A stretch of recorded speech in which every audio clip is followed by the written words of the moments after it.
course, hello friends. Welcome, that's not right. Welcome, one and all. How are we doing today? It's a good day in the neighborhood. It's a little cooler today because we have some storms coming in. Thank you to all of you who yesterday in channel, in private message and otherwise sent me messages letting me know about the big warnings, the typhoon warnings, the possible big problems after the earthquake up north. But no, nothing major here going on. My mother and father both messaged me also. I think for some people and think Japan problem, I think Resorti, that's very, very sweet. So again, thank you for so many very generous messages throughout the day. Vibrant blue shirt, thank you. Thank you. I like this blue shirt very much. It is one of the two colors of shirt that are approved in most Japanese workplaces.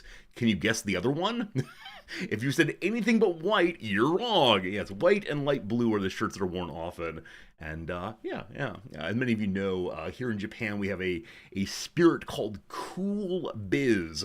Many businesses have adopted the acceptable wearing of shirt sleeves that are short without jackets in the wintertime, or sorry, summertime, other direction, summertime, and even no wearing of ties as a way of saving money because then they don't cool their offices quite as much. And this is seen as a green way to support the economy and the nation, the environment, and all the rest. So, cool biz, the name of the game, but don't worry, not here. Hot biz as always for this channel. How's it going, Slivers? George, good seeing you. Fluke, welcome in, my friend. Hello to you, Unnamed Comet. Good seeing you as always, Surstus. Hello to you, Wave. Hello to you, Jim. Hello, Grulion. History teacher Steve, you're a cool cat too. Welcome back. Dellerfin, thank you much indeed for your generous resubscription for a total of 55 months. 5-5, nicely symmetrical that one. How's it going, Whitebrow? How's it going, Pretty Pictures? Hello, Quinn, welcome in. Hello to Gorthos and everybody else, welcome. You're hoping for a cheerful yellow or orange shirt? If only. That said, orange is not a color that's worn in public very often here these days because it is seen as the color of the far-right party, and people are feeling, I don't know, a little weird about their recent ascendancy. The Japan is for the Japanese party. And apparently a recent poll showed that more than 40% of Japanese people agree with that sentiment. The highest number since World War II. Woo! So, don't you worry. Everyone likes Resorti. Surely will not have any problems with that growing minority, but we'll see how that goes. Whichever way, like I said, life is good over here. Nothing much going on still. Just this summer, working on this and that, getting my classes ready for the fall term, which is coming so very quickly. It's only 1 day away from, that's not true, yeah, 1 day away from August, I guess. August is almost here, and then 1 month after that. So the year is moving along apace. Already August. I mean, with how hot and humid it's felt recently, August seems a reasonable month. Before long, though, September, October gets cool again. I don't want the months to rush by, but I do want the return of weather as soon as possible. Hello, Shadow Avatar. Hello, Marks.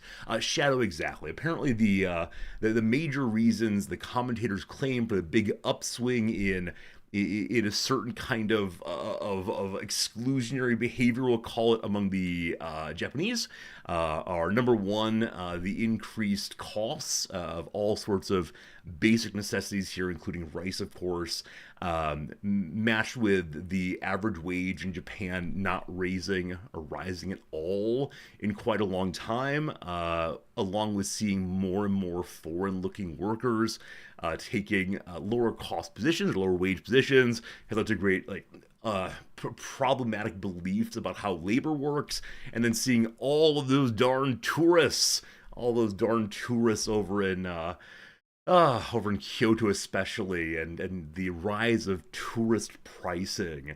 More and more tourist areas that were previously used primarily by Japanese people from other parts of the country coming and being tourists are now being used by overseas tourists, and because overseas tourists have more purchasing power, the native Japanese have been priced out of these markets, and that feels not great to them. So we'll see how it goes. I don't think I'm going to get thrown out of here by any means, but possibly an increasingly hostile culture towards at least some kinds of tourists. Regardless, R Squared, good seeing you. 102 degrees in your car when you left for work. That is ridiculous, my friend. Florida weather kind of extreme. Please stay cool. That'd be good. Oh, we're in the chess category. Thank you for letting me know. That's the wrong category. As I said before, the chess category and the chatting directory are both purple. And so occasionally I screw that up. Thank you very much indeed, beloved HPG. We're in the right directory now. Thank you indeed. Jim says, pretty soon you get an extra hour of Resorty. I was about to say, why?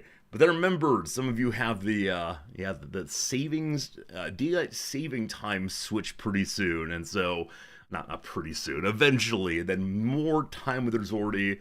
That said, I'm not sure I'm able to maintain the current streaming schedule when I get back to teaching. You know, we'll see how it goes. No promises, but fingers crossed on that one for sure. But yeah, it should be a good time getting back to teaching. Other than that, I thought I had something for you. I had some topic I'd made a mental note of. Oh, share that with chat. It was surely something I saw on Reddit. Surely something that was, oh, it's this. I remembered, team. Does anyone know, and if you saw it on Reddit today, you may not say, does anyone know what the score was, the final score in the first ever game of basketball? You know, many of you know the story of basketball. It's some like school teacher, I think, putting peach baskets up on the wall, and you had to throw the ball into the peach basket, and then people had to get up on a ladder or hit it with a stick to get it back out initially. The initial score was 1-0. 1-0. And you might say, okay, well, why is that? Were they very bad at shooting? Was it hard to get the ball back out? Was the ball very heavy? What's going on? Apparently, there's a radio interview with the inventor of basketball, whose name I've forgotten, though it's 3 words in a row. And he said he hadn't put in any rules other than how to score. And so as people were running with the ball, the other players were playing like football, punching the other people, dragging them down. And so apparently after the first score, it erupted into an all-out riot. And he realized immediately, I must change the rules. Does anyone know what the very first rule added was? I shouldn't be asked. I'll tell you. The very first rule added in basketball is you may not move while you're carrying the ball. How about that, huh? And of course, later was the introduction of dribbling and so on. But yeah, initially, no running with the ball. And if you weren't running with the ball, then they wouldn't try to tackle you. Instead, you would throw it and they'd try to intercept instead. Becoming a bit more like football, though of course you might recall in the early days, football did not allow anything but any forward passes. Forward passes were not part of the game of football originally. Hello, Ginyu! Ginyu, you may have been tricked. I accidentally went live in the chess directory. We will have chess eventually, and I will handle it like a mature adult. But it'll be after a while. I just went in the wrong directory. Don't you worry. So there you go, team. Yeah, indeed, Dogberry. Naismith is the person who invented basketball, and I don't remember much about the story other than the peach baskets all the way. So there you go. There's a little fact about the world. You can go tell your friends. They'll all be very impressed. You don't even need to tell them where you found it. You can say, I went to a lecture recently, a lecture by a professor. If I'm willing to deceive, you can also. It's A-okay. Call this what you want to call it. I don't mind at all. Good seeing you, White Brow. Good seeing you today. Who else did I see? I saw someone earlier I didn't greet. Liege Lion. Hello, Liege Lion. Good seeing you for sure. Short sleeve blue shirt. I'm not PC principal, am I? PC principal. I don't know what that is. I'm just me. I'm just a little warm right now. Don't you worry. We'll get all dressed up before too long. I don't want to melt at this point in the stream, as always. PC principal. I know PC is like a computer. It's a South Park reference. Okay, yeah, my South Park knowledge is really quite shallow. I know they're in the news recently as people who, got billions and billions of dollars, or maybe 1.5 billion or something for the rights to South Park. I think they're making like 10 episodes a season now, much smaller than previously, and getting $1 billion for having it. I should watch the season opener. I mean, I know the general story of the season opener.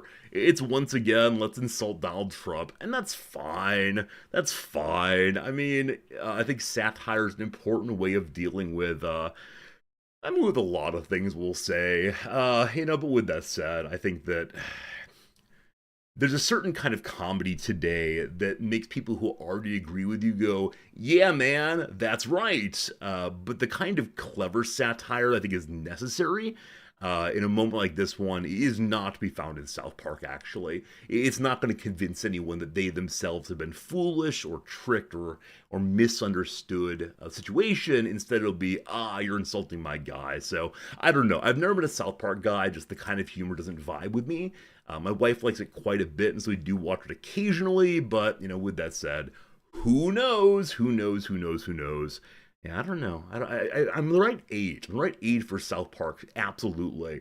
Maybe I just didn't watch when I was young enough, so I don't catch all the references and the in-jokes and all the rest, unfortunately. The problem with satire is most people don't recognize satire. Yeah. I mean, the difference between, I guess, satire, a send-up, mockery, that kind of thing, is too much. Won't be the last South Park, yeah. I mean, I think there have been many moments throughout the history of South Park, especially, where people have said, oh, they've gone too far this time. Oh, this time they've insulted the wrong person. Oh, they're done now. And I think these kinds of conversations only lead to a kind of like, I don't know, I don't want to say prurient, but a somewhat naughty interest. Ooh, it must be really bad. I have to go watch it, etc. I don't know. And so, my sense is that there is no too far anymore in the vast majority of realms of American entertainment.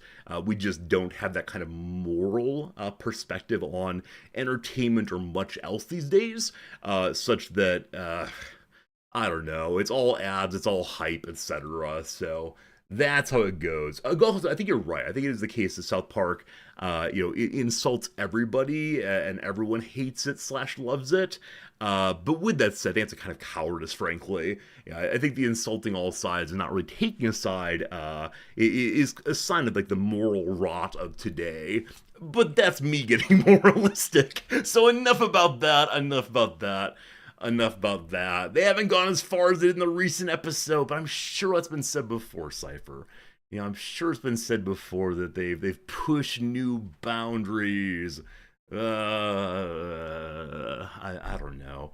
I think I'm disappointed in the world today. That's not true. I'm feeling really good, actually. I'm feeling really, really good, frankly. I don't know why. Had the psych meds, that's true. I don't know, but hopefully some of that energy is spilling forward, spilling through the internet connection live on your TV screen, and here we are for sure. I feel like I missed saying hello to someone. If I missed saying hello to you, I apologize. It may have been Slivers. I don't know, team. But if I didn't say hi to you, I swear I'm a big old jerk, but I didn't mean it. All right, I do want to get pivoted over to a little thing called the word of the day and so on. Agreed, Moon. It's very, very easy to be anti things, right? It's very, very easy to. Right. We already discussed this. The article last week about the ease of building identity out of hateful things. I hate this. I hate that. This bad. It's so easy to critique, and so many of my intelligent students are so comfortable and ready to say, this idea is dumb, this is a bad view.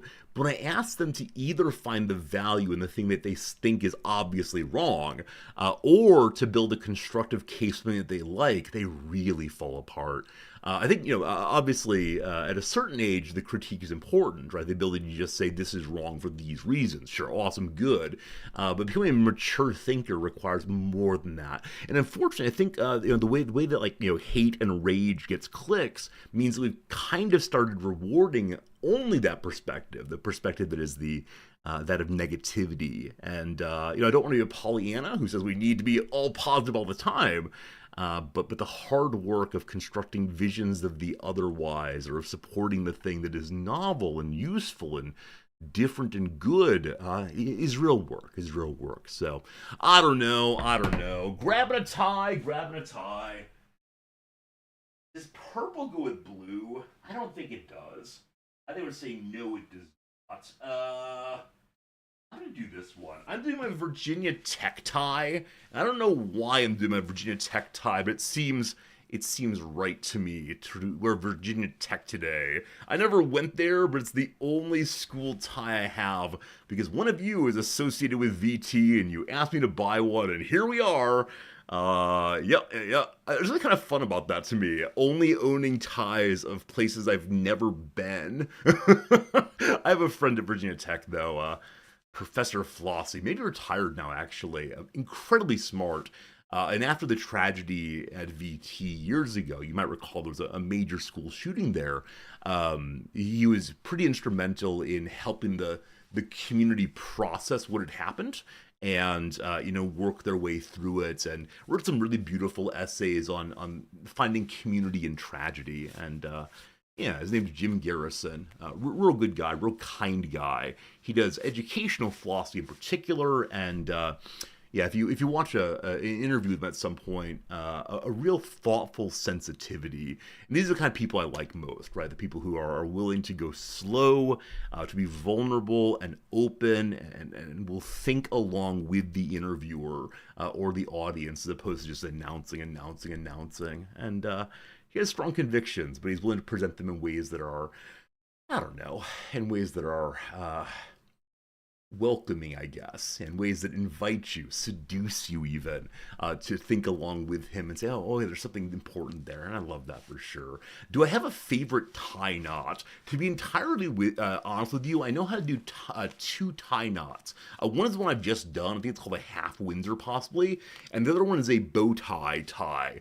And that's all.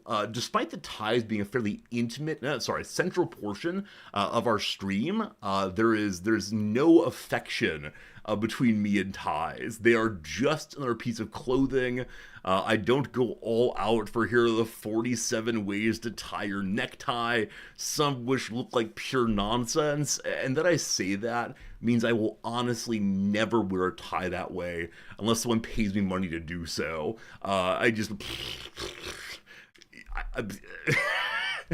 It seems pretentious, it seems over the top, it seems it's done only to get a reaction, but does not look good. And so, if you like tying your tie, like, what are these things? Some kind of like rose nonsense. We updated our graphics card, or our graphics driver today, and so all the windows are wrong. Look, chat, you're on the TV screen. Look, chat, there you are. All right, 1 second here. Let me move to this. Is that right? Nope, that's the YouTube. Hello, YouTube. Good seeing you. Is it this? Nope. Might have problems here. 1 second. Huh. Did I close that window? That seems very unlikely. I was going to try one more time. Hey, there we go. Capturing correctly again. Very good. Okay. Yeah, like, what are these, like, bizarre neckties? Necktie, like, rose thing? Is that it? Yeah, the rosebud knot. I don't know. Like, it's novel, right? You can imagine someone saying, oh, I've never seen that before. And you go, ha ha hee hee. That's right, I did this. My tie. It's just not for me. I realize that I'm supposed to be like entertainment on the TV screen. But yeah, it's just not for me. Yeah, so here are like 8 different ones. To be honest with you, the top left one looks sloppy to me because it's asymmetrical. And I understand it's probably the best you can do with what you got, but why do it? I don't know. I don't know. I think of all of these, I mean, this frankly looks like George O'Keefe, which legit cool. It might because pink, I'm not sure, but yeah, not for me. I mean, of them, the top middle one probably looks best, but even still, yeah, I'm not a fan there. Yeah, I'm not a fan at all, unfortunately. I don't know. 8 ways to tie the necktie. You'll never guess number 8. Absolutely. You like the Pratt knot? I don't know the Pratt knot. Doesn't this look exactly the same like what I have? Wait, is this different? Does it amount to the same thing? I don't know. I don't know. I mean, mine might be non-symmetrical, but it's close enough. See, like I said, it's just a thing. I don't know. I don't know. I don't know. Is it odd about wearing something that you could say, yeah, you hank hard enough on this, you could kill me? Nope. Nope. Nope. Nope. I live in a civilized world where people don't tend to attack each other. I mean, yeah, not anything I ever think about by any means. I also don't think my tie is being like the phallic representation that some people claim it is. It's just a piece of clothing. Yeah, here in civilization, we don't strangle each other. That's fine. Also, if someone's like yanking on this, I mean, let's see. I mean, I don't know. Would it break before I would break? Maybe. I don't know. Do I run heavy machinery? Yeah, absolutely. Like I'm not someone who's run heavy machinery ever. I don't use copiers or whatever those things are. I don't know, team. I stand alone in my room. No one here will strangle me. Though occasionally Fritz would like to, but he can't quite reach up this far, unfortunately or fortunately. All right, while we're here, let's go ahead and do the word of the day and see, oh gosh, what we're going to learn together today. Word is, doppelganger. Doppelganger. I'm sure there's a more German pronunciation, but that's the pronunciation here in the US of A, English speaking. You might have heard it before. Yeah, I'm guessing many of you know this. George, you don't know this. You're lying. You're lying. You're speaking falsehood in my chat. That's a 10-minute ban for deceiving the streamer. Shame, shame, shame. The doppelganger from your first Magic the Gathering rares. Have I seen that one? Have I seen that rare? Welcome, friends, to Resorty Wants to Talk about Magic the Gathering cards. I've not seen this one. Oh, it's lovely. That's absolutely lovely, all these. Shifty doppelganger, what do it? Wow, it has some centaur action there. Something like that. Something like that, pretty cool. Wow. When I post videos from this era, so many of the comments I get are, MTG art used to be good. I don't know. I think it's all fine. I'm all very impressed in its own, or like anyone who could draw art at all, I'm impressed by. But I don't know. It's like a kind of edgy response about, maybe it's their old people like, back in my day. It's that kind of thing for sure. Regardless. Oh, it's a different one of these. It's the Vesuvian one instead. Oh, that's lovely. This is absolutely lovely. I like that very, very much. That's pretty cool. Exactly, Blue Moon. In every era, you have different artists doing different artist stuff, and they all look pretty cool in their own way. Yeah, definitely this one more in the direction of elfy fun, with little ears there, and yeah, cool card. It's from the 3rd edition. I will probably not be opening that anytime soon, but one never knows. Okay, very good. let's get to what this thing means for the one of you who says you don't know it. George, this one's for you. A doppelganger is someone who looks very much like another person. In literary uses, doppelganger refers to a ghost that closely resembles a living person. Spooky, spooky. I saw your doppelganger at the movies yesterday and almost waved hello before I realized they weren't you. But maybe they were. Oh. In one of the creepiest parts of the story, the main character is haunted by a doppelganger. So I don't know horror writing at all, or almost not at all. What are some stories that have a doppelganger as a large portion of the story? Like, what comes to mind for me is The Prince and the Pauper, which is, who wrote that? Is it a Dickens? It might be a Dickens. Let's see. This one has Mark Twain. It has one person of high class, one person of low class. Looks like they ribs that look like each other, and then have a little switcheroo and live different lives. Otherwise, the movie Us, The Thing, the original It. Or the original It came from outer space. So I don't know It came from outer space at all. I'm aware of The Thing in passing. Now, does The Thing have a doppelganger? Because I thought it was the case that the character turned into something else, but still looked the same. Are there two separate ones? I don't know. The Parent Trap. Wait, really? the Parent Trap? I don't know. The Thing makes you its doppelganger. Oh, interesting. I don't know anything about it. Wait, no. I'm thinking of The Fly. Sorry, I'm thinking of The Fly. Jeff Goldblum turned something else. Yeah, apologies. All how it goes. Old Gru and Dogberry, I love you all very much. Just, I can imagine this conversation going too far. Just be cool, fam. I love you all very much. Okay, here we go. When Timothée Chalamet himself briefly appeared at his own celebrity lookalike contest, popping up between two of the doppelgangers, the crowd was thrilled, but the contestants were somewhat diminished. All of their discrepancies emphasized between his face and their own. Oh. No, Darby, it's absolutely okay. I can imagine the tone getting bad. You're all awesome, though. Very good. When it's two people going back and forth, I always get a little concerned. But you're awesome, you're good, no one did anything wrong. Just want to make a nice, happy place where the only enemy is the capital. Okay. Speaking of this story, there's a related story that's absolutely delightful about celebrity look-alike contests. And I believe it's the case that Charlie Chaplin came to a Charlie Chaplin look-alike contest and lost. Wow.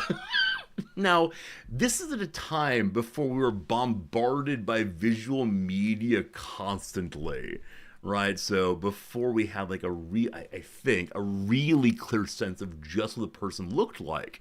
It may have been Charlie Chaplin in his Little Tramp. Is this true? Am I making things up now? I must know for sure. Look alike. Okay. So, a popular legend. Uh-oh. Hello, High Snitch. How's it going? Good seeing you, High Snitch. Hello to you also. Alright, possibly this is falsehood. Possibly I've been taken in by a big bit of falsehood. Man, look at the Charlie Chaplin craze here. It's amazing. Very good. Okay, so the story from 1918. It's an anecdote at least, but it may not be true. Okay, I mean, the kid of the fellow said there is a story there.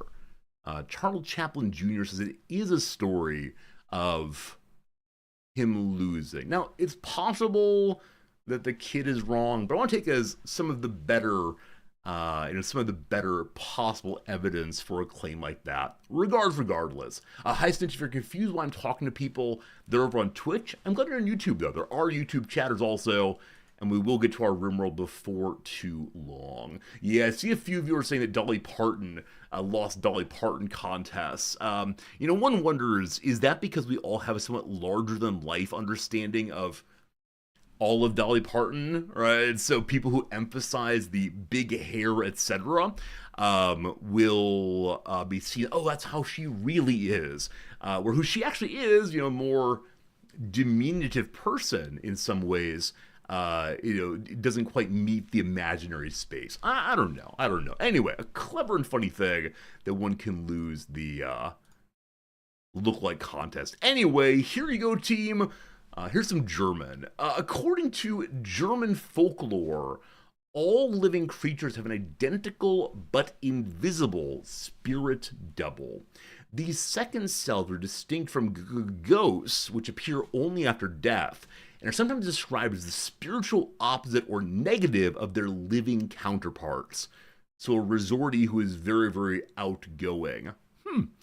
English speakers borrowed both the concept of the doppelganger and the German word for it from double goer in the mid 1800s, but today the English word typically has more quotidian use, referring simply to a living person who closely resembles another living person. There you go. Oh, isn't there some website where you can upload a picture of yourself and it will tell you who you look like? I don't think I want to do that right now. I know there's also if two people who are unrelated were to make a baby, what they would look like. And I'm sure this is all blah blah blah AI fun, but it's still fun. It's still fun. Oh, speaking of fun, I saw overnight in today's terrifying concerns about the internet that some sites, including YouTube, are intending to use AI attempts at determining how old an account user is. And I've been thinking maybe we should frustrate that. Maybe we should all go make YouTube accounts and look up what the children look up these days. Endless searching for skibbity toilet. And I don't know, what else do the children look for? Teenage Mutant Ninja Turtles things. Maybe. It'll be interesting to see how it's done. Now, part of it's account age, or if you had an account for 20 plus years, it probably means you're old enough. But there are definitely some adults I know who will look for things that are a little bit more child-facing. So I'm not sure. Red Monkey, how's it going? Good seeing you. And thank you for saying this is an interesting channel. Interesting is good enough for me. Welcome. Oh yeah, the Lulu Boo Boo thing. I only recently learned about this. Are any of you into these? No harshing if you are. Lulapuau? Oh boy. La Boo Boo, thank you. La Boo Boo. Yeah, these are apparently a huge deal throughout the world. When I see it, I think instantaneously of Furbies. It looks vaguely Furby-esque. It looks like Beanie Babies in terms of the fad, but apparently there are a whole bunch of these little creatures made in different styles, in different sizes, in mystery boxes, and so on. And so people have gotten really into them. Gotta collect them all. And I'm curious, have any of you followed this at all? Are you yourself into them?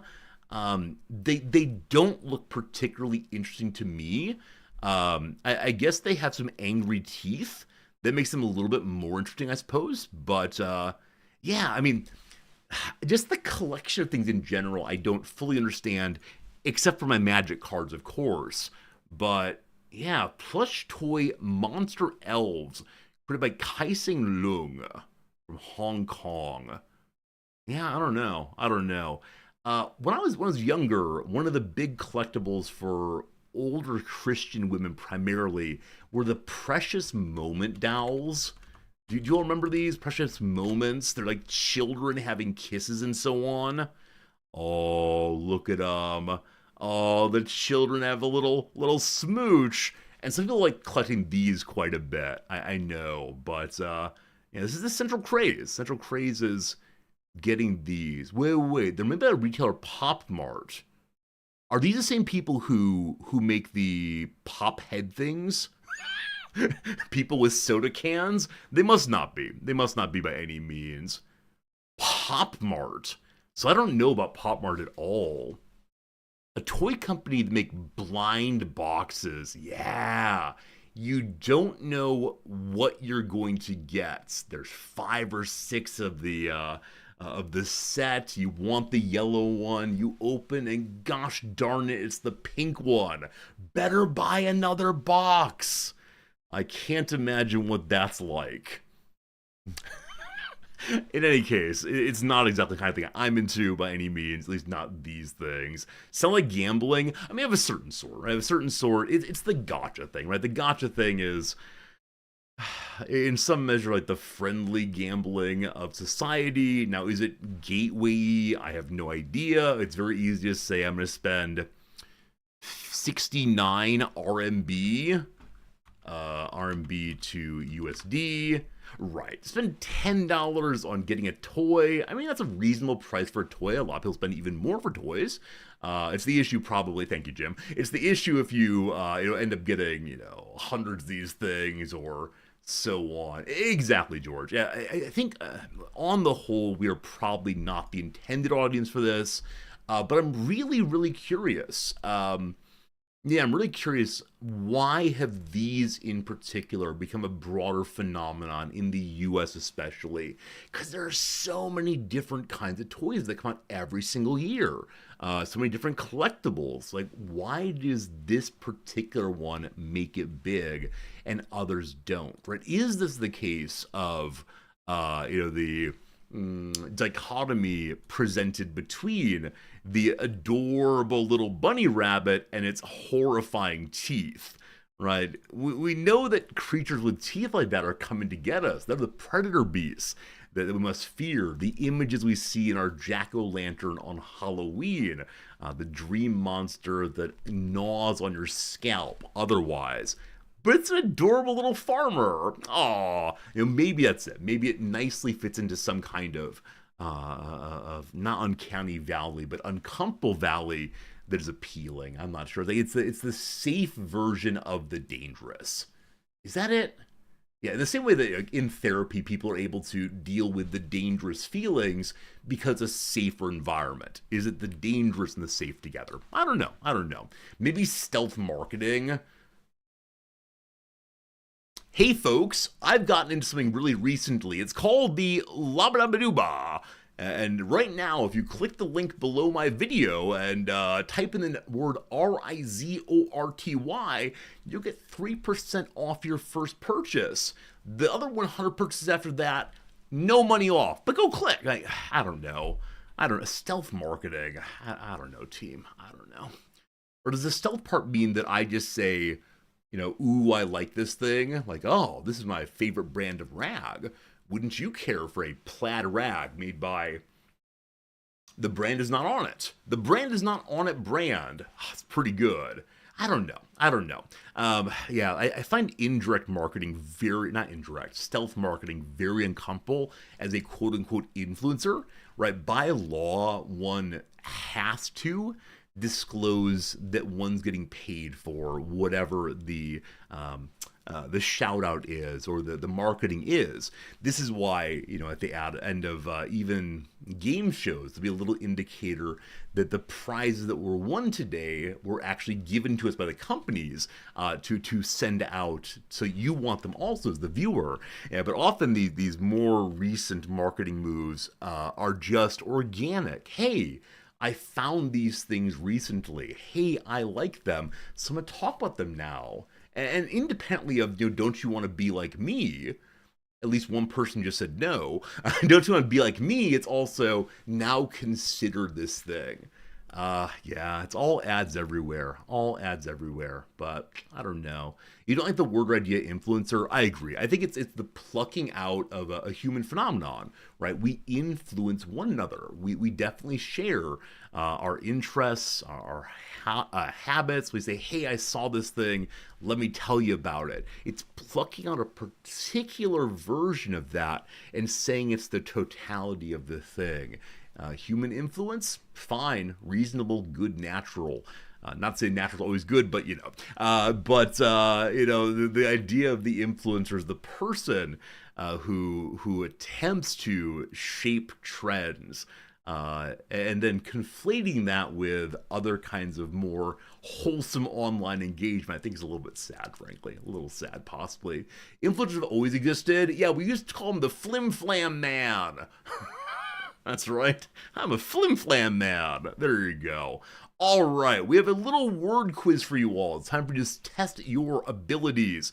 Friends, fill in the blanks to complete a word meaning ghost.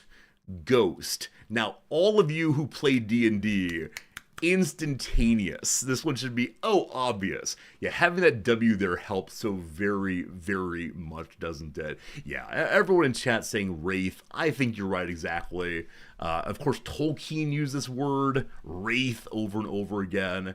Ring Wraith, indeed, that's possible. Exactly right. So, it could mean just the exact likeness of a living person seen just before death as an apparition. Oh boy. So this is sort of the immaterial leaving the material. Now, if it's immaterial, how do you see it? Oh boy, who knows? It could also mean an insubstantial form or semblance, like the shadow of a person, or a barely visible gaseous or vaporous column. So I wonder how this came together as, the wraiths in Tolkien. Because they do have physical bodies. They can be harmed, I believe. Is that true? Can the wraiths be harmed? Almost certainly be harmed. But how did Tolkien go from this word? Maybe he just substantialized the insubstantial. Here we go. If you see your own double, you're in trouble.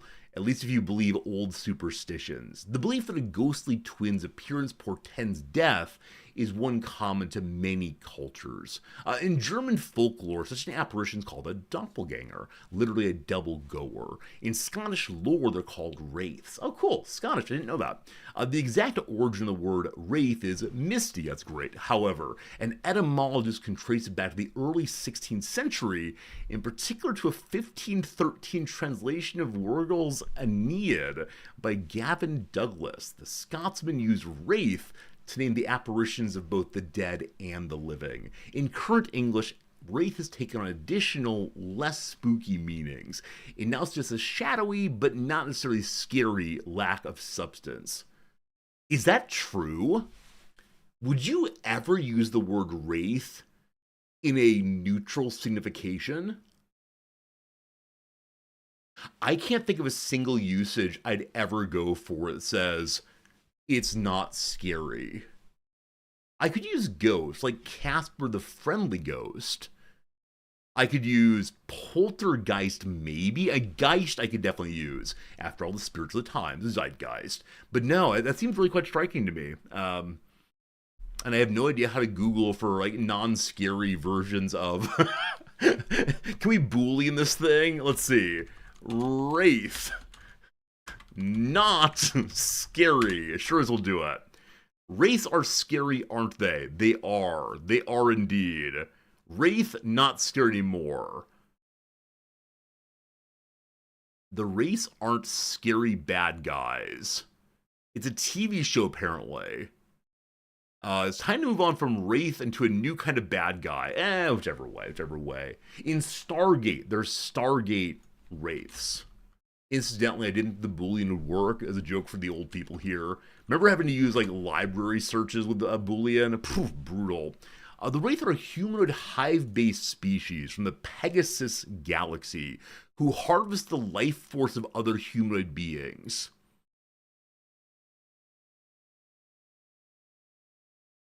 This is horrifying. This is absolutely horrifying. I think we're good, thank you. All right, words of the day learned. Very, very good.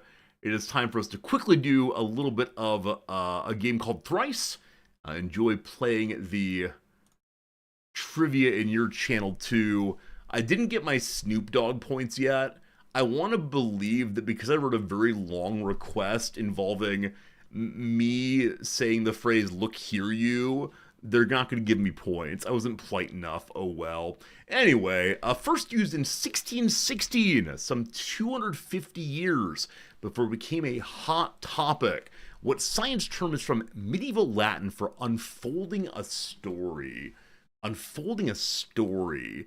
My Latin fails me here, unfortunately. So 250 years before. So it'd be 1870s. 1870s. I mean, evolution, possibly. Evolution, possibly? Cool! Cool! That's pretty good. That's pretty good. Evolution. Next up, 10cc isn't just the band that did I'm Not in Love. It's also a very near equal to two of what customary measure. So cubic centimeters, is that equivalent to centiliters? No, 10 milliliters. Milliliters, but two of them. Uh-oh. Oh, we got problems. Welcome to my inability to do anything involving transitions between, what are they called? Measurement systems. I'm going to do milliliters. Because isn't there like a relationship between millimeters and milliliters? Or is that only of water? Wait, is cc a pressure measure?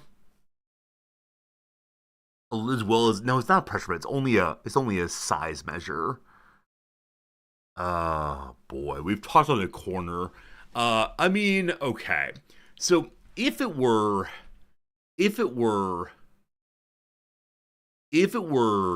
10 cubic centimeters.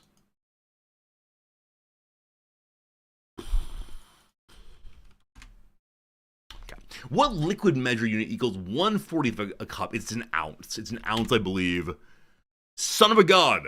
Americans will use anything with a metric system. Like what not even redundant measurements is exactly 1/3 of a tablespoon? I said ounce. That's wrong. I mean, is it the teaspoon? Is it a teaspoon, possibly? Why is it not even redundant? I have no idea. Haha, it's a teaspoon!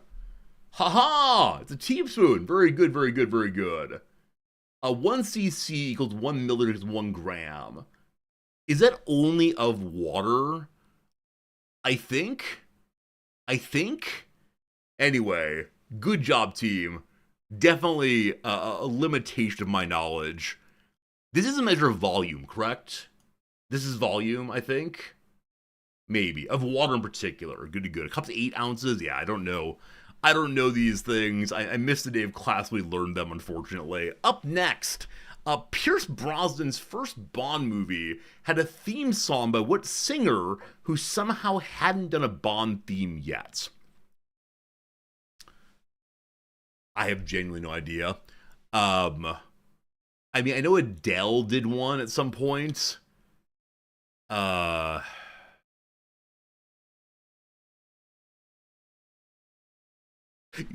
have no idea. I think his first movie was GoldenEye. Or is that the first one I know, thanks to Nintendo 64? Yeah, I'm doing Adele and it's wrong. Angela Bassett and Lawrence Fishburne were both Oscar nominees for a 1993 adaptation of the abusive marriage memoir of what singer? Oh, is it Cher? Is it Cher, possibly? Did she have an abusive marriage? Was Sonny not a nice man? No. Because they were simply the best. What private dancer singer had a $3 million insurance policy on her legs? Okay, I know they're referring to the song like, simply the best, you're better than all. See, this is the part where I'm looking like a racist. Is it Diana Ross? Is it Janet Jackson? It's someone, man. Today is not a good day for Resorty, and some of you did very, very well indeed. It's Tina Turner, you fool! Alright, forgot the name. Yeah, okay, we're just moving on now. Dress Like It's 2005 is the hot fashion tip in the latest US issue of what magazine that began its life in 1931 as Apparel Arts. Alright, so, magazine, Apparel Arts. What's a fashion magazine is my question. There's Cosmopolitan. I think that's American. There's Elle. They could have a U.S. issue.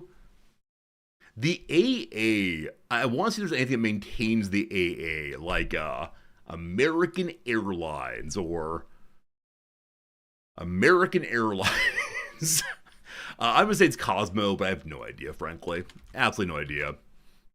Unfortunately not. Yikes! Hell of a time to be in charge of a men's magazine. Oh, interesting that I went woman right away. Fashion Woman Bad Association. So this is a friend to Will Welch when in 2018 took the U.S. helm of what publication? So it could be GQ. There's also, is it George? Is that a name that rings a bell? There was quite the large kerfuffle when JFK Jr. appeared on the cover of George, I believe. We're gonna say, what are we saying? What did I say it was? How about GQ? There we go. There we go, team. Yeah. Fashion justice for women was not a great inference there by any means. I wouldn't have gotten GQ regardless, but there you go. All right, I got one question left to get over 10 points. That's not going to happen, but let's see how we do. A fascist butthole and Nazi harbor Alfredo Stroessner ruled for 35 years for what country? I do not know. I'm going to say Argentina, but I generally don't know. Nope. South America's only two landlocked countries are Bolivia and what peanut-shaped country just southeast of there? All right, can we construct the Victoria 3 map in our heads? Bum, ba-dum, bum. I see chat moving. I'm sure you all got it. Is it Peru, possibly? I'm sorry. This is embarrassing. Named the hoovering up of Mary into heaven. Oh, it's Paraguay. It's Paraguay. All right. Paraguay. Oh, hooray. Hooray. That's funny. Paraguay meaning next to Guay. Peanut shaped, I had no idea. I knew nothing about peanut shaped on that one. All right. We got 7 points. Rough middle one. I suspect that today I'm going to be towards the bottom of all players. Probably one of my worst ones in a long time. I think Dogberry, you said you got, what, 12 points today? 14 points? I think Pharaohs, they did very well today also. So good job to all of you did well. K-Draws. I see you said hello a bit ago. If I missed you, I'm sorry. Hope we're doing well, though, today. 13 points for Dogberry. Hey, nice job, Dogberry.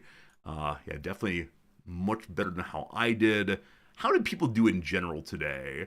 Evolution, number 2, so A+ yes for me. Teaspoon, I'm sure I'm very towards the bottom of this one. Yeah, so many people got it at 34 there.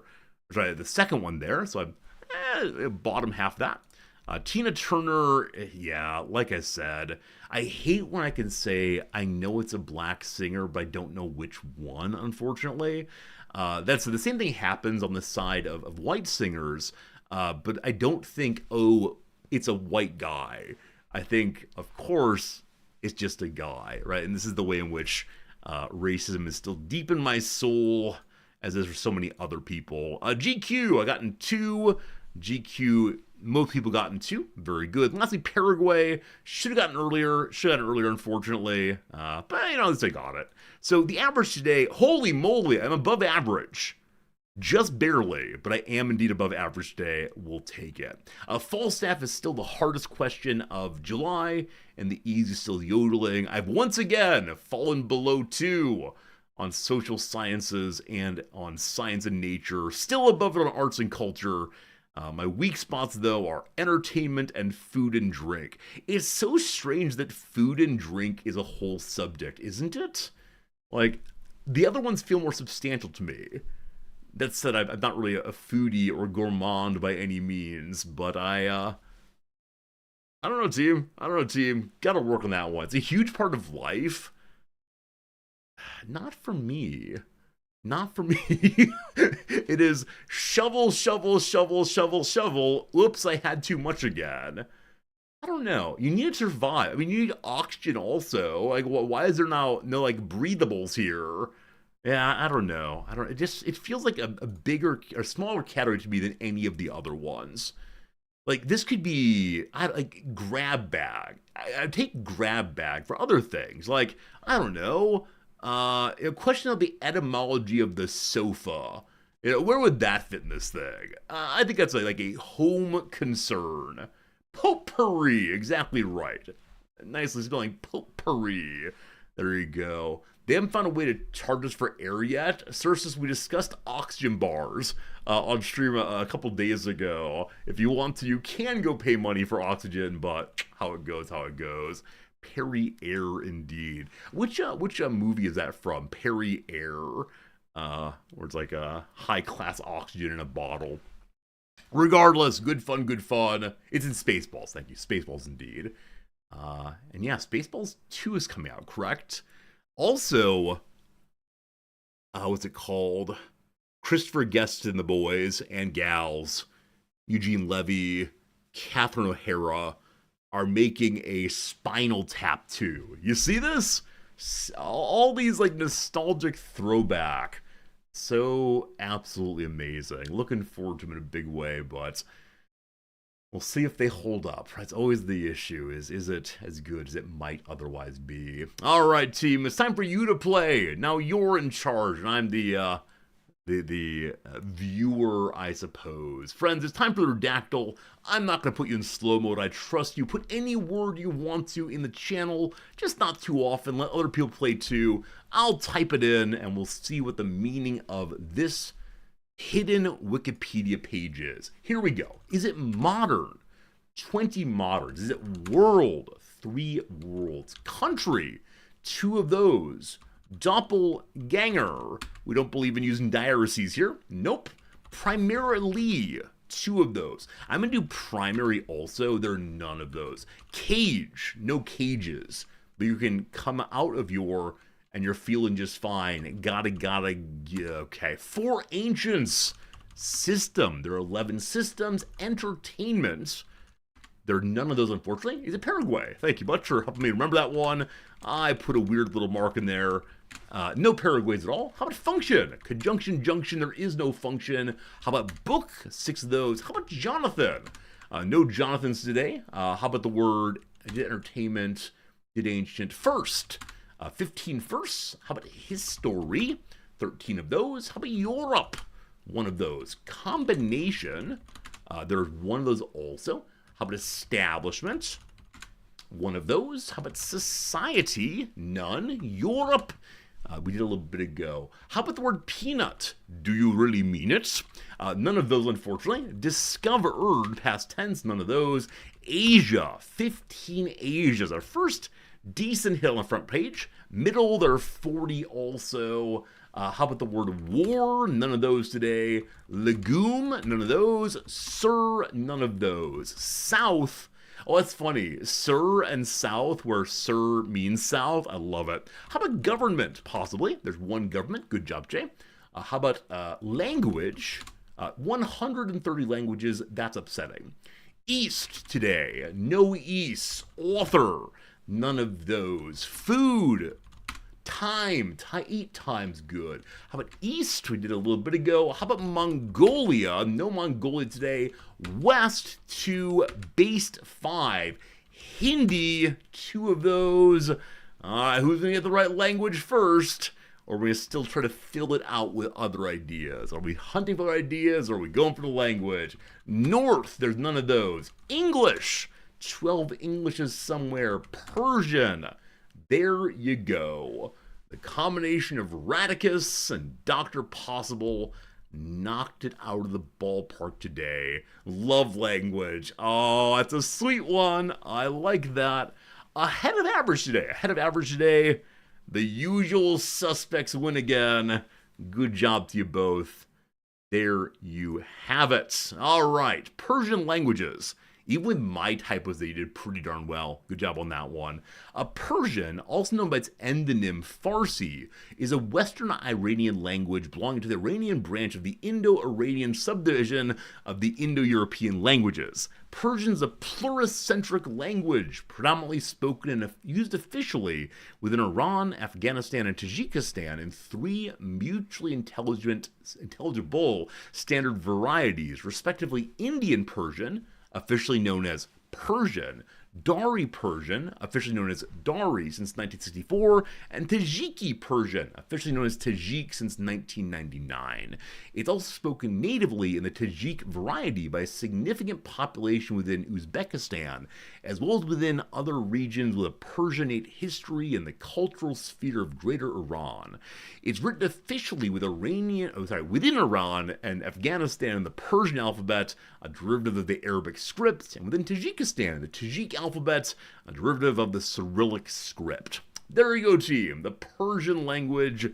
You got it. Good job. A lot more to read here if you want to. Persian has been considered prestigious at times.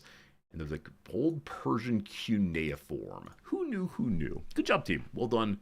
A+, yes. Time for another kind of game, though. We're going big resorty for 2 rounds of the Wikipedia game. I've got a good one for you. A couple came in overnight and in other days. I'm not going to do one of my own today at all because I want to catch up a little bit on some of the ones from a while back. So I'm going to do one from Cajun Killa first. Cajun Killa actually submitted this one probably a month ago. Not quite that long ago, but it has been a while indeed. So let's see how this one goes. Ask any question you want to discover what Wikipedia page I'm currently gazing upon. Rock Smasher, hello, how's it going?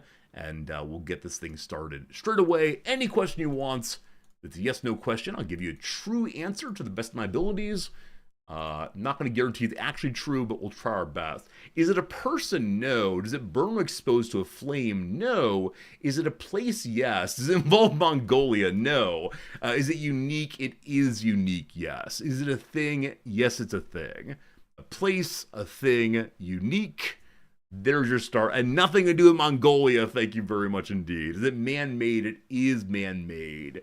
Could one sail a ship into it? I don't believe so. Is it known for something bad? Not to my knowledge.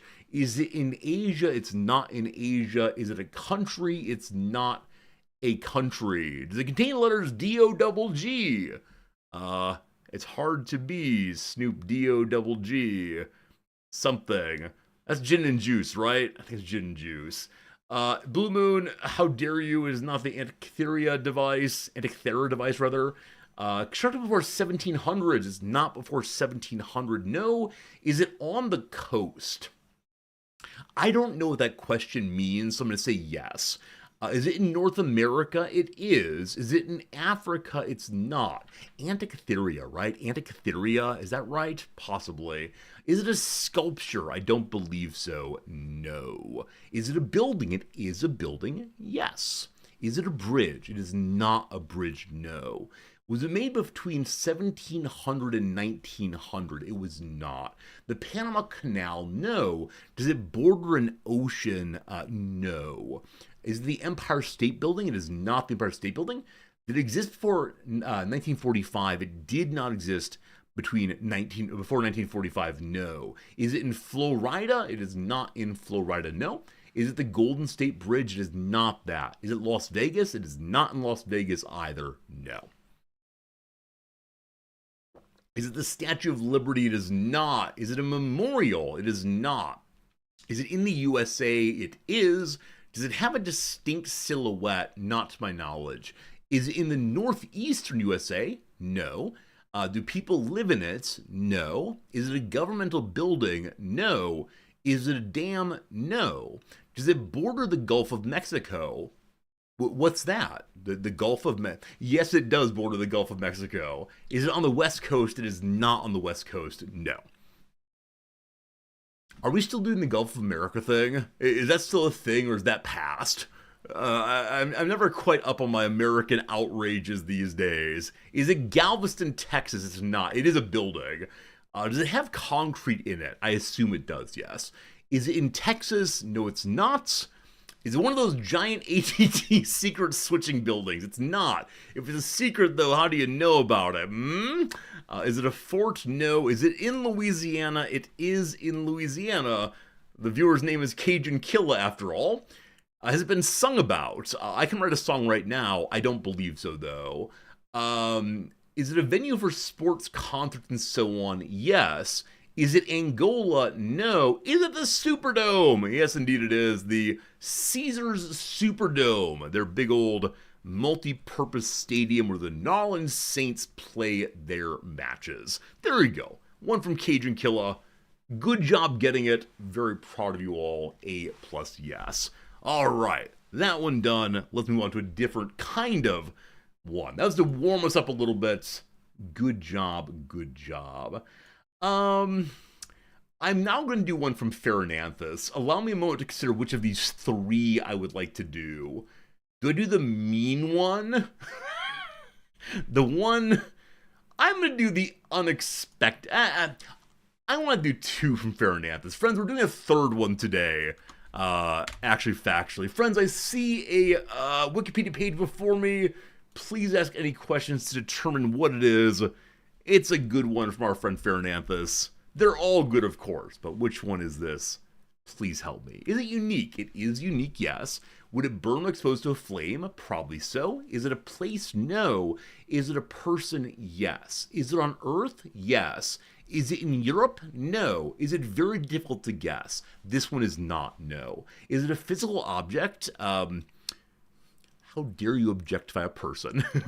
Are they a woman? No. Are they alive? No. Is it a man? Yes. Is the person fictional? No. No. Would they bring a tear to the eye? For some people, yes. Yes, absolutely. A little bit of tearing up already. Just a little bit.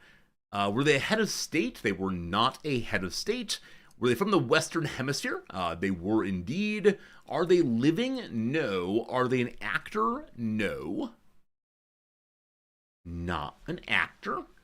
Did he die recently? Yes. Died recently indeed. Are they remembered for contributing to STEM? A little bit. Is it Ozzy Osbourne? No. Were they a writer? Yes. Is it Ozzy Osbourne? No. Is it Hulk Hogan? No. Is it Hulk Hogan? No. Is it Hulk Hogan? No. Is it Ozzy Osbourne? No. Is it, and this is why Dogberry's part of the community, Tom Lehrer. Tom Lehrer, the mathematician, first and foremost. The mathematician, and of course also singer of many a satire all the way through. If you don't know his music, strongly encouraged to listen to. It is for an older era of protest, but the protest might continue until today. He performed on the road for a time, wrote a bunch of songs, and then said, "I'm good, thanks," and went back to teaching mathematics. There you go, there you go, there you go. Was Tom the one who did Werner von Braun? Indeed he did. The rockets go up, who cares where they come down? Something, something, something, so says Werner von Braun. There you go, there you go. Have multiple people submitted the same page in the queue before? Yes, absolutely. Now that said, if multiple people submit the same thing in the queue, I just say no. People have submitted ones that I did my very first days. Many of you are clever and say, do the Wikipedia page for Wikipedia. And I say, that's pretty clever. Independent co-rising, surely. All right, I got one more today, team. I got one more today, and this is gonna be a good one. It's gonna be a good one. There you go. All the songs are free on the internet right now. Tom Lehrer songs, very cool. Is it a person? No, it's not a person. Would it burn when exposed to flame? I don't believe so. I don't believe so. Don't believe so. Is it on Earth? Yes. Is it a place? No. Not one of those. Unique? It's non-unique. Nope. I know we don't like doing 3. We like doing 2, and that's enough. But I think a third one's good today. Would it sublimate when exposed to a flame? Partially. I think it would leave a precipitate. Precipitate, however you want to say that word. Yes, it would leave a precipitate, surely. Is it unique? No. Is it man-made? Yes. Is it a tool? No. Is it radioactive? No. Is it an element? No. Not an element, nor Anything else basic in that sense? Would it dissolve in water over a long enough period of time? In part, it would dissolve into water. I don't believe fully. Is it mass produced? No. Would it float? Yes. Is it a composite? Yes. Has anyone ever been killed because of it? People have died because of it. I don't think we'd say they've been killed, though. Yeah, I think it's a fair thing to say. Fine question, though. Has anyone been killed over it? Is it pykrete? No. I don't know what that is. I think it's an explosive, maybe. Pykrete. Is the Titanic. See, because of our very strange path into this one, talking about its like phase state changes, we had some weird answers. It is not the Titanic. Could you find it randomly on the floor? Probably not. Probably not randomly.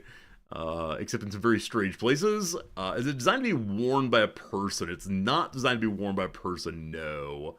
Pykrete is a material made by Canadians make a boat out of ice. Oh, pykrete is not an explosive. Well, that's good too. Can you fit it in your mouth? Absolutely. Is it in my home? It is not in my home, no. No. I'll be reading up pykrete while you all are asking your questions. What am I thinking of? Something like pie. Oh, I'm thinking of, I don't know, pie something explosion. Should you put it in your mouth? That's up to you. Could you hold it in your hands? Yes. Is it meant to be edible? Yes. Is it Tide Pods? No. Pykrete's a material made of ice and reinforcing material made of wood pulp. Fascinating. Is it a common building material? No. Is it a food? Yes. Yes, maybe. Explosive pyrotechnics? Pyrite! I was thinking of pyrite, that's what it is. I apologize for pykrete and pyrite confusion. There we go. Isn't pyrite also an element, maybe? Possibly. Anyway. Is it a food? Yes. Could you buy it in a store? I think so. I think you can buy this in stores, yeah. Is it an ingredient for food? No. Is it a candy? No. Does it have more than 100 calories per serving? I think so. Is it an herb? No. Is it associated with a particular culture? I think so, but I'm not certain on that one. I'm ready to hear it's not associated as such. So, there's schemes to make ships' hulls out of pykrete in World War II. Oh, interesting. So make ice ships to go fight against the Germans in the North Sea. I love it. Would this thing be considered healthy? It would not be considered healthy, no. It is not a healthy thing that is edible. Did it originate in South America? No. Is it served cold? It can be, sure. Is it primarily used as animal food? No. If I told you I was eating this, would you be worried? Possibly, yeah. I would. You'd be surprised if I were eating this, sure. Absolutely. Is it saffron? It's not saffron. Can't imagine eating saffron. Did it originate in Europe? Maybe. Is it a pet food? No. Is it revenge? That's served cold, unfortunately. Is it gold leaf? No. Is it culturally acceptable to eat in the U.S.? Yeah, you're welcome to consume it in the U.S.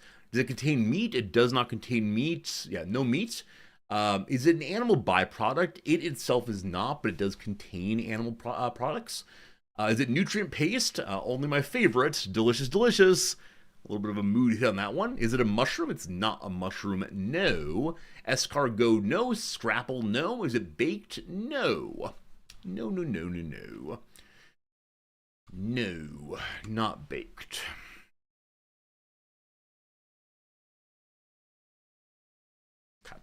Is it Kinder Eggs? It's not Kinder Eggs. Don't worry, I won't eat the toy. Is it a dairy product? No. Is it a plant? No. Would you find it in a specific type of restaurant? That's a fascinating question. I'm saying yes on that one. Would a normal person eat more than once in their lifetime? Brightside, I love that question. The word normal is doing a lot of work there. I could easily imagine many people eating more than one in their lifetime. However, I wouldn't say that everyone does so. There you go. Does it contain calories? Yes. Is it desserts? No. If you poked it with your finger, would your finger get covered in it? No. Is it wedding cake? No. Is it sushi? No. He did say it's a food, but with that said, some of you forced me into a definition of food I don't like. And so if you remember why I don't like the definition of food, it'll help you somewhat. Does it originate from North America? Maybe? Is it connected to religious practice? It'd be funny if it were, but no, it's not part of religious practice. Is it a spider? No. Is it an ortolan? I don't know what that is, but no, it's not. Is it a four loco? It's not a four loco. Are those legal these days? The combination of caffeine and alcohol? I'm not quite sure, not quite sure, not quite sure. Can you infuse it? What's that word mean? Yes, you can. Is animal fat a part of this? No. Is it stored in pressurized containers? No. Is it commonly used in folk or traditional medicine? No, it's not. No, it's not, in fact. Is it jello or gelatin? No. It's not jello or gelatin. Is it Alpo dog food? No. Not Alpo dog food. Could it be marketed as a snack food? Maybe. Could you buy it in a grocery store? No. Is it a pickled part of an animal? No. Is it gelatin? No. Is it a dessert? I mean, no. Is it head cheese? No. Is it a pudding? No. Xanthan gum? No. If you shook it, would it wobble? Yes. Is it mochi? No. Does it contain alcohol? Yes. Yes, it does.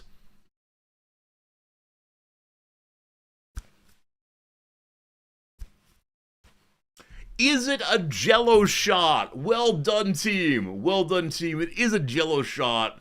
And there's a reason why Fernandes submitted this one also. Apparently, the rise of the modern popularity of the Jello shot is Tom Lehrer claimed to have invented the Jello shot as a way to circumvent a ban on alcohol at a Navy base he was stationed at. You weren't allowed to bring alcohol in, so he hid it in the Jello. Is it true? Who knows? But at least he claimed it was the case. Yep. There you go. Tom Lehrer strikes again. An excellent, fun combination of the two. Now, if you've forgotten, the reason I hate the definition of food we use is I want to distinguish food versus drink. But when I did that earlier, I got a rabble. Resorty food is anything that's consumed that has nutritional value. Sorry, anything meant to be consumed with nutritional value. And so I've run food and drink together. I apologize. Now, with that said, is this a drink? I don't know. It's somewhere in the middle on the two, so I'm okay calling it a food anyway. To be honest with you, I've never had Jello shot, though I've had alcohol in my life at various points. I never went to the kind of party at which they were served. There was a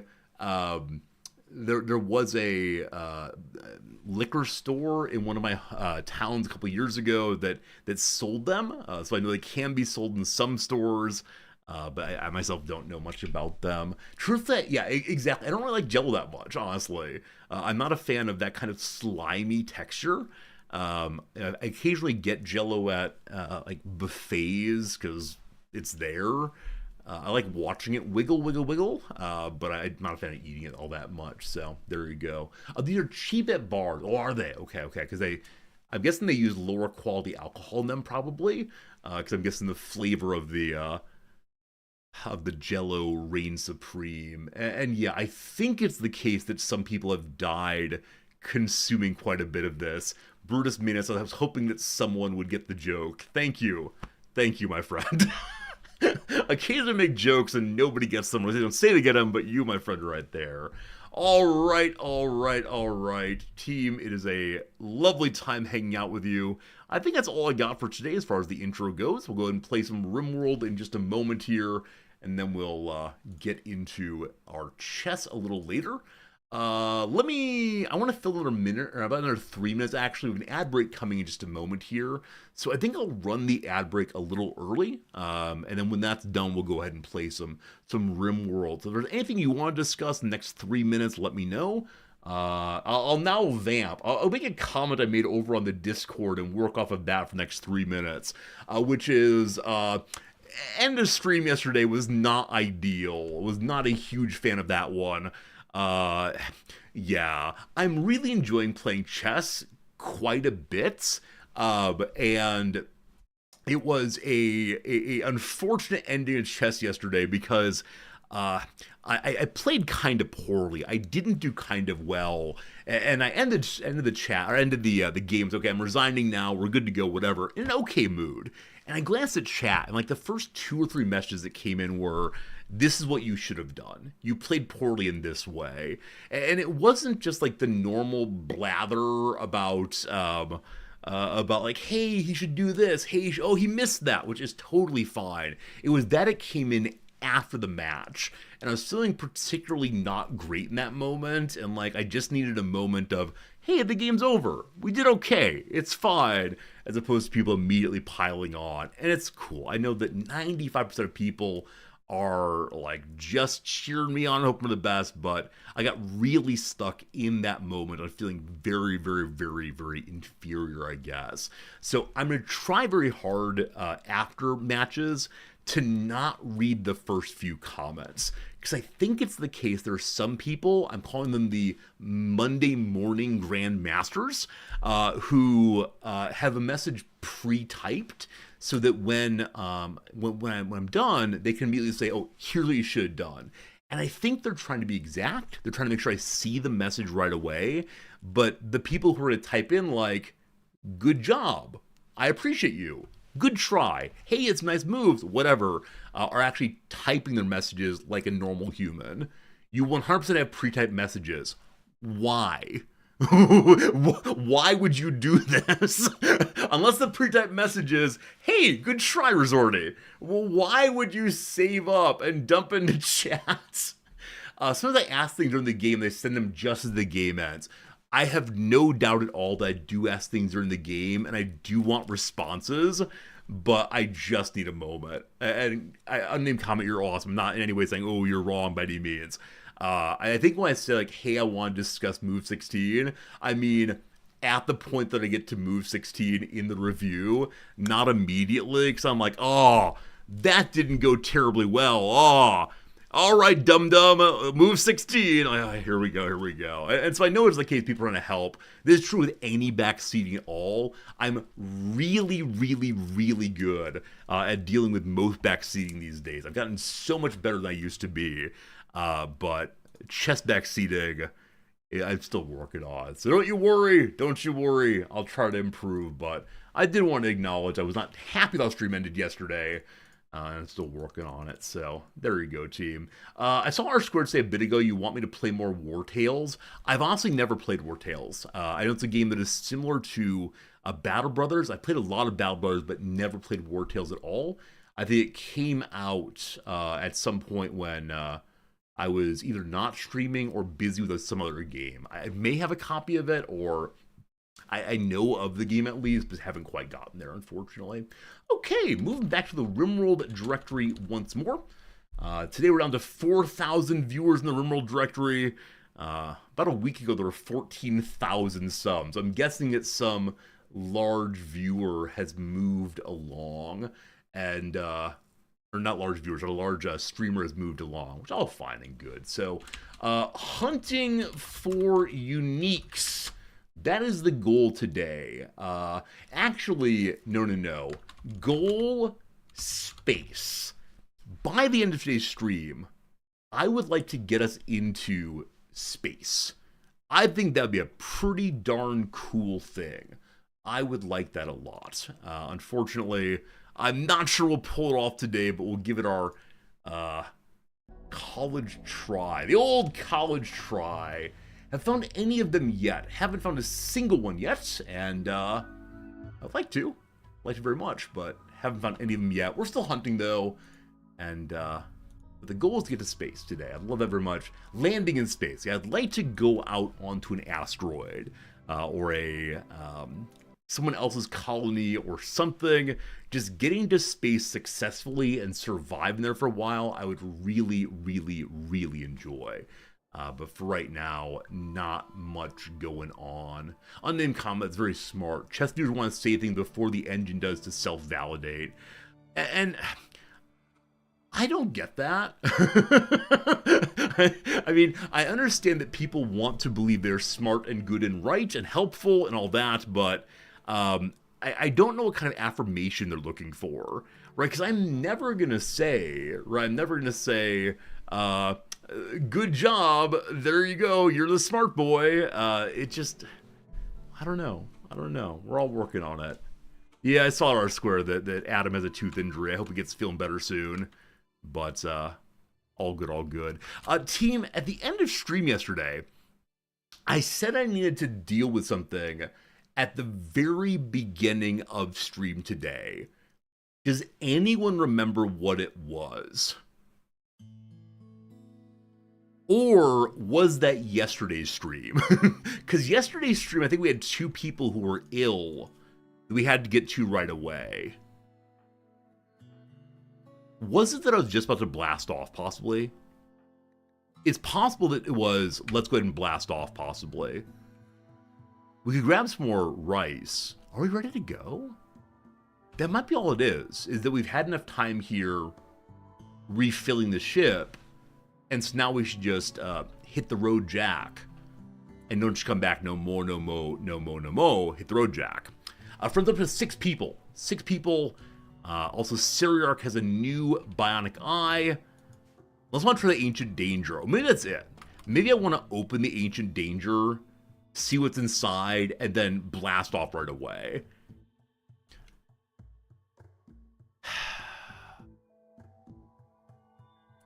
Last time we did that, it went kind of poorly. This time, maybe it'll do fine. Jim, where are you going, friend? A haul of dead tortoise inside. Where did that tortoise come from? Did that wolf eat the tortoise? No. Yet another predator beast, though. We have so much meat right now. We don't need any more, not even a little bit. So, I can open the corner. You won't think less of me. It's not always bad. I mean, there are a number of possible ancient dangers that we could fight pretty effectively right now. There are a number we absolutely cannot. However, it could be fun to look. Let's go ahead and just grab this rice here, finish one more round of fishing, and then go ahead and leave.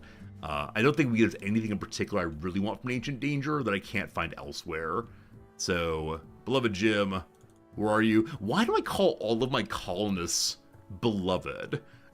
It's very strange. Especially when it being like you all, it's very, very weird for me to say, you know, beloved Jim, beloved Sarah. It's weird. I'm enjoying fishing. I mean, I'm enjoying the idea of fishing. It's an absolutely reasonable thing that with large buckets of water, you'd be able to find fish. Unfortunately, it's not super effective, and I've yet to find anything in there other than just fish. So I'm not sure. Some beloved Fernandez open the corner. I refuse to open corners. Rabble. Okay. I'm going to open it. And to help with that, I'm going to build a little wooden path out that way. Now, I recognize that any wooden path that I use, of course, is one that the opposition can use also. And so that's not ideal. But we're going to go from here straight on down. And we'll have to go around the river. I mean, we could make a bridge through, but I think around's nicer. And nothing's going around on the wrong side. Or better yet, let's go to the correct side. Okay. Scoot. Where the heck's my door? Why do I only have doors so far back here? Pure stupidity. Alright, you have a path we made in a moment. I believe it's a-okay to build next to Ancient Dangers. Oh, speaking of things you can't build next to, there's a defoliator ship.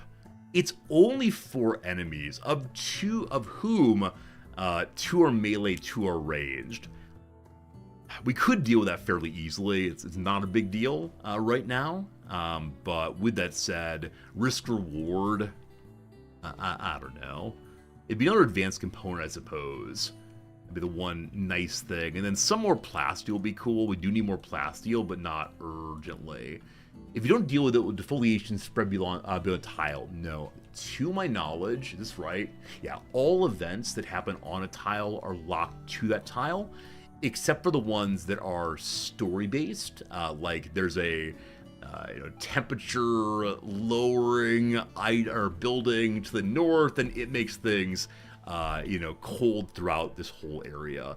But things that happen on your home tile or any tile you're on, I believe never leave your tile. Is that true? Pretty sure it's true. We have way too much food. We have way too much food. This needs to stop. Please stop. Also, that wolf's getting dangerously close. Not a huge fan of that. Okay. I'm now going to say let's only make 30 of each kind of food. I don't know why I said 100. I was getting excitable, probably. A little bit too antsy in my pantsy there. So we'll go ahead and chill on this one. You had one land that spread toxic. Wait, really? Like, you had toxicity happen on your home map, and it went out beyond that? So I've never seen that. I'd be ready to say it might be a mod, but I'm not certain on that one. Yeah, I've just never seen it. Not to say it can't happen, but for my, how many hours at? 102 minutes session. For some reason, the Alt or Shift tab is no longer showing how many hours I played. That bothers me. I must know, must show off a little bit. Where's my Steam? Must show off. 1 second. Okay. Library, Rimworld. From my 2,117.5 hours of playtime. Oh, there you go, there you go, there you go. Crashed on a mech ship, leaked toxin to the sludge who killed it, not mods.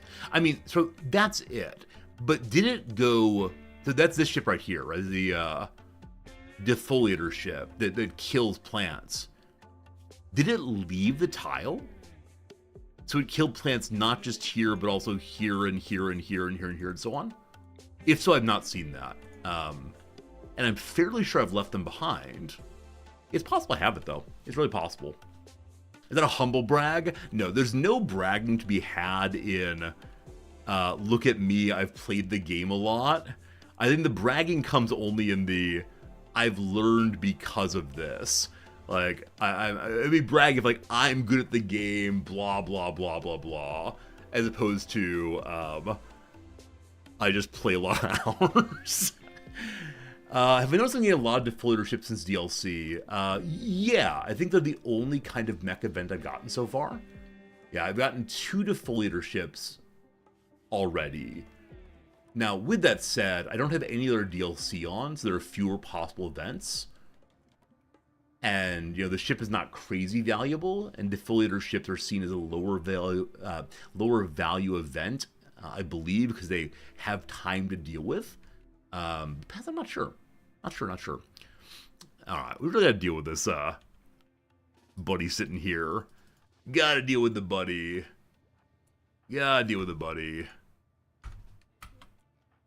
I'm getting a ton also. Yeah, I mean, it's possible to increase the number. I didn't used to get that many. So it's possible that we were getting too few of them in general, and maybe the number's been normalized. But I genuinely don't know. I really don't know. About things like event frequency that requires a bit of knowledge of the world I just don't have. Man, I want some cotton. It feels silly to wait for just cotton. We are going farther north, of course, though. Now, do I have parkas? I have 1 parka waiting for me. Frankly, I need to make 6 of them. I'm going to do 6 times, or 5 times now, and hope they come out pretty good. Oh, really? Best crafting is Pharaoh at a 7? Oh, Pharaoh. I'm sorry, Pharaoh. It is time for you to do some tailoring. And we're making that a muffalo, I do believe. Is that marked as such? Pretty certain it is. Pretty certain it is. Wolves, yep, it is indeed. Cool, cool. You probably need a little chair of some sort. Then you're probably saying, Resorty, you have muffalo fur. Why aren't you making lovely armchairs? As I said before, I think armchairs everywhere looks very silly, and so I refuse to do so. Maybe someday. Maybe someday we'll do so. I'm not sure.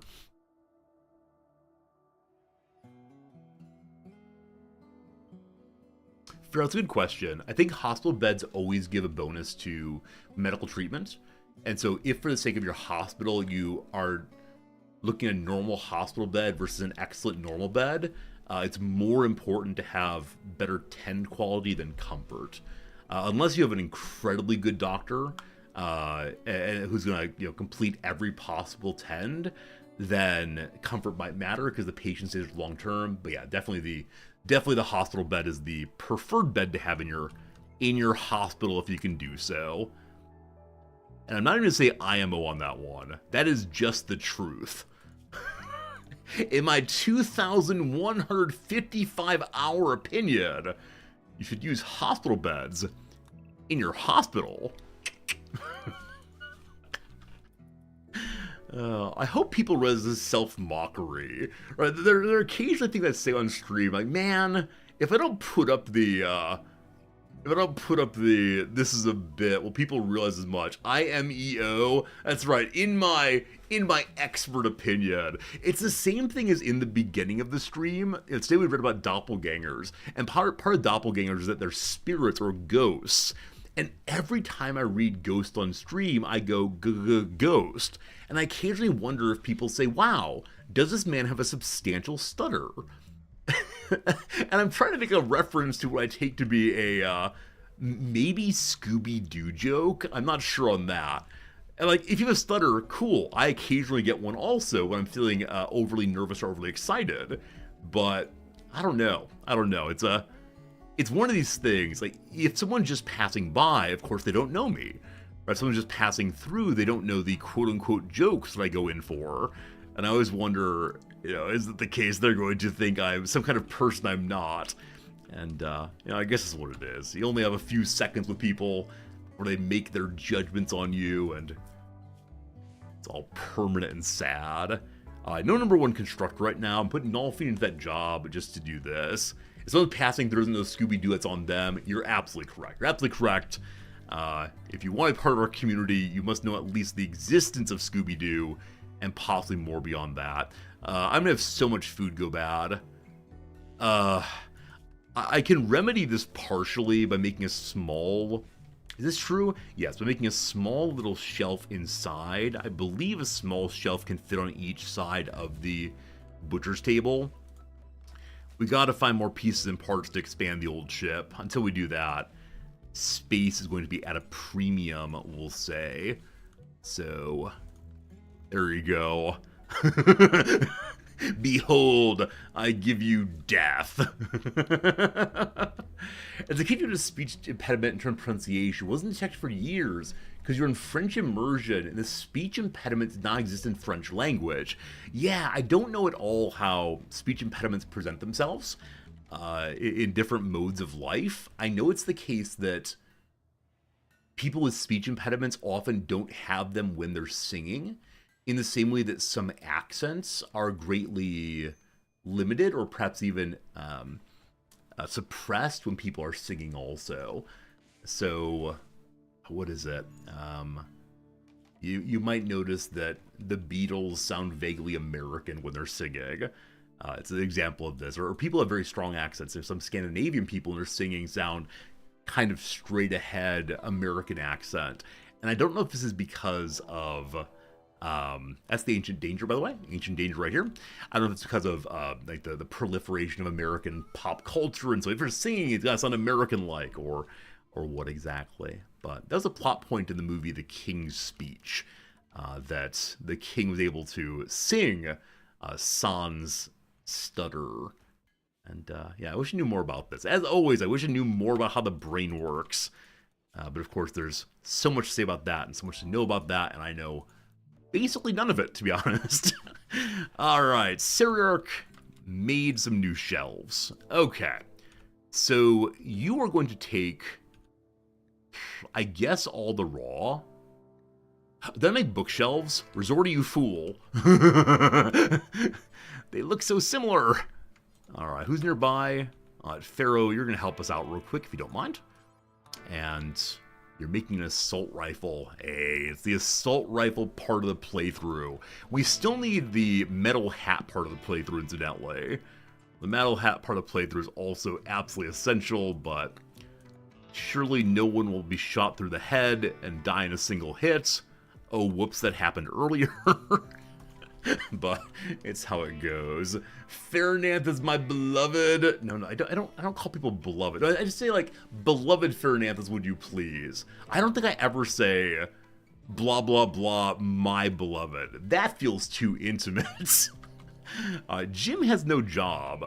Did you cut down all the trees? Oh wow, we're totally full on wood. I'm gonna allow my junk heap here to also allow wood. Would you please put wood there? That'll be important. This is critical, correct? All right, very good. So bonus wood can move inside. I don't see any wood. Is it possible I cut down exactly the correct number of trees? Am I a genius? Do I have some like Rain Man-esque savantism involving only the relationship between trees and available wood? Seems likely to me. That is all made. In the time we've been wasting, the cotton plants grew a little bit more. They still need 6 or 14% to go. Jim, are you not cutting down trees anymore? Have you decided that you quit on cutting down trees? Go do work, thanks. Okay.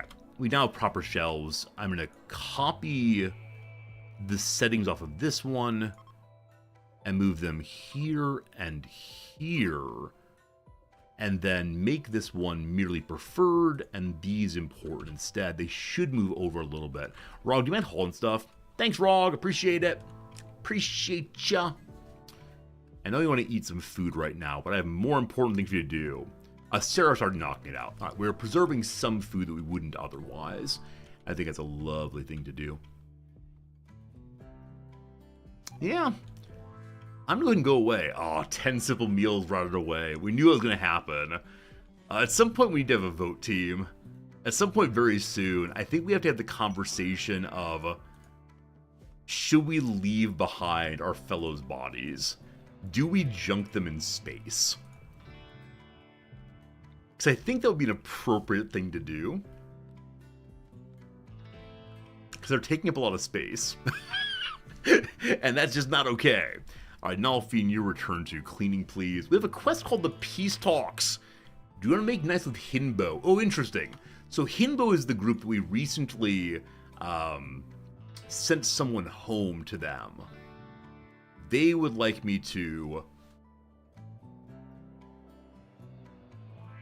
They would like me to come speak with them. Now, this could be an ambush. It's very close by. It's August. I wonder if I can just go land that directly. I don't want to wait until, I don't want to wait for my engines to refill, so... We should go visit someone, I guess. At negative 57, it might be an ambush. It could be. Who's my second best social person? Hades Pluto, no. Pharaoh, you can't do socialization. Because you're an army cook and a farmer boy. We could send Jim. No. I mean, I want to have positive relations with all and sundry. It's kind of important to me. However, why is there a food pile on the ground here? This also holds meals, correct? Huh. Well, that's weird. Alright, team. I'm gonna do this thing. How many days is it to do this thing? If we wanted to go say hello to the neighbors, and hopefully have a better relationship than previously, how long would it take? I missed. How long would it take? Try again. From our home, we have a road. Roads go very quickly, of course. To here, 1.1 days. Okay. Though it feels ridiculous to do so, given the ship, I'm gonna go ahead and make some sleeping bags. I'll make out of comfy buffalo wool. I don't have enough right now. Make it a comfy, I don't know, boring old plain leather. I'm gonna send 2, possibly 3 of you all. We have 6. I'm gonna send 2 of you all. I'm gonna send a good negotiator and a guard of some sort. Speaking of guards, we have an assault rifle. Pharaoh, thank you so much for that. So who gets the assault rifle? Pharaoh, do you get it? You know what? You made it, you get it. Hard worker, fast learner. Truly the best of us all. Captain Pharaoh, no, but halfway decent Pharaoh, yes. Fantastic. Okay, so Pharaoh may end up being the guard on this trip. Yeah, we have another constructor. If Pharaoh dies, it'd be very unfortunate, as they do hauling, cleaning, crafting, construction, etc. But I have other people to fill the roles as well. You have a flak vest on. It's not very good. Legit. 100. No cap. Still got it. Okay, which social person will be going with you then? It can't be Syriarch. It can't be HP. I think it's Rog. So our 2 most recently added characters are going to be going. Rog is not a good fighter. I could send the Battle Muffalo with one of you possibly. The Battle Muffalo might be very, very useful here. Are any of you good enough at animals to look after it? Rog or Pharaoh is. Rog's the meleeer, so it's gonna go with Rog. I believe. Alright, so Nalfine, how well slept are you? More than enough. Alright, let's go make some bedrolls, please. Gonna be good. Good run for beloved Fernandez, beloved Rog, and beloved Battle Muffalo. Don't worry though, the beloved ship will continue doing its beloved best to belovedly continue. Alright, we got 2 good or excellent quality bedrolls. Fantastic. My furniture stockpile has 1 open spot in it. Is there a place to trade on the way, incidentally? No. The group that will hate us forever, I believe, and then one that is friendly-ish. Well, I like it. Our visiting spot's about halfway between our homes. That's a lovely, lovely thing. What generosity and kindness do people show unto us? Alright, haul these on in. And then we're going to hit the road this morning. Lovely. Every time I think of the phrase, hit the road, I immediately think, of course, of someone striking asphalt. I know that's not the phrase. I guess you're striking it with your feet, I suppose. So it's a kind of striking, I guess, but it's not the sort I have in mind. Someone bending over, bloodying their fist by bludgeoning the ground over and over again. The panda's learning to haul. Fantastic. All right, here we go, team. To the world map, to the here, to the form caravan, to the going here. I accept. Fernandez, worth 1,000 money. Why are you worth so little? Your neck is barely attached. You're like one of those flopping Canadians in South Park. I said I've never watched an episode. I didn't say I don't know things. Pharaoh, you're going along. And then, yeah, Rog also. So mace guy and assault rifle guy. And the limits of my post is coming along also. Alright, the things that you need with you are, fine meals. Oh, hoity-toity, hoity-toity. It's going to take 50 hay. We probably don't need quite that much. We're going for a day and a half in each direction, because I believe, takes time for the negotiation to occur. So it's going to take 10 food, actually, and take 9 food. Hey, Totem, I'm doing well today, thank you. The South Park critters are Canadian, or are they? I had no idea. I had absolutely no idea on that one. Yeah, I'm doing well, though. Thanks for asking. They want herbal medicine. I actually don't even know if they can do medicine, but it's okay. I'll take 10 of those. And, yeah, that's that. Any items to take? I really don't think so. Take the telescope, it's fun. No, I think we're... I mean, one possibility is that we get stuck meleeing or ranging we don't want to. So I'm bringing the pump shotgun in case of emergency, break this thing out. Alright. Only 0.6 days of travel. Apparently. It's on the road again. And Muffalo and so on. Alright, team. Oh, there we go. I was noticing it's being loaded into the Muffalo without it getting its bag on. Where are they putting it in the Muffalo? What's going on? We going team? We're going team. All right, good luck to you all. So while they're gone, the cotton will grow some more. I think now we're going to say we want the cotton to grow before we leave the map. We're going to open the Ancient Danger as we're leaving. I guess we can go for more wood. I do worry in space the solar panels may not work. Actually, I guess you can tell me. Anyone know, do solar generators work in space? I assume they do. But there's a possibility they don't. And if they don't, that'd be kind of unfortunate. They do work? Alright, cool. I mean, it makes sense intuitively they would work, but I'm ready for some shenanigans. What's the plan for next ship expansion? I want to finish the back deck, so I can put a 4th turret there. And then I want to have wings. Wings are the next real goal. Unfortunately, I need to have items I don't currently have to do that. But I guess the first ship expansion is pressurizing the ship. Then the back wall or back platform. Then wings.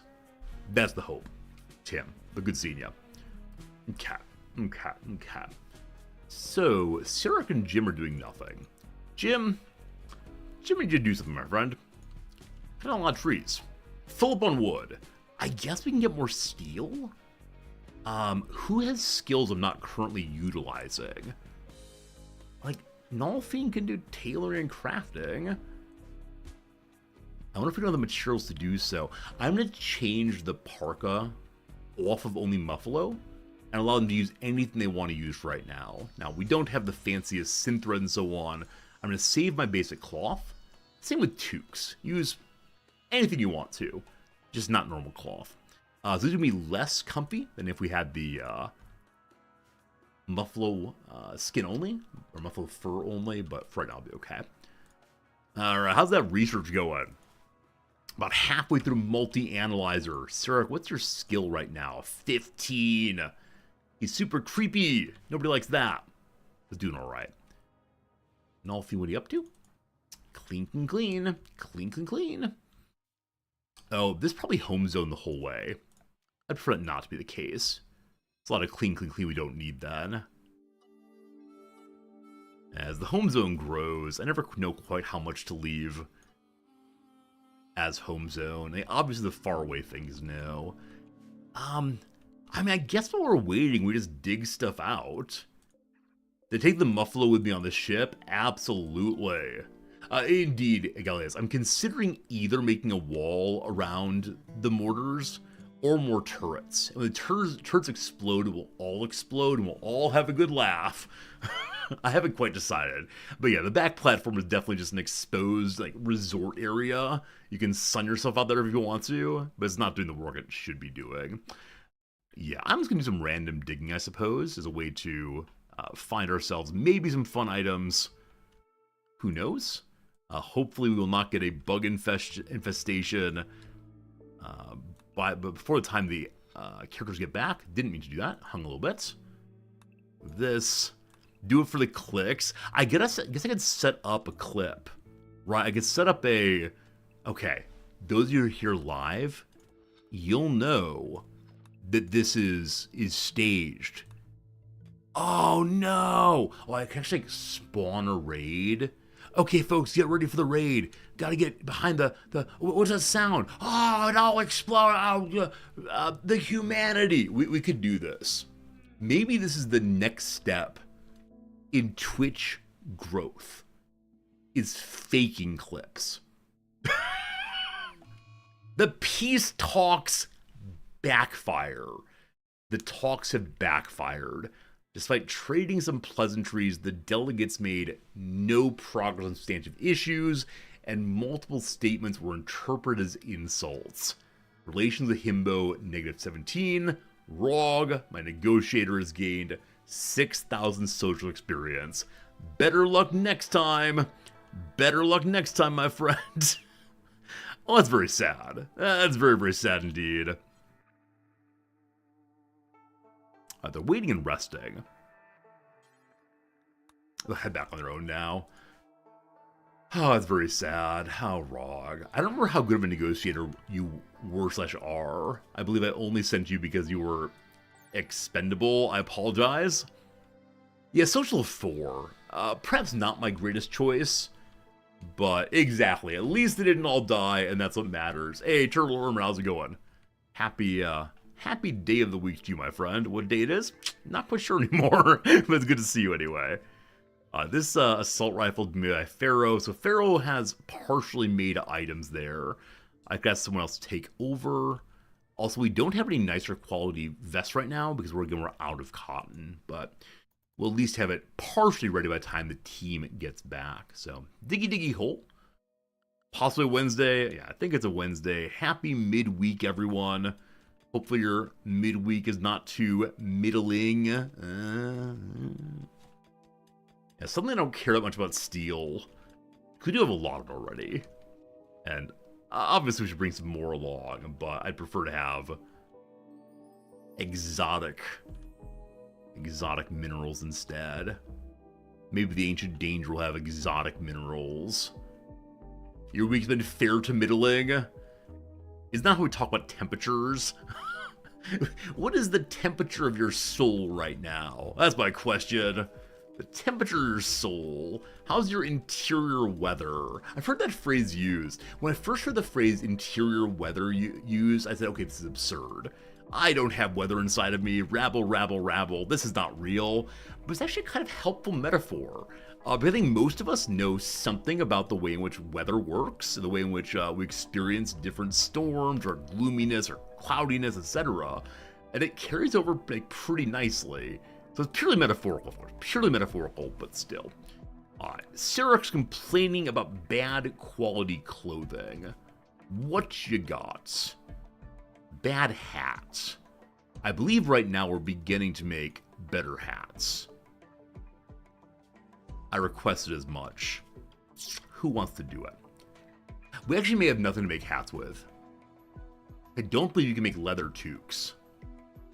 Yeah, no leather toques, only ones that have cloth or wools and so on of that.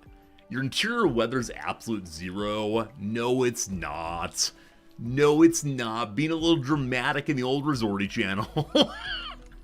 Not to tell you don't have the power of objectivity of introspection. Not to say that your introspective judgments are non-infallible, but come on. Interior weather's summer, overly hot and bad. Oh, team. Why can't it just be like a little bit gloomy? You know, maybe raining slightly. I'll take that. I'll take it's raining a little bit. I'll take it's hazy cloudy, but you're not in the hurricane. I mean, maybe you are. I shouldn't question you, I'm sorry, but if you want to be absolute 0, you can be absolute 0. If you want to play pretend, we can play pretend. What are we gonna do? I need more doors. I've said that 100 times. I wish I had hallways somewhere. I think hallways would be a very nice addition to the old base right now. Are we? Okay, goodness gracious. I thought we're out of simple meals again. Absolutely unacceptable. We do have a lot saved up though. We just need to get the get them hauled on in. So I'm gonna get rid of this spot here. Oh, this is why I did this. I put the one simple meal pile on the floor because they can only pile 10 there. Right. I want all the rest of the meals to get moved inside for right now.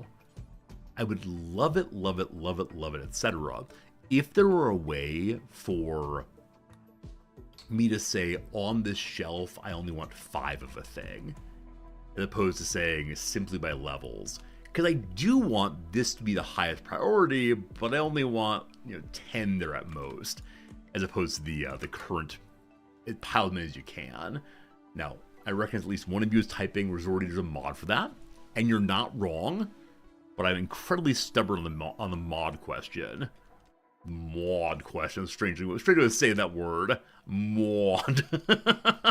I mean, while we're hanging out and waiting for Jim to get home, oh, they're back now, or sorry, Rog and Fair to get home, we could go ahead and put in the oxygen pumps.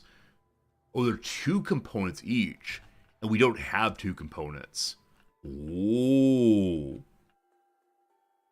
There's now an argument in favor of beating the dickens out of these. We'll get components inside the ship.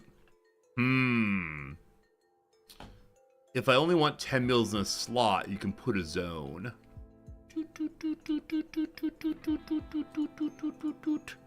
Thank you for the good suggestion. I appreciate it.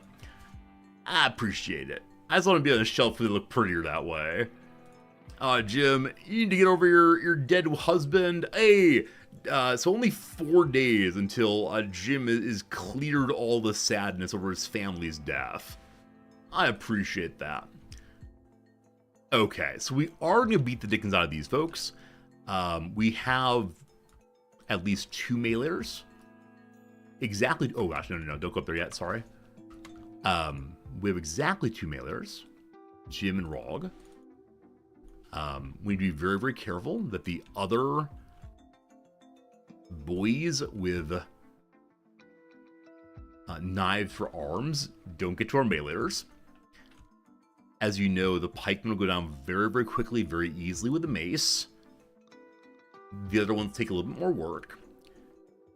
I think I'm going to start this thing by having 2 groups of shooters, one here, unload into the scythers to hopefully draw them in as the meleeers each take their first strike. If we end up with a scyther and a meleeer, it's going to get pretty rocky pretty fast. And by rocky, I mean bits of flesh everywhere. It'll be something. We all have vests on at least. We probably have hats, but we'll be okay. I think. I mean, do the vac suits actually give any sharp defense? I doubt they do. They do? I'm sorry, what? So I assumed that the vac suit was made of very thin material, and that later when we get like fancy, strong suits, that's much higher than expected. Okay, Jim. I need you to put your spacesuit on. Someone please make some comments about Major Tom and ground control and so on. Bizarre. Okay. The helmet also. Where are the helmets? Now, where are helmets? Rog get the same. This is only for the sake of the battle. After the battle... they're not allowed to wear these, actually. Okay, so Jim, you're a spacefarer. Rog, you're a spacefarer. They should automatically wear it then. Yeah? Maybe not. Hate to force you. However, it's time to force you. Jim, where are you? Jim? Jim has the hat on, but he does not have the chest piece on. He's taking off his vest first. Yes, vests and vac suits can't be worn simultaneously. Which raises a question. How much defense to sharp does the vest give? It gives it over a smaller portion of the body? Yeah, so the vest gets more than double sharp defense, but it only covers the chest.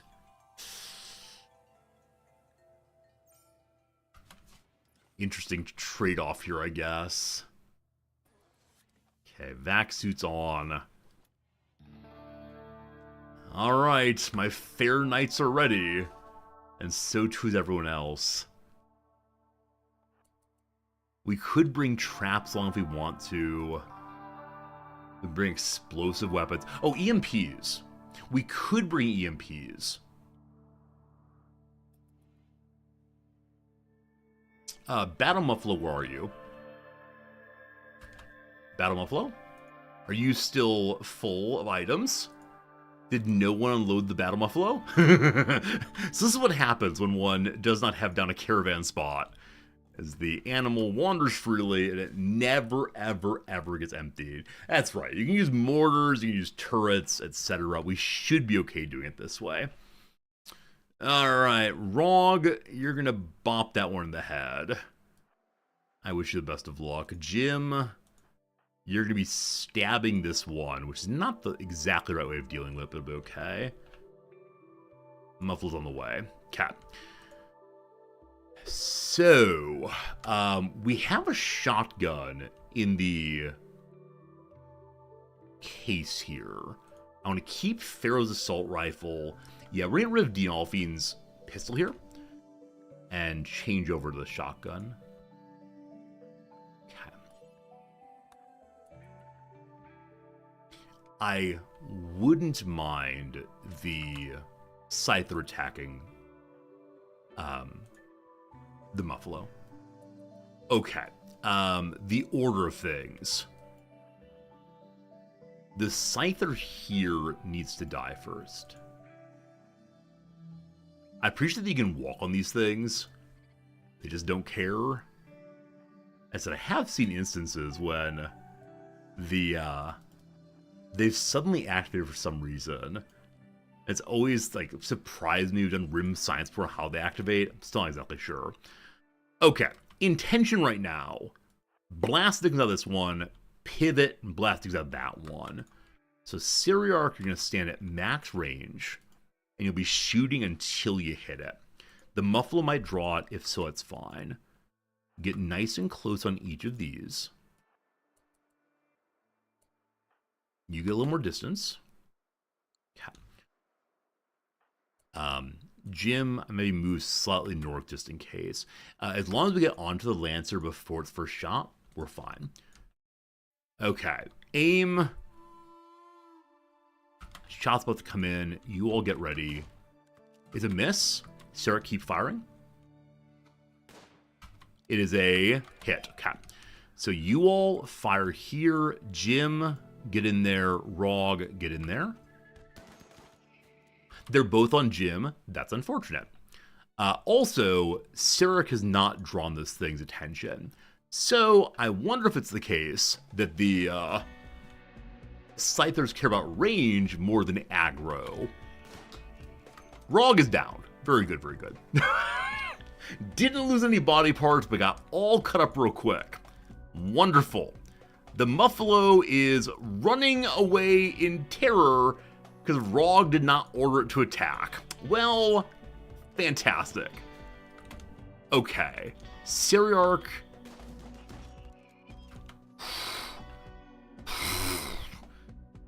And here I thought I was doing so well. Not a single one down yet. Okay, one down finally. Jim, how's it looking, brother? Actually doing pretty well, all things considered. So, Cyriarch, I need you under cover because of the pikemen. You three need to go use this for cover. Go. Cat. This one's running for I don't know what. Good. This one's very confused. So, Cyriarch has cover. That's great. Hades, Pluto, peek out, get the Lancer. Good. Hop out. Rog, how you doing? Dies in 5 hours. Jim in 14 hours. It's all good. Okay, good. Runaway HP. You all pivot back. All down. We're fine. Cost of doing business. Cost of doing business, we're fine. Oh boy. Alright, it's time for a quick round of who got most hurt there. That I didn't draw away either Scyther was shooting. Very, very distressing. Okay, Jim 14 hours, Rog 5 hours. Everyone else seems fine. Everyone else seems fine. Good to good. My plan was so strong. And yet, alright, HP. Go 10 to Rog, please. Other doctor available is Seriarch. You are bleeding a little bit. That's fine. Go bleed into Jim's open wounds, please. Oh, you have no medicine with you. You're a doctor with no medicine? Oh, that's unacceptable. I'm guessing someone did not ask you to carry medicine. His name is Zordy. Okay, please carry 3 herbals for now. Good. Hades, Pluto, you're already working. Nolfine, please go tend to Jim. I appreciate it. Seriarch, head on home. You can self-tend with herbal, thank you. Okay. Good. The Muffalo, an absolute coward. We have to deal with this also, but it's not urgent. Pharaoh, you good? Pharaoh is shot once, bruised into the liver. Some internal hemorrhaging, I suppose. I think it's actually faster to melee, even with your normal boring gun. Okay, you're trying to get more medicine for Rog. 16 hours, awesome. Go and rescue, please. Lovely. All worked out okay.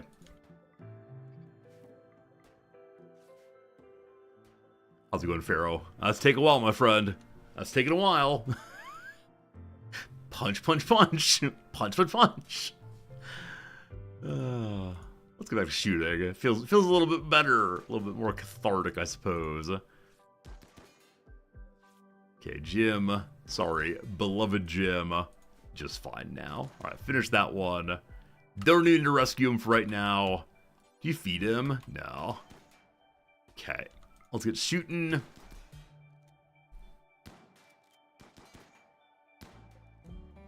Half done, good. We'll save Jim in a moment. HP, what are you doing back home? Still rescuing, fine. Did Seriarch self-tend yet? You didn't actually. Are you not on doctoring, Seriarch? True. Hey, there we go. All done, all good. 1 component. Nothing terribly exciting, that's alright. Nolfine, eat your food and then save Jim. Poor Jim, scraping and crawling on the floor. And wait, you're going home to eat, then you get Jim?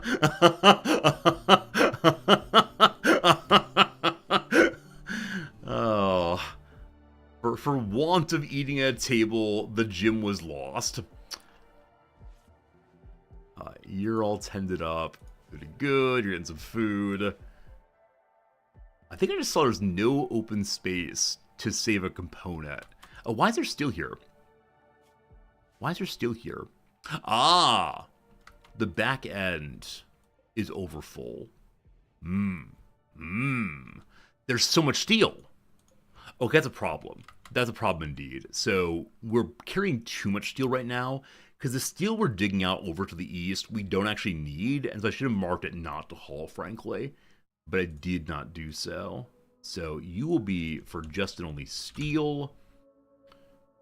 And that will give me some free space again. That's important. These are preferred, correct? Shelf, please. Preferred, good. Extreme break risk. Hey, Jim's up and going again. Jim, you hero, well done.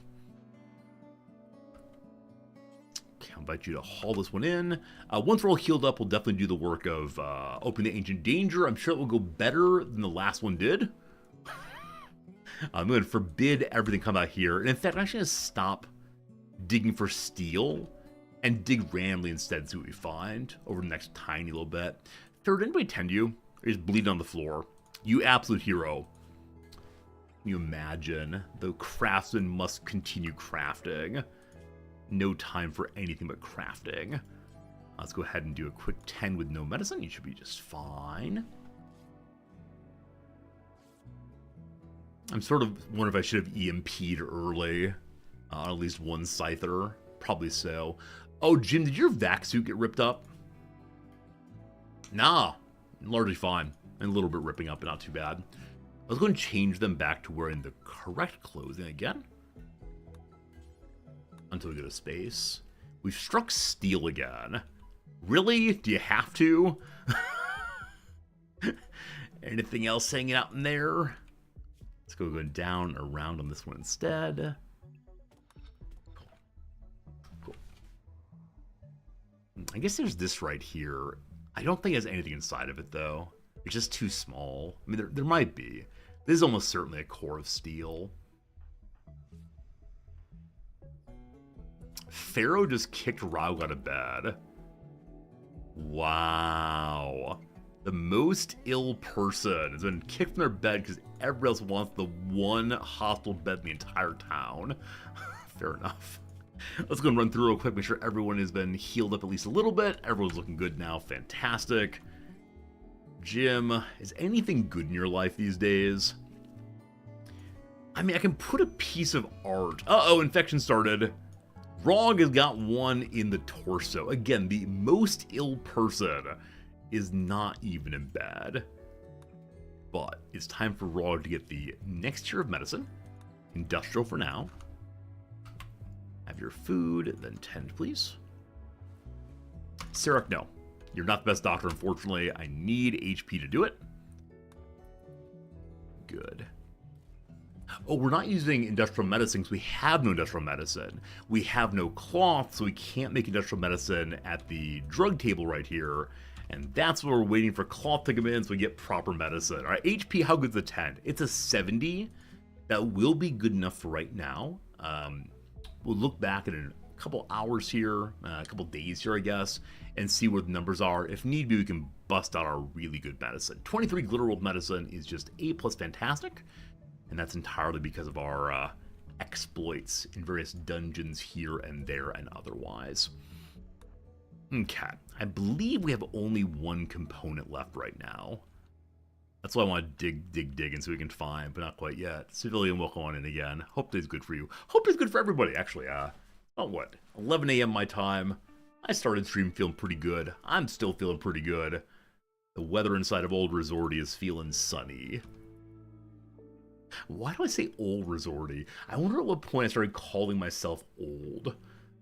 I mean, there's a distinction between old and old, I suppose. At the same time, I have no idea. We can strip Raug if we want to, and put normal human clothes on again. If you want to hang out in your astronaut clothes, okay too. Hey, civilian! Thank you for giving 2 subs out. Boom, boom. To Pond and to OBS Dark. Both of you enjoy your subscriptions from our friend Civilian, who's been so darn generous over the past few days. I mean, always generous of spirit, but these days financially generous too. Thank you very much indeed. Have fun being free of the ads.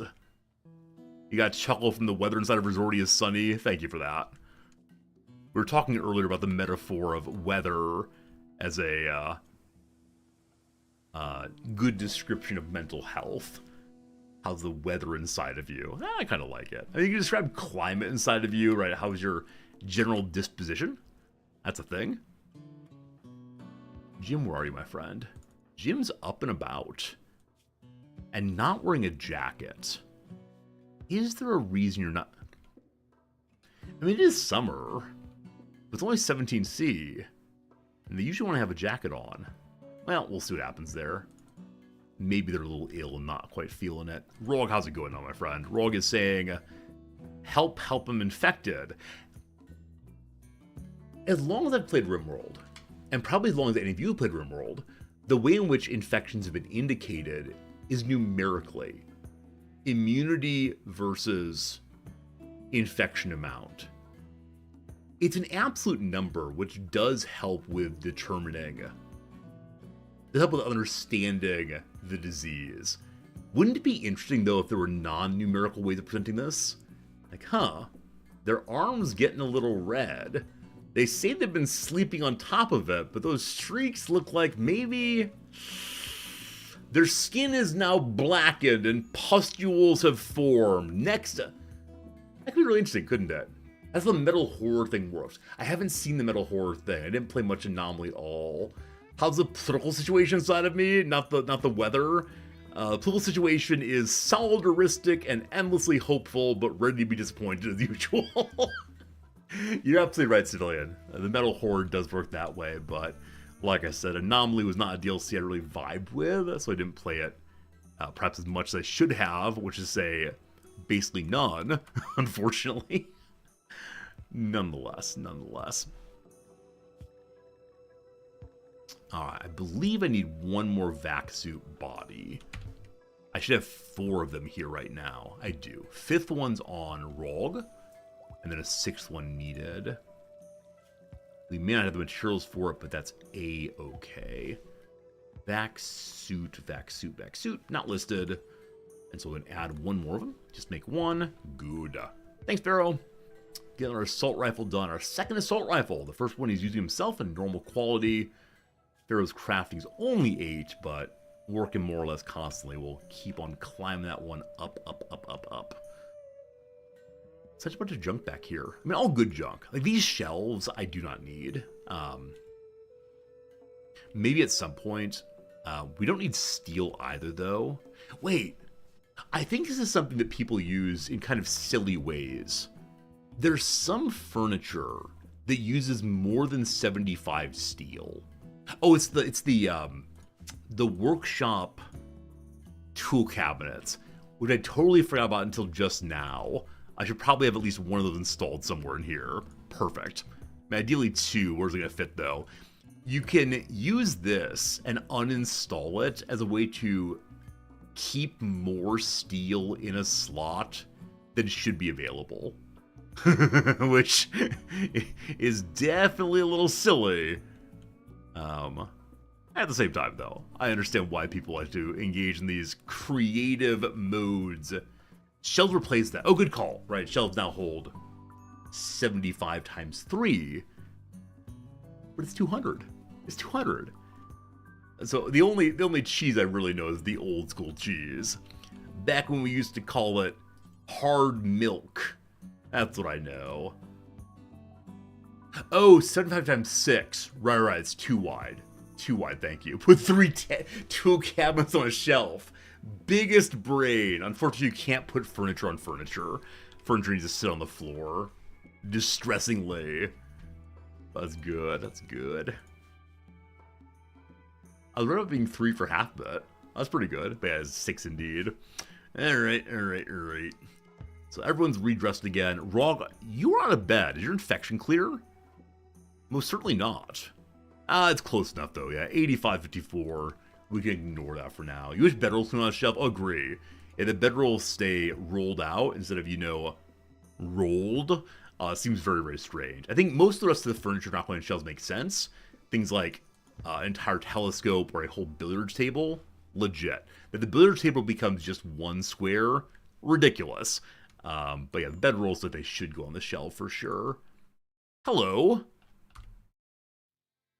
I never know what the game knows. If I could ask for anything from space right now, I would probably ask for components or cloth. This is such a boon. Because we've been waiting here for cloth to grow. So I can make, I don't recall what, but something. Does anyone know how the game determines what to give in crash-landed items? Because I can imagine, behind the scenes, ooh, spooky, that it gives you just what you need. But is this me seeing things? Is this me imagining coincidence as something more than coincidence? Yeah, I think it might be random also. Real possibility of that, my friend. That's pretty good, though. Yeah, we can make medicine now. It's the hugest thing. Okay, do we have someone who can actually make medicine, though? Pharaoh, I think it's, what, 6 and 6, possibly? Pharaoh has what kind of medicine ability? Literally none. Good. Other crafters, Nolfine has 2 in doctoring. Uh-oh. Uh-oh. What is it again? It's actually 4 and 4. Oh, it's not doctor, it's intellectual. I apologize. Crafting intellectual. Pharaoh, intellectual is 0. Sorry, shouldn't laugh. Very rude. Nolfine is 6 and 2. 4 and 4. Rog can make medicine. There you go. Friends, time for a quick little ad break. Been live now for 2 hours and 30 minutes. I want to get some coffee. This ad break, I'm just going to get some coffee, be gone for 3 minutes, You can look at my ship. I'm gonna let the game run. I feel sufficiently in control right now that I'm just gonna let the game run. I'll have my AFK thing on. Rog is not gonna die. Yes, Rog is fine. What's the worst that could happen? Our cotton will grow big and strong. The mining will get done. We'll find something cool. Past that, nothing bad could possibly happen. So I'm going to put up a mining marker there. Expand this down. An infestation could happen, but the game will pause for sure. Okay, back in just 1 second. Enjoy the game. Speed 2 only. Speed 2. BRB.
Nothing bad ever happens on the rim.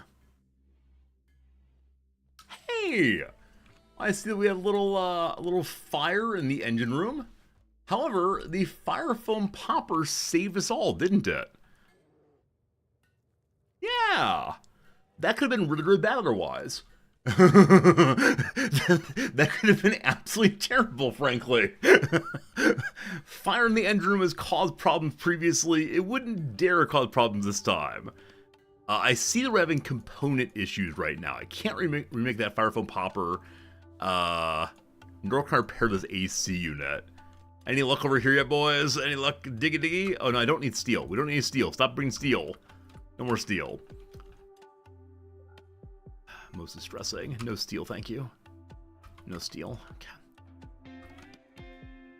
Yeah, I mean, if you want to know where the where the components go, all the turrets all the time, and we need more. We're working on researching our way to what could eventually be what could eventually be component making of our own. But we need more space for that, obviously. So, a sniper rifle's been made. Pharaoh, you hero.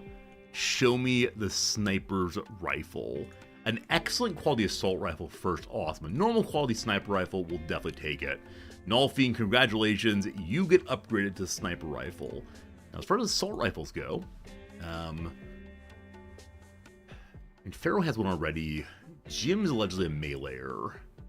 Rog is nothing. Rog, you're gonna spray and pray with an excellent quality assault rifle. Oh no! Jim's off to eat all the ambrosia. I think we have only 1 or 2 ambrosias. Feel free. And Jim's in bad enough shape. I'm considering opening the Ancient Danger without them.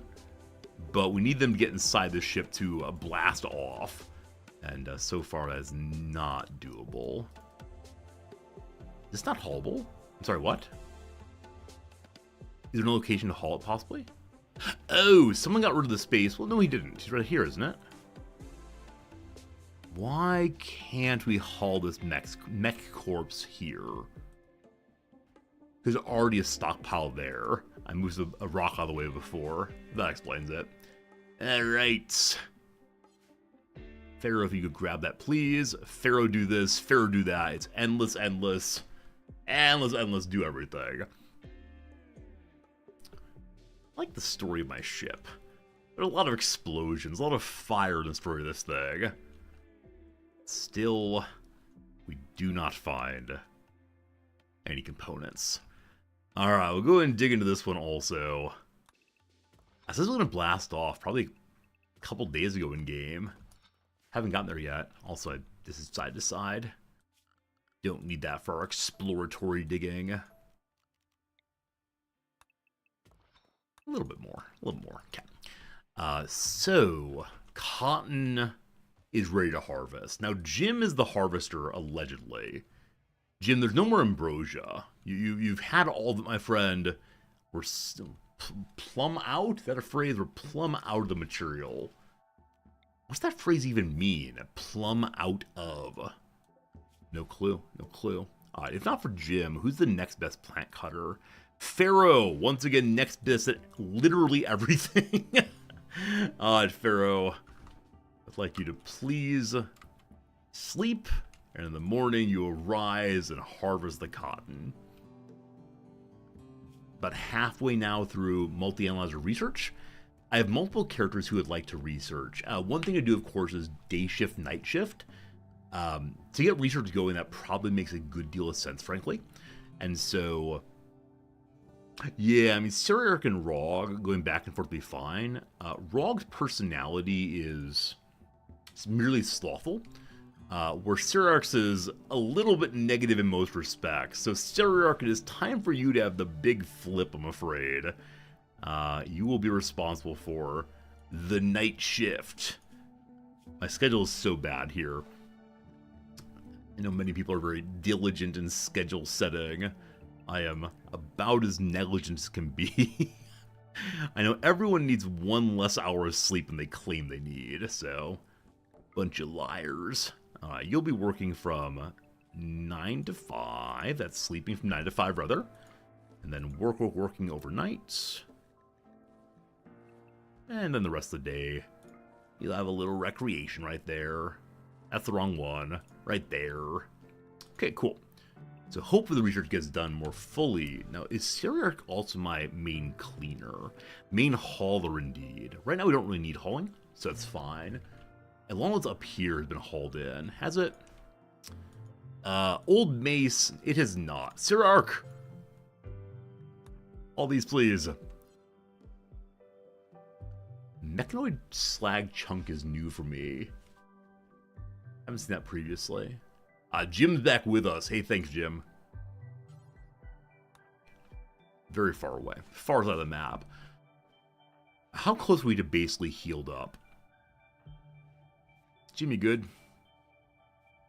Jimmy good. Jim, no more malingering. Time for plant cutting instead. Thank you. Oh, good call out possible. Plum out is not the fruit plum out, but plum like a plum bob. The things that are straight. Yes, plum countertop. Smart thanks. Smart thanks. Is all the mining done? Man, all the mining's done. We're not gonna find anything interesting here. Though feel free to like bring up that meme now. You know the one, right? You know the meme where the fellow stops digging just before the diamonds, just before he finds his magic anime princess, or whatever other treat one might really want to find. Alright, there's no way. Absolutely no way anything in this thing. That's you gambling. You want to talk about some Magic the Gathering packs? Happy to do so. Happy to do so. Fall is here. I must head north. Need more muffalos. Okay. Okay. We're up to like 820 or so subscribers over on the Magic channel. I said at 1,000 we'd do something special. Now, what will that special thing be? I don't know. Hey, we got a gift. 3 Glitterworld medicine left behind. And I didn't realize we actually had a trader here. You don't appear to have components in your pockets, but I don't care. Rog, chase him down. Run. Okay, cool. No components. However, they can take some of my garbage stuff. A revised booster pack?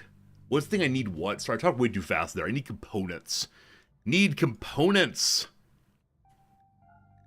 Pharaoh, I'll tell you, just the two of us here. I do have a pack of Portal 3 Kingdoms. That's the current thing I'm considering opening, is a Portal 3 Kingdoms pack. If not that, a 3rd or 4th edition, I guess, is sensible, but they're so expensive. I sell quite a few cards to buy the cards for the videos, but I don't know. I don't know. If I get an unglued pack, this is a place to look. If any of you go and buy all of these, I'll be so unhappy. I'll be so unbelievably unhappy. Okay, how do we do this one? Ego. Grab the Ego symbol here if I can. Please don't make me type it out. Come on, where is it? Where is it? There it is. Okay. Just this. Thank you. It's fine. Buying right now. Yeah, occasionally people are like, Resorty, where do you get your packs? Resorty, where do you get packs? Thank you, Dapper Do It Faster. Do they have unglued packs here?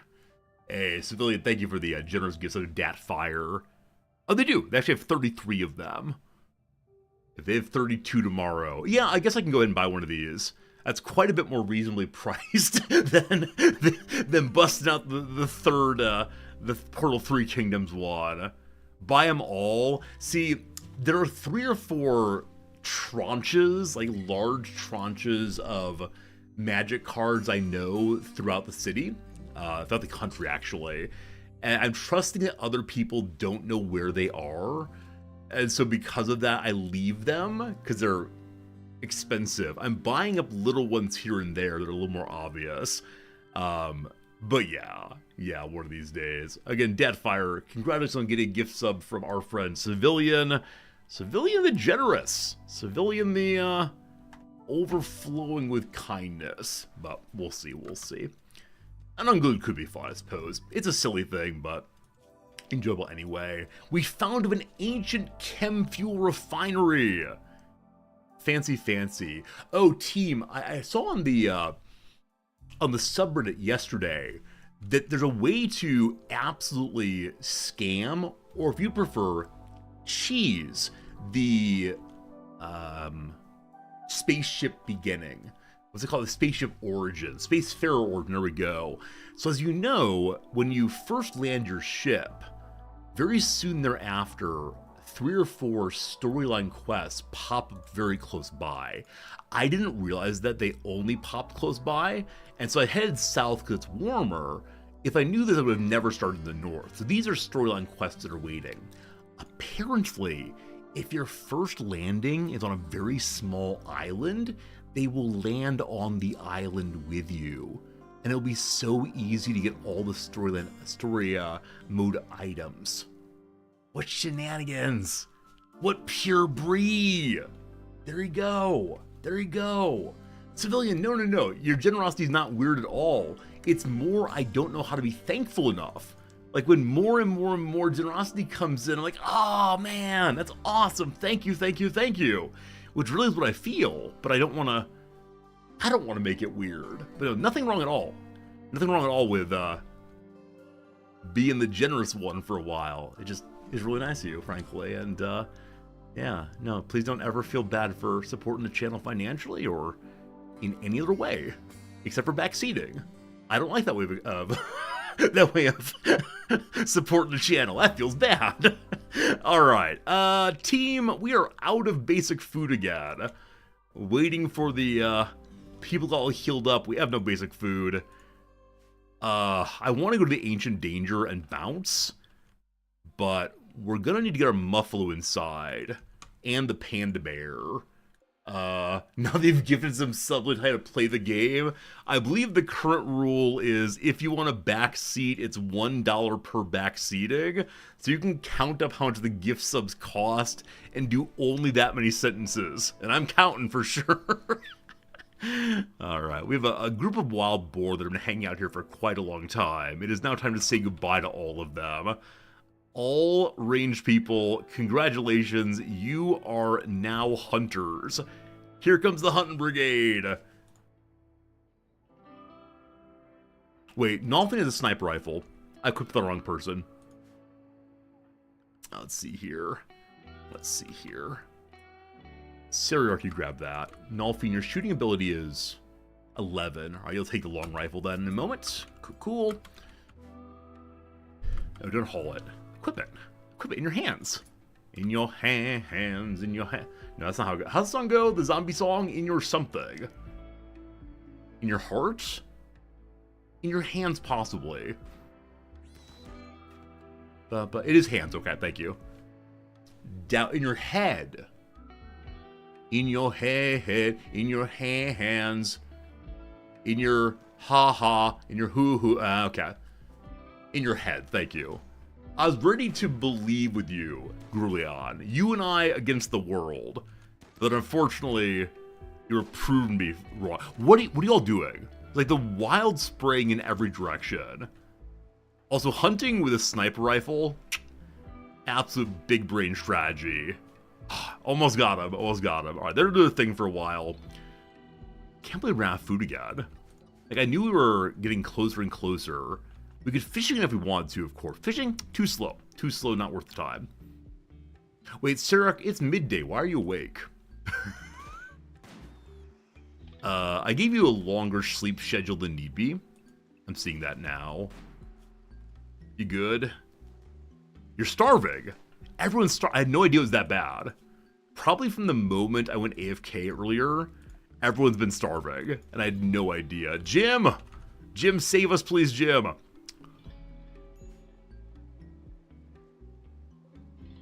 Okay. A lot of harvesting to do. We're not gonna die. We got meat coming in. It's all fine. Nolfin, are you starving also?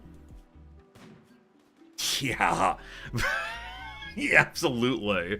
Oh, why did I go AFK with the game running? I tend to forget things. The other thing, of course, we could allow them to have the fancy pack survival meals. That would be the other solution here, but that's the solution that I refuse. Jim got some berries, good. Meat's coming on in. HP. Okay, I'm gonna micro. Oh gosh, I have everyone here. No.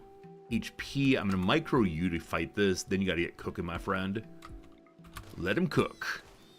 Do any of you use the term in that way?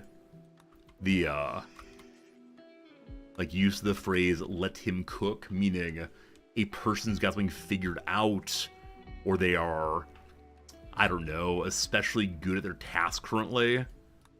Let him cook, possibly? I don't know. Not one for me. I think it's a youth speech. HP, what are you doing? You're butchering good. 2 Gen Z, okay.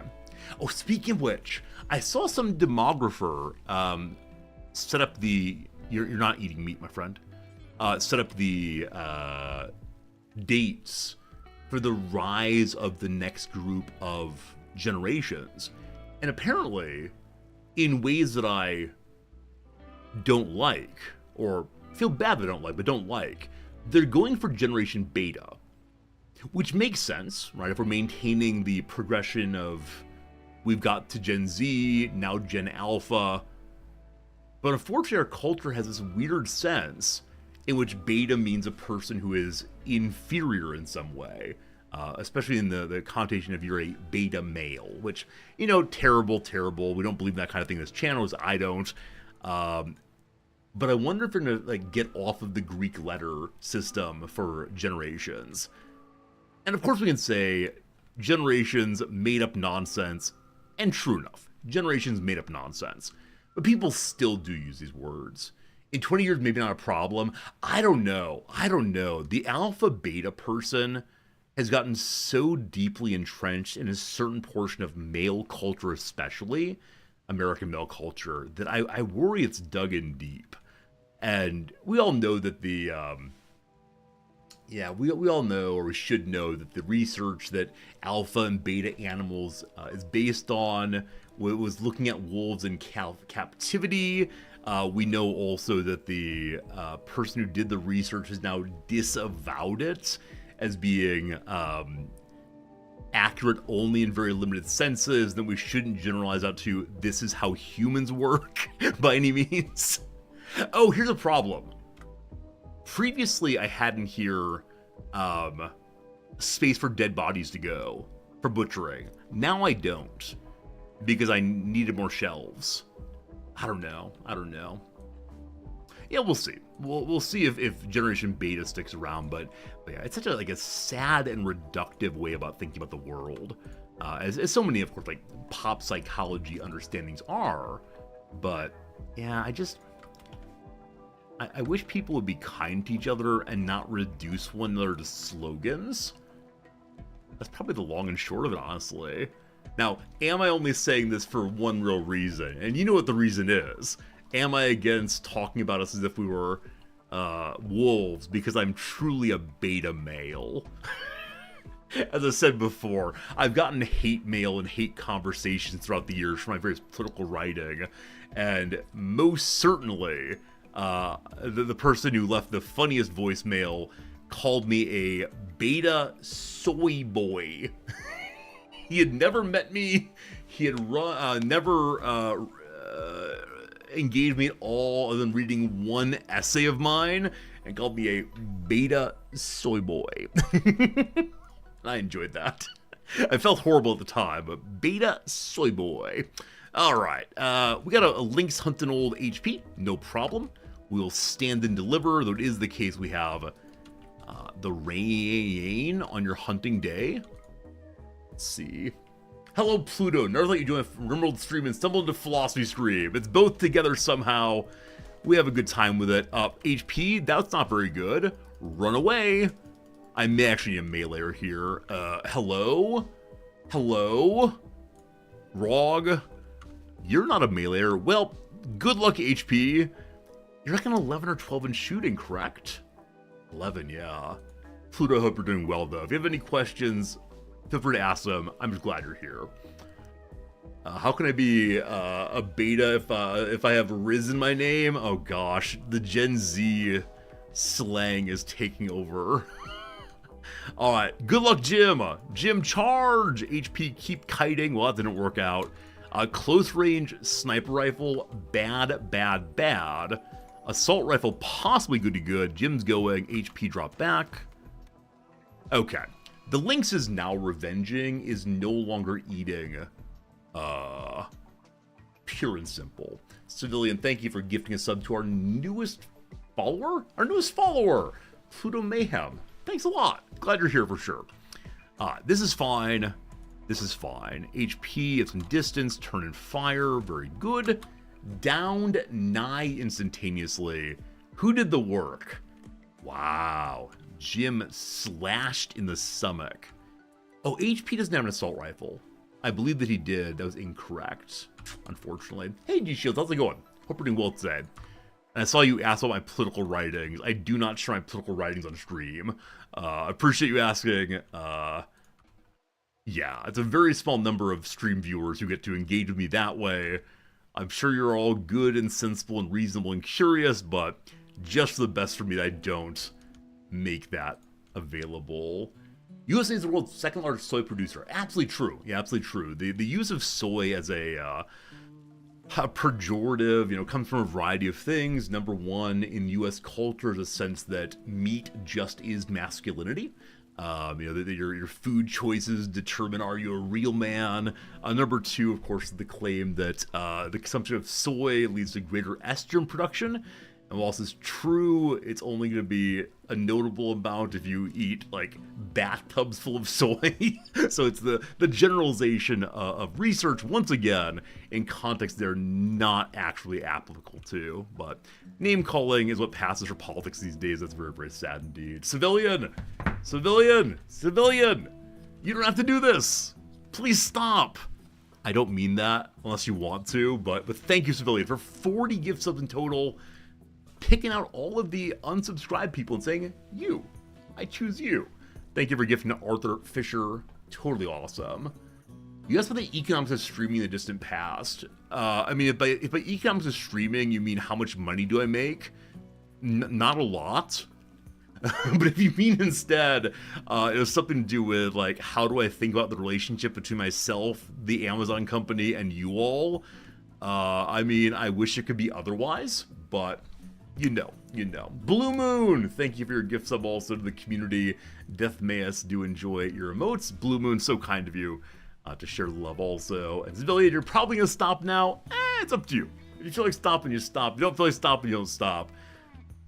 But it's been really generous to you throughout the past couple days. And I know you're going away for a month or so. We'll be here when you get back.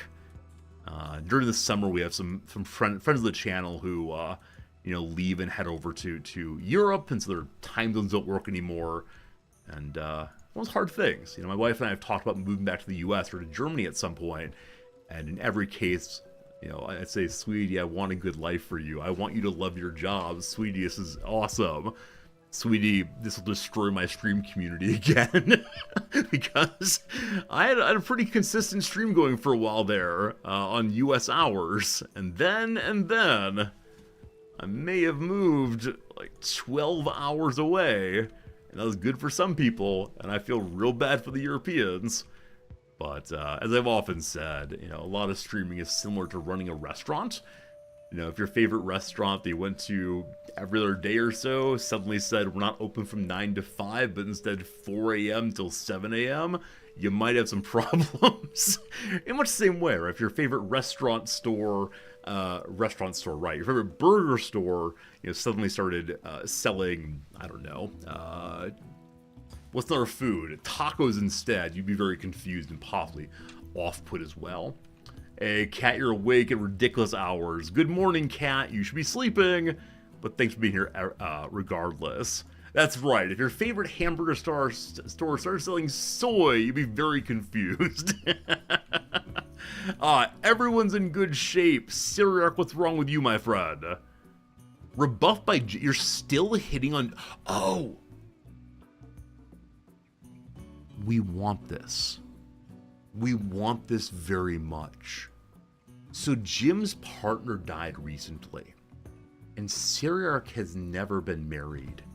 And if they could find love, that would be a beautiful thing, because they could share a bedroom and give me more space.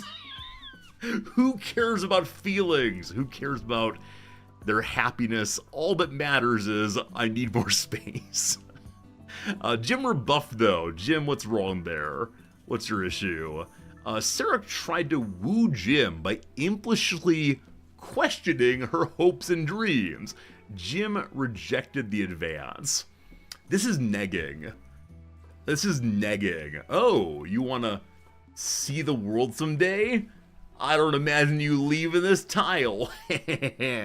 Oh, you want to meet someone new and build a new relationship? Pfft, I don't see anyone like that. And that's a good one, because you can't see yourself unless you go looking. Oh, I like that. I like that a lot. All right, friends, it's time to open the Ancient Danger and then probably get out of Dodge. I'm not sure why I'm opening the Ancient Danger other than to be entertaining, to give you all what you care to see. I'm now deciding, do I think I'm going to fight it out? Right? If it's the case, there's anything in there of any resistance at all, should I fight it? The answer is no. But will I? If I'm going to fight it, I should have like a substantial turret and cover line. If I'm not going to fight it, I should open it and run away and get the ship and blast off. Is it a wooden path so we can crawl back to base? It's actually a wooden path, so after we open it, we can run away as fast as possible and get to the ship and blast off. Okay. It is time to get everyone inside, including the animals, Our little zoo/ark needs to be refilled once more. This is marked as Muffalo. Hey, it's Mad Sparrows. Caw-caw! Oh, speaking of caw-caw, this morning, for reasons I don't understand, the crows were crazy in our neighborhood. It's not a trash day, so they weren't squabbling over who gets the best bits of leftover ramen. I have no idea what they're on about, but there was probably a group of like 5 or 6 of them screaming back and forth from like 6 a.m. to about 8 a.m. Who knows? I went outside for a little while, didn't see anything. But as usual, I want the crows to be my friends, and I want the crows to act with me and follow my desires. How many mad crows are there? Not mad crows, sorry, mad sparrows. There are quite a few mad sparrows. Now, as you may be aware, sparrows don't have a lot of HP. There's all of them. There are a few there. Cyriarch's exposed right now. Is this a case where I say let's just blast off? Unfortunately, Cyriarch's far enough away we have to deal with this. Do I turn on the turrets? This feels so unsporting. This is the kind of hunting that natural resource officers attempt to stop at all possibility. Oh gosh. Alright, so most people are asleep. Cyriarch, run. Yeah, okay. Everyone, rise and shine. Jim, where are you? Jim's over there. Okay. Jim, you're gonna head north towards Cyriarch. The birds may chase you, and if so, I mean, good luck and gods. Does anyone know the airspeed of a unladen swallow? Sorry, sparrow. Is it gonna catch up to Jim there? Ship guns online. Nulfiend, please go ahead and flip this switch also. Very good. Hey, very good. Thank you for knowing the reference. Well, Jim's gonna die. There's no way. Alright, Cyriarch, stand and deliver. Also, moving onto the ice slows Jim. to half walk speed. I doubt it slows the birds. I've actually never looked at this before. So speed right now is, where is it? 3.1. Oh, interesting. 3.1 is actually slower than a colonist. Colonist for what, 4 something? Yeah, 432. So I actually made an error by taking Jim onto the ice. There was no way to avoid by going south. I guess there's a wall in the way. Well, good luck, Jim. They start walking? Oh, this one started walking for no good reason. The other ones are still top speed. All right, Jim, good luck.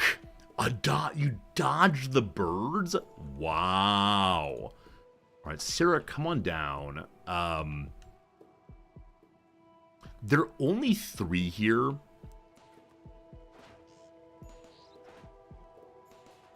Please, for the love of all good and holy, don't destroy my turrets. You can't tell the turrets which ones to target, so they're firing wildly.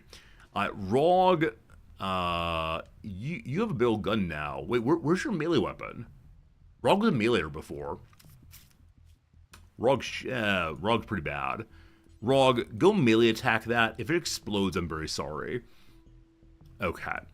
You two need to go help Jim. That's pretty far away. Good luck.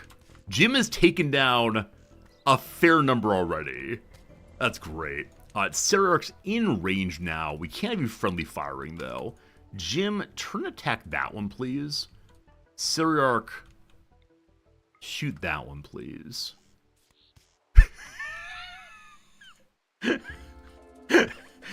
Maybe I shouldn't be afraid. Maybe Jim is master of birds and has just killed every single one. Oh, I mean, some of you know the song Poisoning Pigeons in the Park. What happened here? Sorting sparrows in the snow. Wow. Incoming mechanoids. We gotta bounce the next 2 days and 13 hours. Fair. That was something else, my friend. Alright, they're all good. They're all downed. Didn't even need the east and west guns. Sorry, the port and starboard guns. This is a spaceship after all, as opposed to a roving, rampaging base. That's great, though. G-Shield, good night. Sleep well. Appreciate so many of you coming by to say hi before bedtime. So Jim needs some doctoring. Pretty clearly, Jim has currently been pecked quite a bit. But we look forward to get Jim cared for once they're home. And I'm going to open the Ancient Danger once Jim's in bed. So it's time to move my animals indoor. Pharaoh, are you able to move the mascot? You may not. HP, please move my mascot. Thank you. And the panda bear, oh, good seeing you, needs to be moved into the inside zone. And I don't want them rampaging about the ship. Actually, they can rampage about the ship. You're moving to the deck location. Down to only 100 hay, unfortunately. And it's getting a little lower as time goes by. Okay. I'll go ahead and close this door so that the Muffalo stays inside the engine room. Good. Thank you. Okay. Everyone else is getting home right now. Excellent. And then I don't have any joggers, unfortunately. Oh, joggers. Isn't joggers a word used in English or British English for a sweatsuit? Is that what it is, possibly? Or joggers shoes? I put on my joggers. I think shoes are trainers. Like running shoes. Trainers. What do I call those? What do I call non-running athletic style footwear? Running shoes? Team, sneakers, thank you. Sneakers is the word I use. The trainers are the shoes, okay. Tennis shoes that are, thank you. Oh boy, I might be losing my mind, friends. Might be losing my mind. Alright, Sarah, don't use the fancy medicine, thank you. Normal's okay. Okay. Jim, you get to bed eventually, you still working? Alright. You're currently bleeding out, my friend. Sneakers is a great movie. I've never seen Sneakers. Is it a spy movie? I'd like that very much. It's Sneakers. Now, if that's the joke on which the movie is predicated, I feel like an absolute idiot for saying it that way. But nonetheless, the cast is wild. I don't know Sneakers at all. Not even a little bit. All right, Civilian, thanks for gifts of the Waverns. Waver NZ. Waver NZ, possibly. Thank you very much for being here, my friend. All very good. All right, it's time. It's time. It's time. Syriarch, you're in good shape. Surely the knight will protect us from the horrors inside. Wavern's fine. Or I apologize. I want to try to say it correctly. Cat. What's the worst that can happen? The worst that can happen is Syriarch has a mental break while opening this. Well, that's fine. Here we go, team. What's in that box? Oh, gosh. It is... Okay. Well, this is not ideal. Because they can shoot a decent distance, especially the Lancer. That, unfortunately, is the whammy. Now, there is a very fancy rocket launcher in there. There's probably some argument that says have someone go in the backside, get the rocket launcher, and get blasted. Why do I let you all talk me into this? That's the question. Okay. Right. Jim, I know you're unwell. I need to turn on the guns to distract. Syriarch, I hope you're feeling particularly agile right now. Is it waterfall or agile? Are you going to move like agile or like a waterfall? Okay. Top speed, get inside. Dodge a dodge, dodge. No line of sight, no line of sight, no line of sight. They want to melee for some reason. Oh boy, someone's get blasted. Oh, mostly dodging. Oh, not dodging anymore. That's a Lancer shot. Lost a leg. Lost a leg. Whew. Whew. Okay. It is not time to blast off, my friend. Syriarch, hop along Cassidy, get in bed. Everyone else, it's time to launch this thing. We're taking damage. We're taking fire, sir. Guns operating nominally. I do want to launch, thank you. Okay, where to? We're 2 or 2. Ah, I thought we'd get here this jump. Am I not full of chem fuel?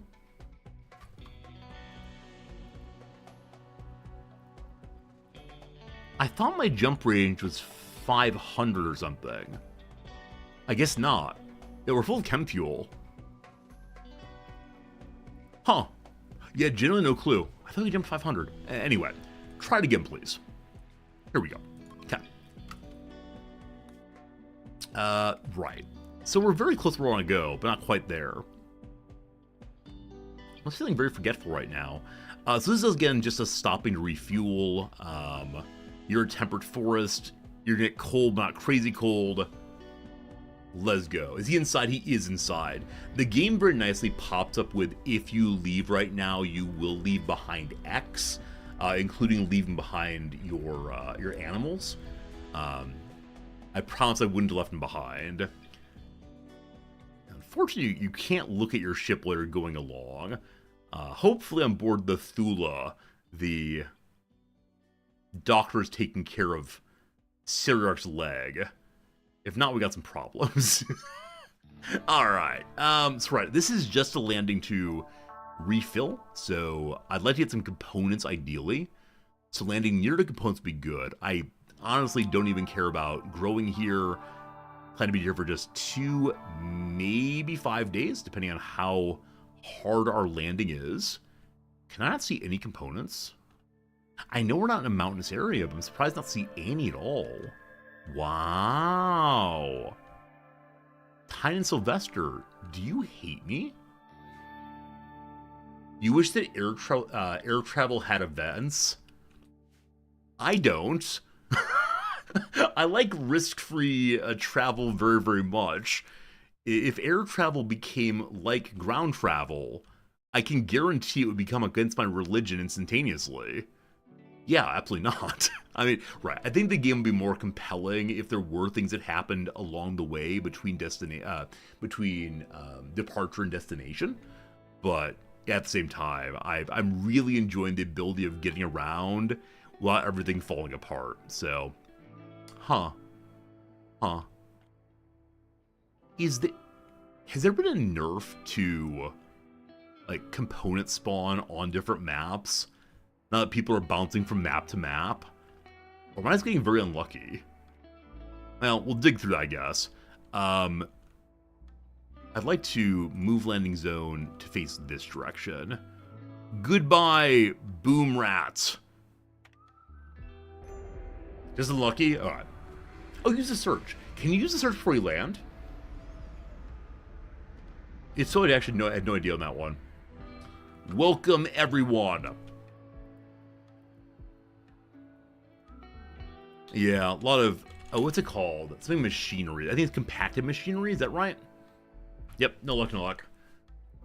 Is brave to send one not well armored cosmos ancient danger? Thank you, Toon. I'm glad to be a brave person. I'm glad to be a brave person indeed. All good. Alright, Seriarch. It looks like the ship freezes as it is as you're flying. So I think Seriarch has not been cared for. Seriarch just running and open for the best. Fine. I can make a prosthetic leg. That takes components, though. And the many things I don't have...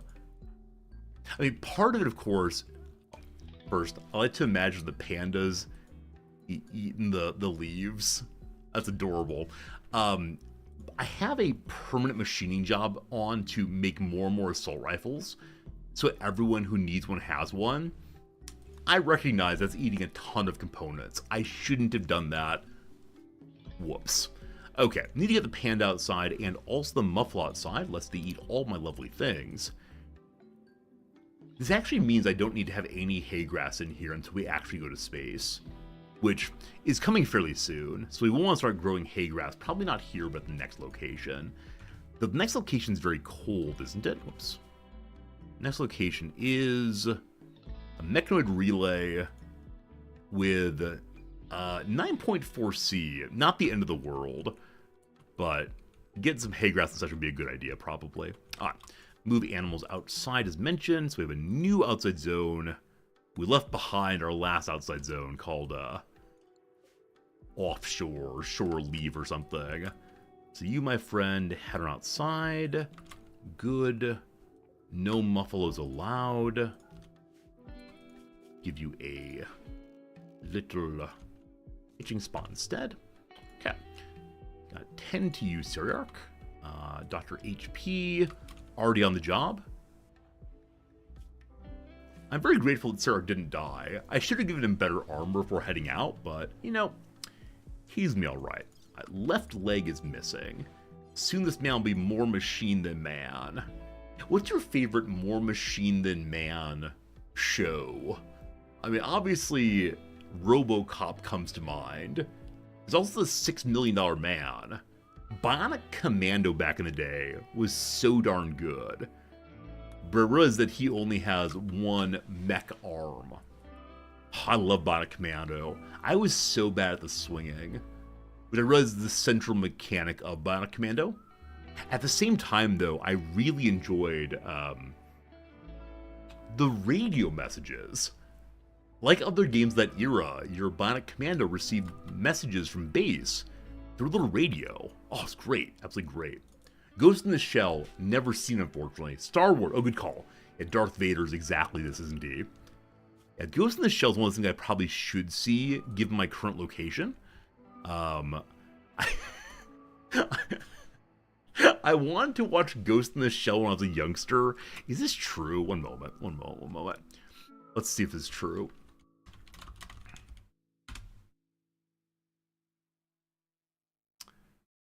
Okay, one second. Like movie cover, possibly? Yes. I wasn't allowed to watch this because of the strongly exposed breasts. I don't know when it came out, but I remember being in my mid-teens and saying, oh, my friends are saying great things about this. No. No. I have no idea what kind of movie it is other than being an anime. The movie does have nudity, okay. Yeah, this kind of thing was not permitted in the old resorty household. Which fine. Which whatever. Which all good. But definitely verboten for kids like me. How long do we blast off again? 3.5 days. Fantastic. Don't want to dig too much too close to base for fear of insects. Set up this area over here as being Diggy Diggy Hole this time. What's the origin of Diggy Diggy Hole? Is it some cartoon? Is it just like the Dwarf Fortress community? I have genuinely no idea, but it's a phrase I use infrequently. I think someone in chat taught it to me years ago. It still feels nice to say. I enjoy saying Diggy Diggy Hole. They don't quite know what's going on there. It's from a Minecraft YouTube channel. Never mind. I'm never using that phrase again. Minecraft YouTube. It's the same thing as like the children yearn for the mines, right? Is it possible that everything good comes from Minecraft YouTube channels? Oh man. It was Simon from Yogscast. Yeah, these Yogscast people. I say that right? Yogscast, not Yogscast? These people have so much cultural impact, though I've genuinely never watched a single moment of their material. I know that they have like a big charity fundraiser every year, and yeah, I've kind of just like missed out on it consistently. I don't know. HP, you feeling like doing the operation? What about you people? You know exactly what I mean by you people. They're from Bristol, are they? No idea.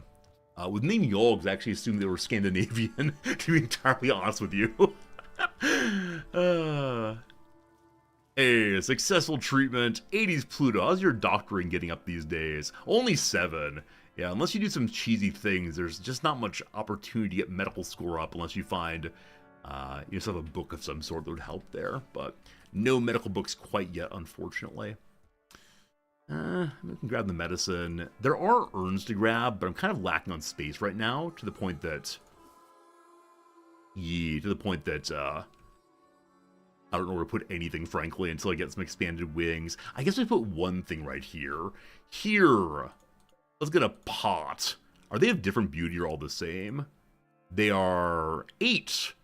Marble's nicer, of course. Should have intuited that immediately. So claim it for ourselves. Reinstall it here. Are you doing watching Sips? Yeah, Sips is from that group. I forgot about that. I watch Sips sometimes also. And his particular channel vibe...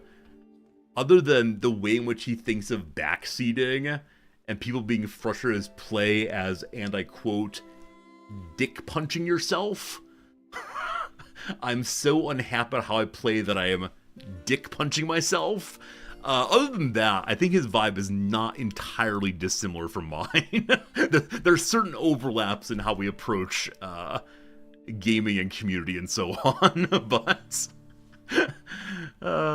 he's someone that I should probably learn a bit more from, and that's fine. I don't like dick, but I think I don't know. I tried to go a bit more serious in this one, but perhaps not. We played Royal Writ. I don't recall the game Royal Writ at all, so no, we probably didn't play that one. But it sounds so similar to so many other games, a la The King is Watching and the Kingdom game and King of the Hill and my Kingdom for a Horse. All these other games, obviously. No, the King is Watching is a king game. What's that one game we played in which you have to play as a king and make decisions throughout the game? And the end game is a big siege. And if you've done well throughout the game, you win the siege. And if you've done poorly, you lose the siege. And then you weep and weep at what you ought to have done, but did not do. Yes, Your Grace, thank you. I believe there's a Yes, Your Grace too. It's a game I've considered playing. I don't know how well it's been reviewed, but it's one that I enjoyed the first one, so why wouldn't I enjoy the second one, obviously?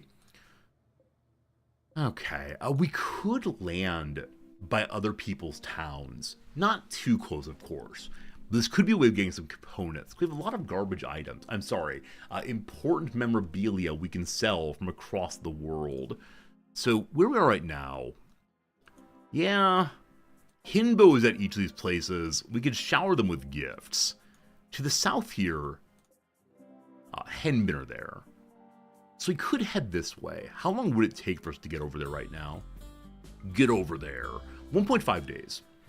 So a trade caravan is doable. And I myself could now grab some components possibly.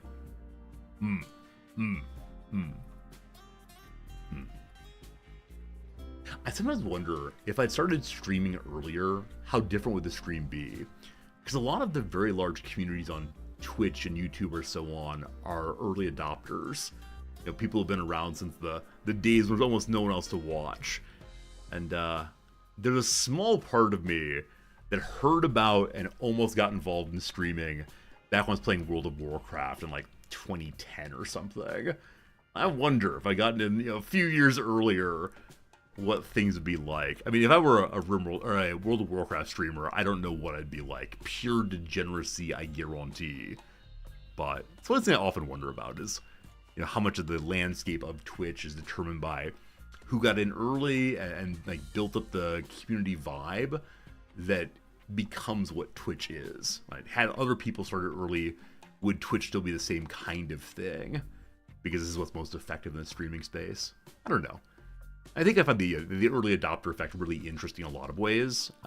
Americans tend to talk about it as like taking a risk, where I think for me the risk is often not that substantial when you find a good thing. It's kind of obvious it's a good thing, but those early days it was just people with like VLC. What's it called? No, VLC is one we have today. What's the screen recorder thing that people used for their game clips on YouTube?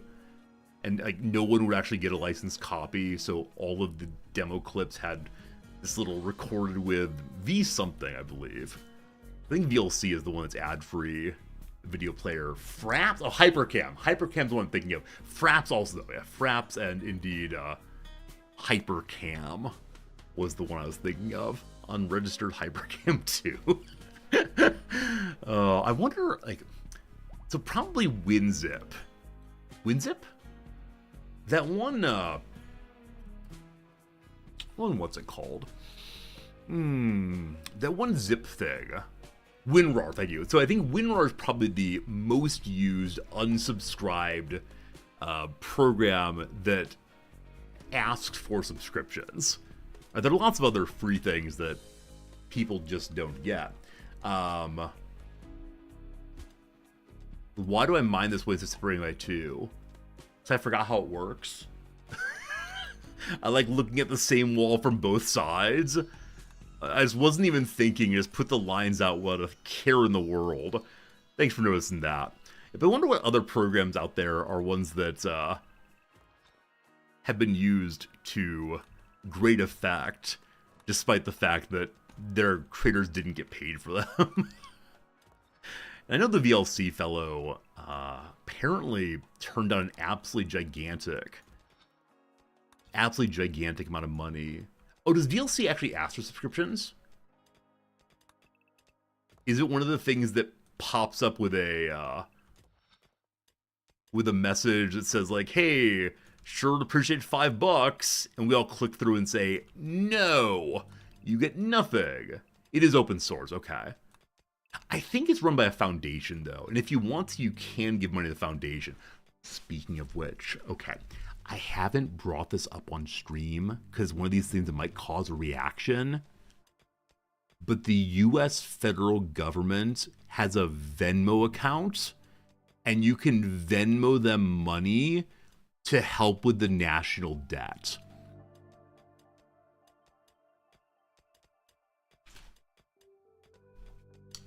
What is this world even? What is this world even? No, Asmus is not backseating. Any question in the forum, "Hey Resorty, why are you doing X?" is totally legitimate. Never mind, not even a little bit. Even if you are backseating by asking a Socratic question like, hey, Resorti, why are you doing this? Meaning, don't do this? Totally fine. I can fool myself into you being an honest and sincere and curious person. Friends, it's now 12:01 my time. It's time for a quick little 3-minute ad break. Don't you worry, you won't miss a thing in the world, because we're doing the crossword puzzle. Ooh-wee. Wait, why is that capturing? Oh, because again, I restarted the computer earlier today. Everything's strange and different. Civilian, thank you for gifting a sub to Ray. I thought you said you were dumb, my friend. There's no end to the generosity of Civilian. Thank you so much indeed. And, yeah, enjoy your emotes. Enjoy your freedom from a little thing called the ads. That said, yesterday someone told me that they learned about a new movie coming out from Twitch ads. So maybe watching Twitch ads is a good thing. Civilian, thanks for that kindness all the way through. Okay. This is Monday's puzzle. Let's go and see if we can finish today's puzzle before we go back. It is a Wednesday puzzle. Should be the easier of the big puzzles. Here we go. Waste from a steel mill. I assume this is slag, but I don't know for certain. Let's go put it in anyway. My wife and I play this game so differently. I will always put in an answer that I believe is correct. My wife will only put answers in if she knows they're correct. And so she tends to solve a little bit slower than I do. Former New York City Mayor Ed Koch, like a fox tail or the Swedish chef's eyebrow. They're bushy. A good book title. I mean, the uppercase GB is the Bible. Yes, that's the book for me. Well, it's not how's it going this time.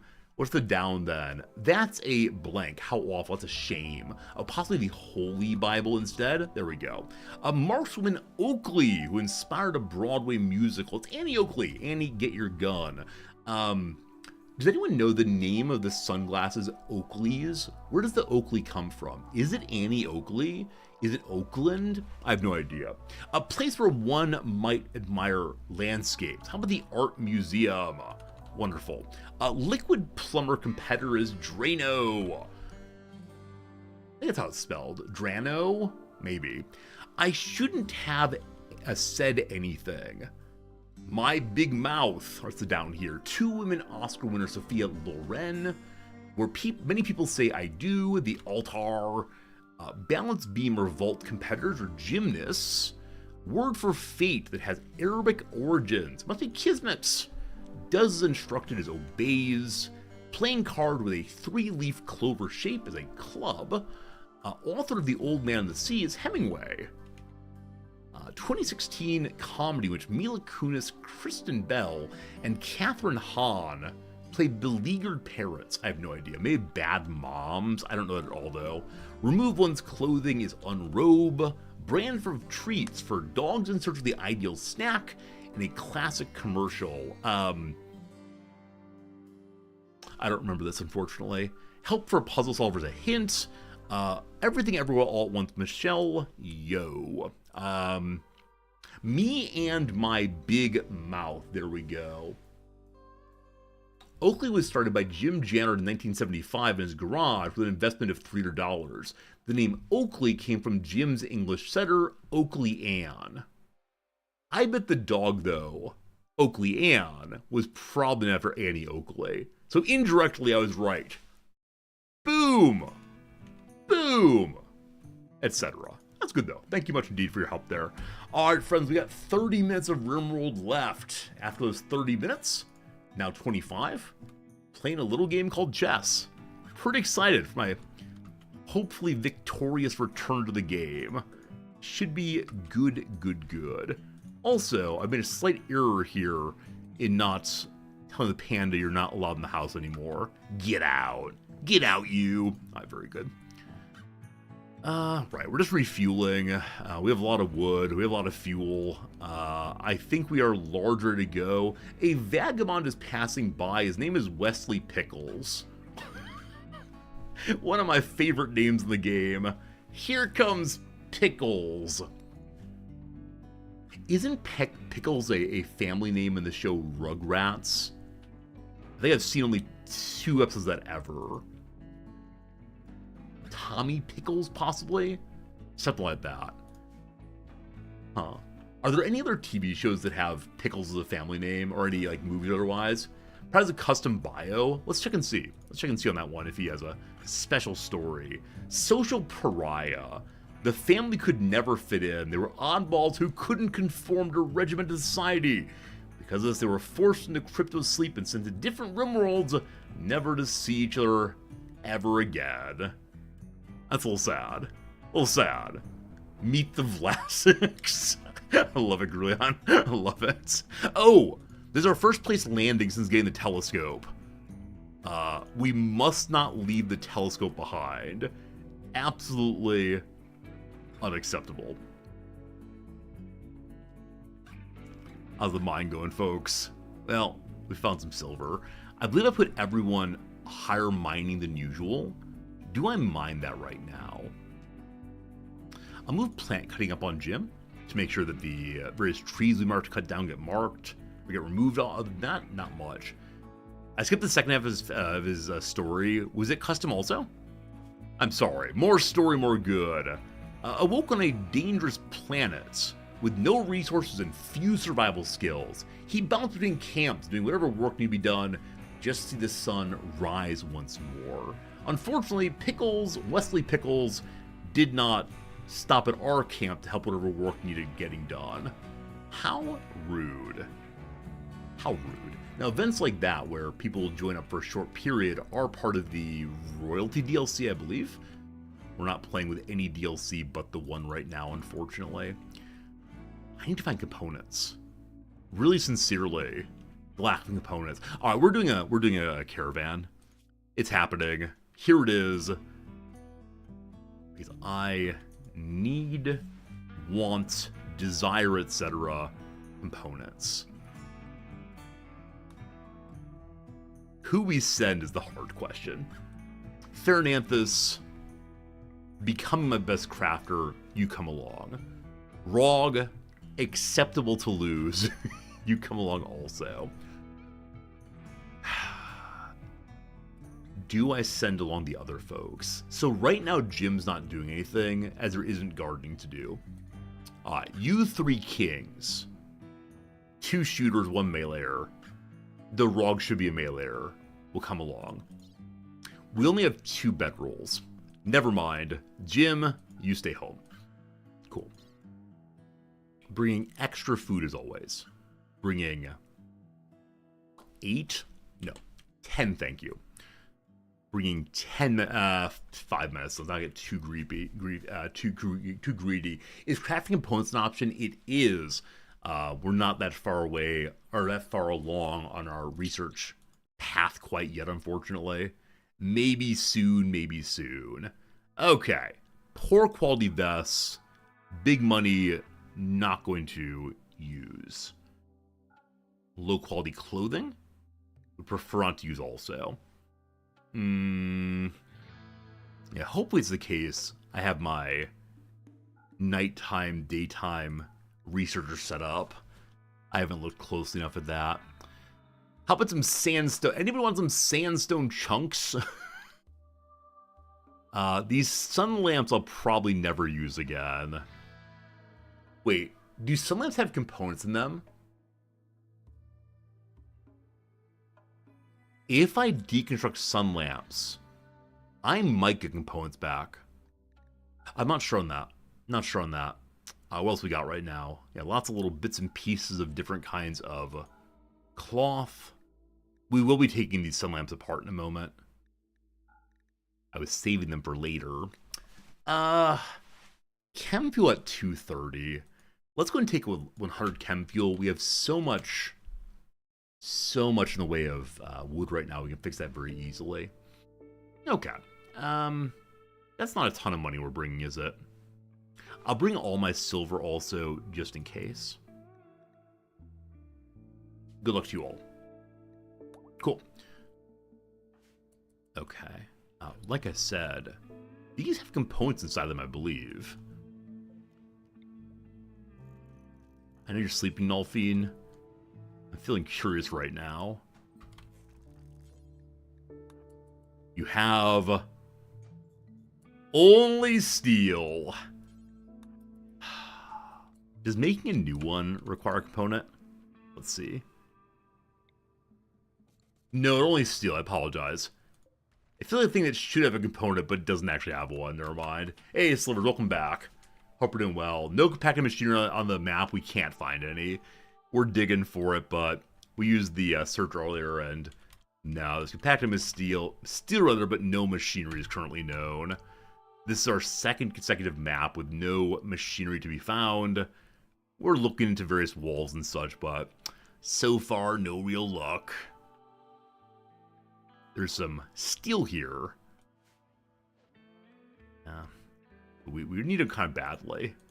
Things aren't working. Now, we could take the turrets apart. I have a bunch of turrets that are mostly for show, but I do like them quite a bit for making my ship look cool. But components are important, of course. We all know this. We're all aware of how the game is played. And if you're not, welcome to the channel. If you have any questions on how the game is played, I'm happy to help you with that. Happy to be of assistance. We have more silver here I should have pulled in. Also, almost certainly there's going to be steel there that we just don't care about that much. So Cyriac the researcher is researching in the nighttime. So we do have two researchers switching back and forth consistently.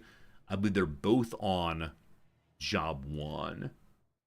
It'd be cool if the ship took off and there was a seamless transition to FTL. Silvers, have you seen it take off yet? The ship does actually have an animation of lifting off. Right now, we're not traveling anywhere near FTL. In fact, this kind of ship can't do so. Right now in Rimworld, there are two different kinds of ships.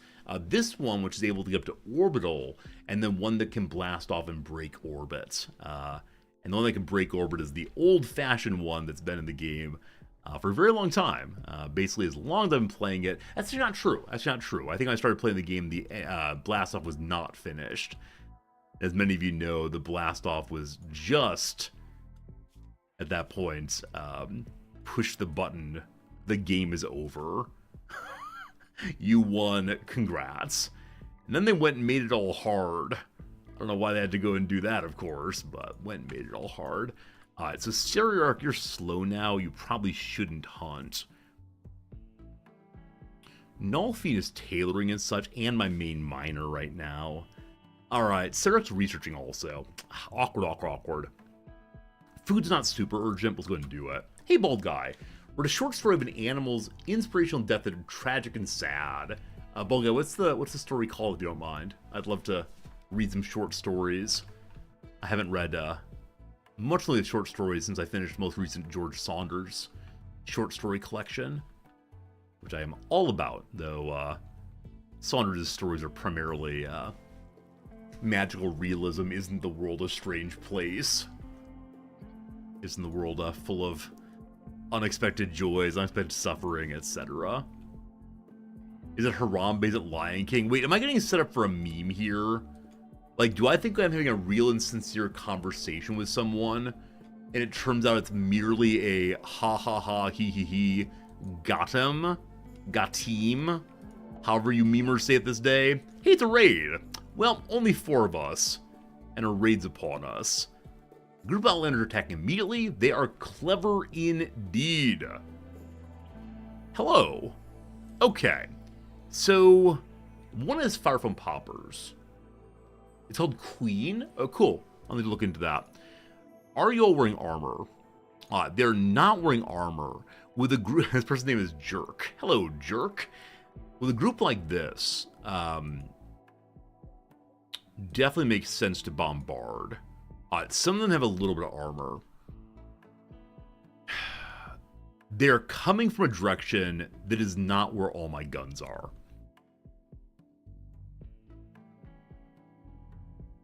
They're coming from the poorly protected back end. And would an explosion destroy my plasteel? I'm actually not sure on that one. Alright. Is everyone close by the base at least? Let's see. HP, you're there. Cyriac's sleeping. Jim's nearby. Alright, everyone's nearby. Fantastic. Are my mortars reloaded? They're not. Oh, no.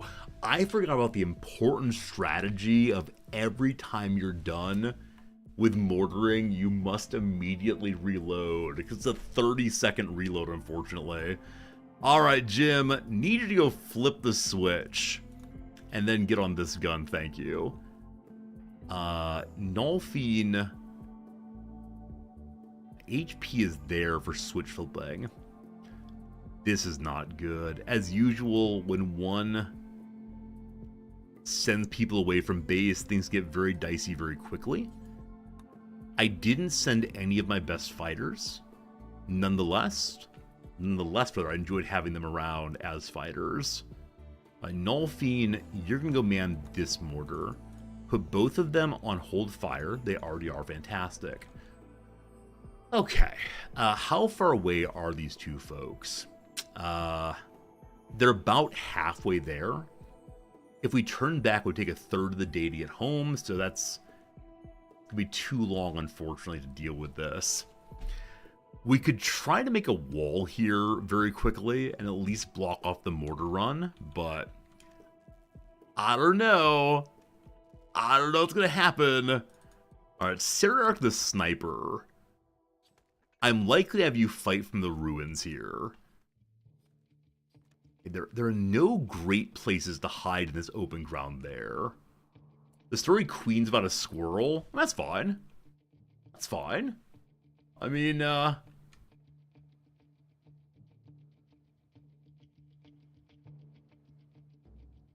okay.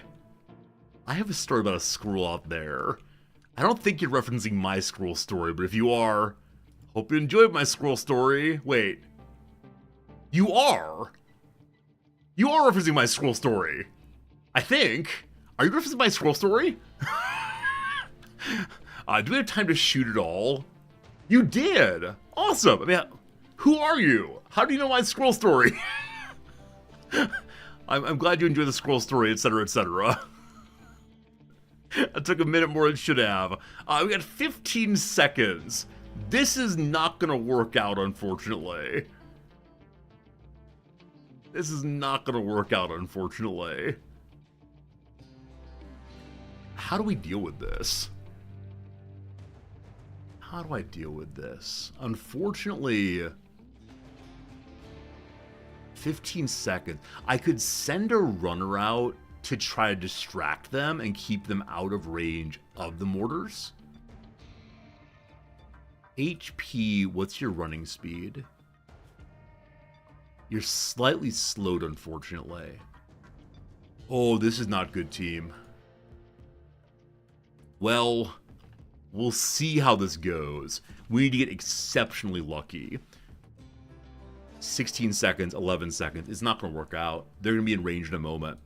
Okay, we need to behave as if the mortars are not there anymore. And, you know, we'll see what happens. I believe that the guns here, or sorry, thrusters here have cover. Very good cover, actually. So Sirark's going to shoot from there. I have one meleeer in Jim. I need Jim to protect Sirark's weak flank. Wait, they might be moving away from the mortars. They're definitely not moving away from the mortars. Oh no. Oh no. Endless missing. One's kind of the backside here.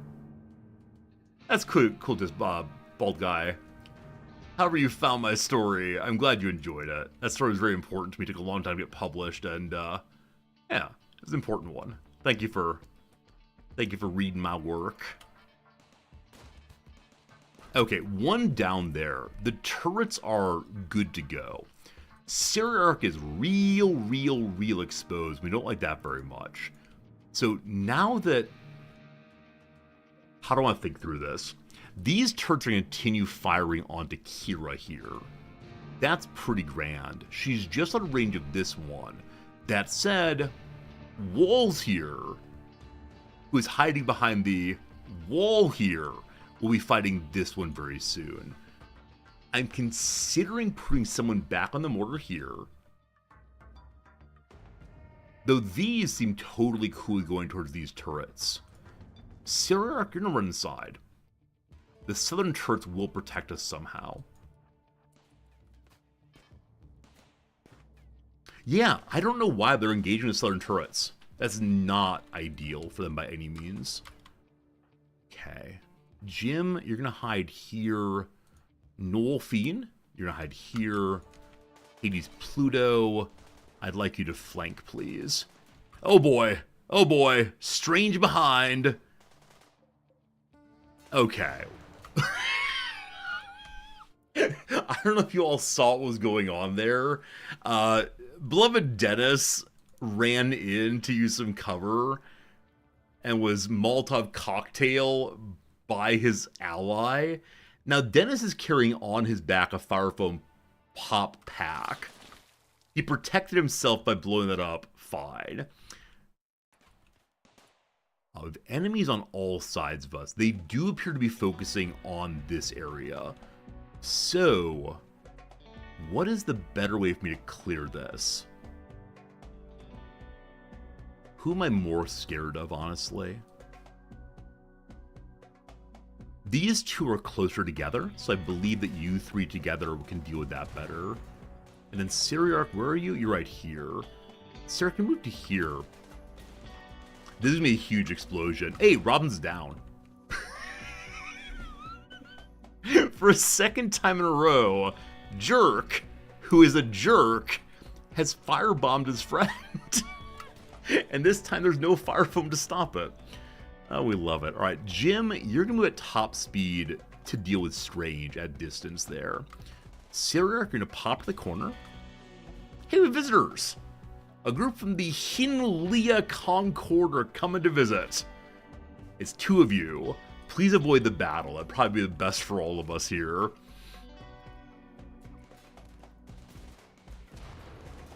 Okay.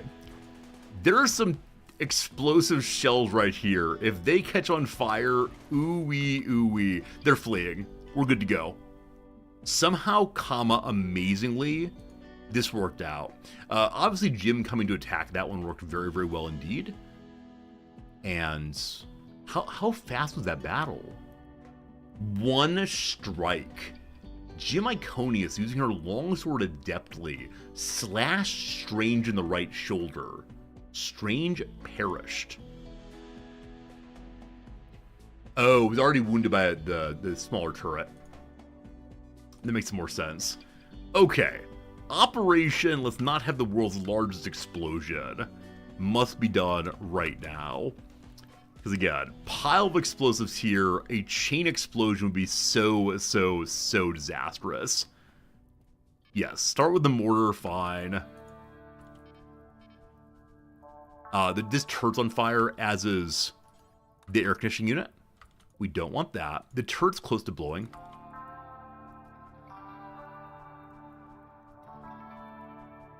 We're fine. Everything is fine. Oh, I don't want to say we deserve to die there, but that was definitely one of the dicier raids we've had in the playthrough so far. I think at every moment I've been treating our maps like temporary stopovers, as opposed to being the kind of place where one can say, oh, we need to defend this place. The kind of place where you set up bunkers and so on. That was almost the death of us there for not getting a wall here to protect our weak side, but it's okay. Now, most importantly, I need to finish reloading the mortars. Being able to launch one salvo instantaneously is so important, obviously. But there's one down fellow here. His name is Robbins. Tim Robbins himself. Teetotaling, fast-walking brawler. This is two very strong perks together that help make one melee skill pretty good. This person is not infinitely loyal to their party, and they're not going to die instantaneously. Robbins, you're the first person in a while that I'm going to invite to stay with us. As the old Rod Stewart song has it. I think they mean something else, possibly. Alright, Nalfine, please go... This seems to be a prisoner hospital again. Now, as far as long-term bedroom, I don't know what I'm going to do by any means, but in the short term, go grab them. Thank you much. Jim, what you doing? Going to harvest berry bushes. No one was hurt even a little bit here. That's great. Raiders pick their target when they first enter the map. Oh, really? I didn't know that. I mean, I know they can be cheesed, and it's possible to send the enemies towards weird beds in weird places. I thought that the enemies changed their target as they took damage. But I don't quite know how that mechanic works, Toon. But thanks for helping me. Yeah, it's possibly like pure nonsense, though. At one point, if you like put a bed over on one side of the map, the enemies will go attack the bed first and then come down. That is cheese. In the same way that opening the corner of a... I'm sorry. We'll let that one go for right now. It's true, but let it go for now, for sure. Okay, HP. I know you want to cook. You do need to cook, but first go get the mortars fully reloaded. Good to go. Mortar number 2, if you please. Excellent. Very glad we survived that. It wasn't any measure like a raid that really would have ended us. As long as we got them towards the forward turrets, we'd be just fine, but... Oh, I thought I'd turned the turrets off. I had not done so. That's good there. That's good. Hello, Nina. Hello, Martine. Is someone coming to turn the turret off? There we go. Excellent. Guns off again. All fine. How's Panda doing? Oh gosh, the bear. Suddenly grizzly bear. Okay. I'm just curious. If you try to tame a grizzly bear, there's a 30% chance that it will eat you. That means there's a 70% chance that this will work out. 70% of the time, it works every time. It would be fun to have a bear, wouldn't it? Obviously it would. Who's the greatest handler of us all? Hades Pluto, been around forever. This is very dumb. We should kill it or ignore it and move along. That's how we have no veggies right now, I believe. Yeah, the berries are all being turned into meals currently, so there's not enough to take care of the beastie. We have more important problems though. Robbins has a torso infection. No, Robbins, I want you to join me. Let's see. This game's a lot of fun, but very stressful. There's a lot going on. I play at one of the higher difficulties, and I've been playing it for a very long time. So it's a game that I'm comfortable saying I'm comfortable saying that I largely understand what's happening. Now, it is the case that some players who are new to it get absolutely overwhelmed. But if you want to start at an easier difficulty and work your way up, it's not too overwhelming. But yeah, the game goes from periods of, it's peaceful, it's friendly, don't you worry, to, oh no, oh no, oh no, what is happening to me? And that swing is kind of fun in my view. Our visitors here have made it to their town. Let's have a little trading if you would. My deepest desire is to buy some components. They have here 34 of them. I'd like to have absolutely all of them if possible. That's 1,500 money, probably not gonna happen. I bring with me a variety of furs, like some sort of French trapper. I bring along a couple extra guns, some pants and such. And I forgot to bring the rest of the silver from the mountain. There wouldn't have been enough to buy all the components, but we could buy some more of them. So I think it's the case that we are unfortunately going to be able to get only a very small number. Yeah, a bit of a heartbreak. Even if I sell the Muffalo, we're good to go. Good to go. Our lower difficulty is satisfying to me. I don't know. I've been playing this difficulty for a very long time, so I'm used to it. Though I can't say with anything like certainty what it would be like to play at the less difficult difficulties. I haven't played them in a very long time. But I don't know. Those of you who play at other difficulties, do any of you switch between difficulties regularly? I know if you do especially goofy playthroughs that are 3 people, none of whom can walk, have a dog that does all that they're hunting, and they hope for the best. Like, you should probably play at a very easy difficulty. But storyline playthroughs versus anything else, probably it's good to have a chiller time. You tend to look for a chill experience. Absolutely. I mean, in no measure would I ever say you shouldn't play the game in the way you want to. Some people find it very satisfying to play this game as a building sim. Instead of having just your one silly spaceship, you can have a whole town. People can take care of each other. You don't need to deal with constant attacks. And it can look nicer than just the jammed in area I have here. Friends, things are happening. This is the most happening place around. Number 1, a trade caravan's arriving. Look at you all. Look at you all.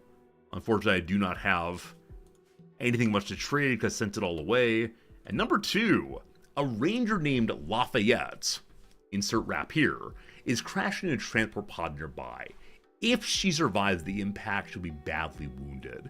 Lafayette is from my enemy, the Nutty faction. I can capture her for recruitment or for slavery purposes. The Nutty faction is which group? They're purely hostile. They will never like me no matter what I do because they're a pirate gang. Lafayette, the naked pirate. How ill are you? Okay, has a cut through the arm, cracked pelvis, will be okay for a while. They are chilly and naked. They're a quick sleeper who's ugly but kind. Good doctor, good with plants. I sincerely do not have space for anyone else. However, she's kind. I just don't have space. They're gonna be so happy being jammed back in, so unhappy being jammed back into barracks. That's the future here. The inn is closed. You can go sleep back in the stable, I suppose. All right. Well, I know some of you will rabble against me if I don't save people, so HP, I know you're sleeping. Let's go save Lafayette. And with that, friends, it is time for the pivot. It's time for the end of the Rimworld portion of the stream. It's time to play a little game called chess. I want to say thank you very much for hanging out with me today. If you only want to watch Rimworld, if you like watching other things though, I hope you hang out. It should be good for sure. How many people have I had in my colony? At what point is it unmanageable? I've had up to 20 or so. It's a strange thing. When you're playing with 4 or 5 people, or even 10 people, it's manageable in one way. You attend to everyone's needs, you think about what would be good for them individually. Once you have more than 10 or so, it's overwhelming unless you take a step back and say, oh, the individual colonists do not matter. 100% what I'm focused on is making sure there are needs for everyone, and then sort of deal with the individuals only when absolutely horrible things happen to them, if suddenly they get the flu or otherwise. It's a weird transition though. I've called it often as like the shift from having a pet dog or cat to having an ant farm. You care about these things, but in very different ways. Now with that said, it's important to scale up slowly. If you go from only a few colonists to a ton of colonists, there's no time for your logistics to catch up. Regardless, we're done with for right now. Rabble. Only negative responses today to the old transition over, but that's okay. It's what I'm looking forward to, so I appreciate you being here.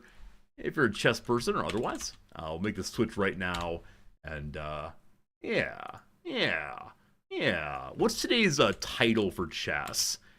Elo 450.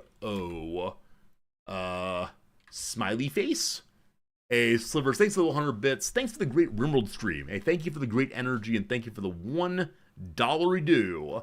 We're getting closer to buying a nice little sushi dinner for Knobs. Slivers, thanks for your kindness. Sincerely, always supporting the channel here. I don't know. How about this one? Diagonals don't exist. There you go. Little chess in humor. No idea. All right, there are 2.5 thousand people watching this, and now you all are also. Chess, not just a musical. That's pretty funny indeed. That's pretty funny indeed. When in doubt, push a pawn. No, I need to break away from that. The number of times that I've chosen to push a pawn has been the wrong call, have been far too many recently. Diagonals don't exist, especially backwards diagonals. You're not wrong. Earlier today, or yesterday rather, I was playing some puzzles. I've gotten over 10,000 puzzle rating. I don't know what this means. I'm still having a very hard time taking what I learn in the puzzles into my actual games. Because in the puzzle, I know there's a solution right away. I know I can get that checkmate right away. I can get that, material gain right away or otherwise, but it often seems that in puzzles I do much better than in the game itself. But I'm guessing by playing them be good. Why is the Twitch thing here? Someone playing music. Huh. They're in the chess directory playing the keyboard. That's a thing. Huh. Whichever way. We have an ad break coming after a little while here. I'm going to run it now. Go away from the computer for just a moment. When we get back, we'll play a game and place your bets now. The bet of the day. Here, I'll even let you take a poll. This is an important question for me. I want to see where you are on this one. I'll type it in first, and then I'll ask you it.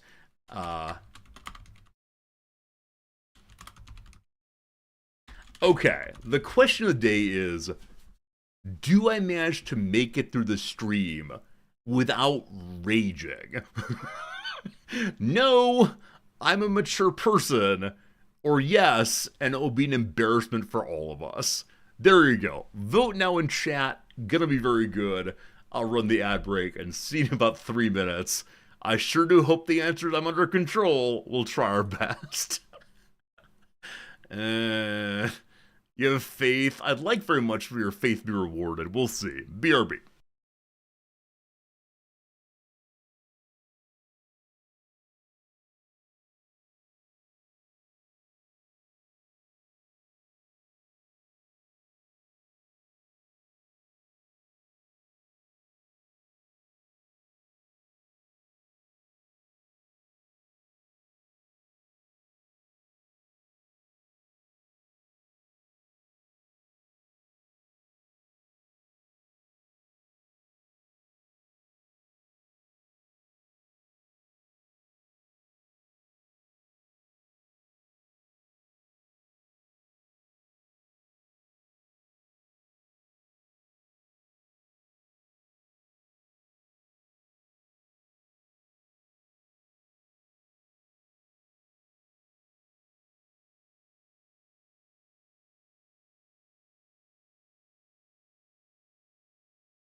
All right, hello again. Welcome back. We'll see how it goes.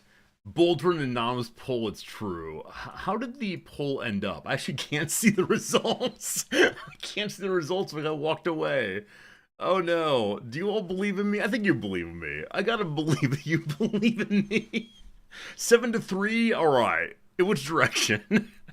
You believe in me? Alright, we're good to go. We're good to go. If you all believe me, I'll believe in myself. Alright, team.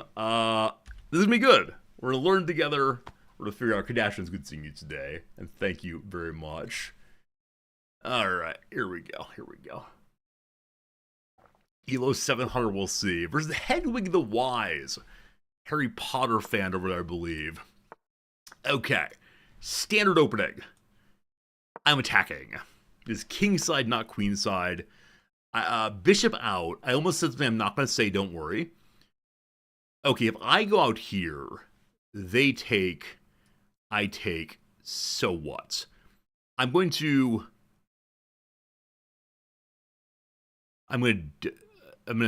that. I know I have more attackers here than they do. Knight or queen, knight or queen, knight or queen. Queen, so we have more development. Now, if this, I don't know what's going to happen.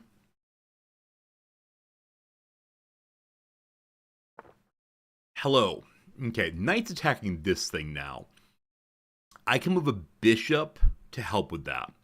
Can they fork the queen from where they are?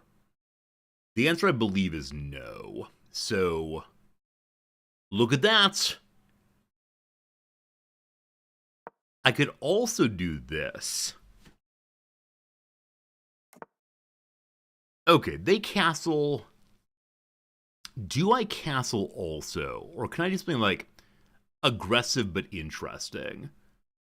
I can go here. How's this work again?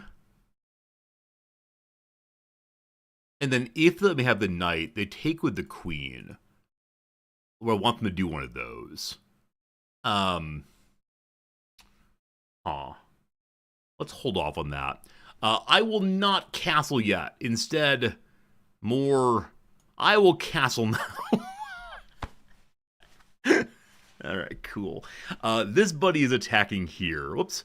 This buddy's attacking here. Let's not forget that. Hello, knight. Okay, so knight's attacking here, here, and here. I'm not especially concerned about any of those. I kick the knight. Kingside, not sure.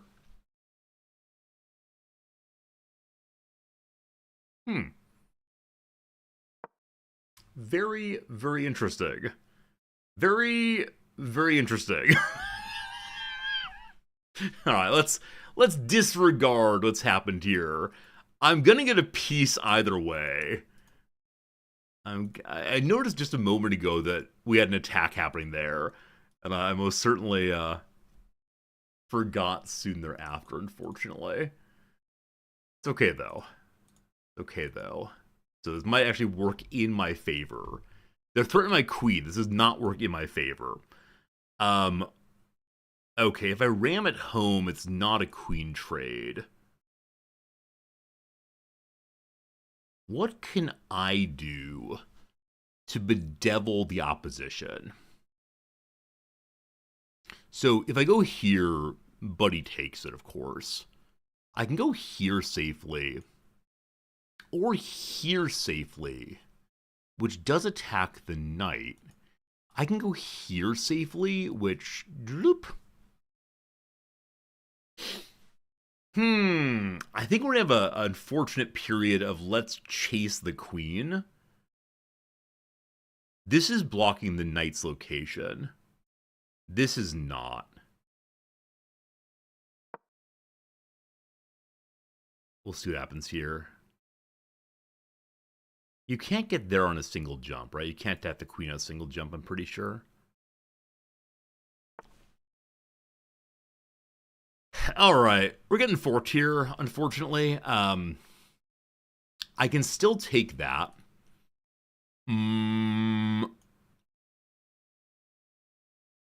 If this comes here, I actually have 2 takes,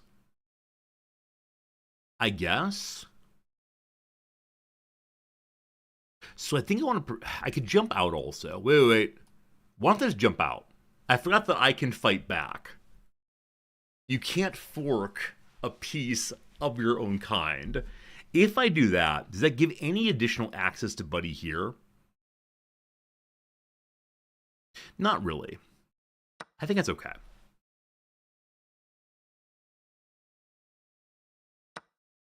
Okay. At the end of that, we're up a minor piece. They're going to take this. We'll still be up a minor piece. Fine. 5-5. Okay, a bit of a mess there. I can't take another away, correct? Yeah. Yeah, a bit of a mess there, but we are +3 at the end of that. It was looking pretty dire for a little bit, but we're okay. We're okay. So we have pieces to develop still. That's swell. We have our queen still. Things look okay. This might be a case where we want to try to hammer here pretty hard. I don't have my white bishop, unfortunately. That was lost in the divorce, like the kids. So I could try to attack here with queen and dark bishop. That's a possibility. Okay, for right now, if brother comes forward, that's protected. It's probably sensible just to develop something. Like, I'm going to need to have bishop here to go for the checkmate I'm thinking of. It's probably too early to think checkmating thoughts, but it's what I am thinking of. If you go to here, this is then takeable with the knight, and if the queen comes forward, that's okay. Okay, a bishop as well. This bishop's on white, so it's attacking this right now. That's protectable currently. I'm feeling not great about this corner right now, if I'm being honest. Like, this is feeling dicey as all get out. If I drop back and they get a queen there, that's really unfortunate. So I might abandon the corner. We'll see. We'll see. For right now, we're going to ignore that, though, because, again, this, fine. We're going to hang out here with the knight. For this, also protecting this. We can do what? What can I do with the queen? Oh, you're attacking the queen. Ha. We look both directions with bishops. So we don't want to be there anymore. I'm glad I noticed that. We could go here, do some fun pinning with the intention of trading. We can go back 1 and point at the king. Let's do back 1, point at the king. Yeah. I guess the other possibility is jump here, which still attacks this. No, let's go ahead and go to here for right now. Some of you commented yesterday that I tend to struggle with making very small moves with my pieces. I tend to want to move my what are they called? My bishops across the entire map often. Okay, so once again, they're just bullying the poor old queen. The poor old queen can take this.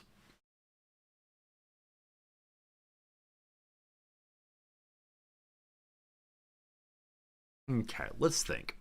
So if the poor old queen takes that, and they move, we'll say the rook here.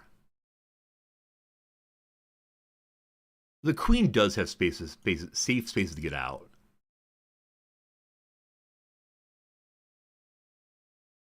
If the bishop goes past here, the rook takes. Yeah, I think that's fine. As expected. Okay. So if the rook goes all the way through, we're fine. So the queen can, in fact, just go here, right? That's a totally legit move, no problem. The queen can, in fact, go here. So she has 2 escapes right now. Which do I prefer? So if I go here, it gives us to here or to here. Unfortunately, the pawns are not in a great place right now. Is there anything else I can do right now? I mean, so if we go here, they're probably involved that. So if I go here and they bring the rook down, there's no escape. If I go here and they bring the rook down,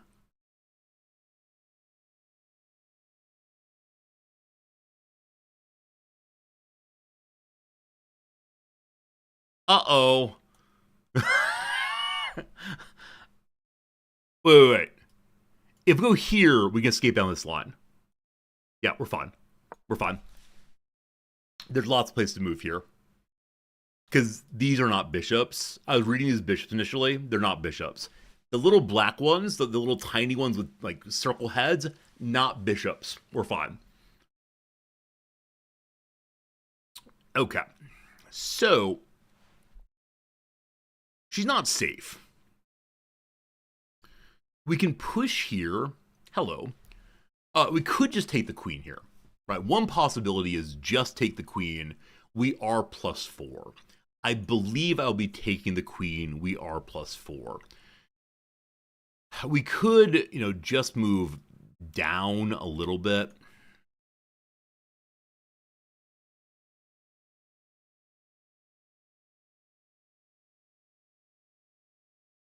I mean, there are various places to go to.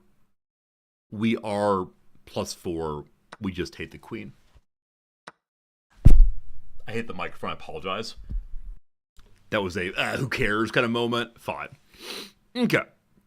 The game is now reset. Here we are again on our own. I mean, definitely like ramming home here seems good. Is there a interesting move to make? I mean, this attacks both of these. They can't defend both of them. If I take this one, we're attacking you also. So it's kind of interesting to me to do that move. But you know what? You all are about to be so proud of me. My friends, I am developing my 4th minor piece. Woo! Woo! Woo! Woo! 4th minor piece. It happened. It actually happened. Goodness. Make sure my microphone can't be seen. Yeah, we're good. Okay.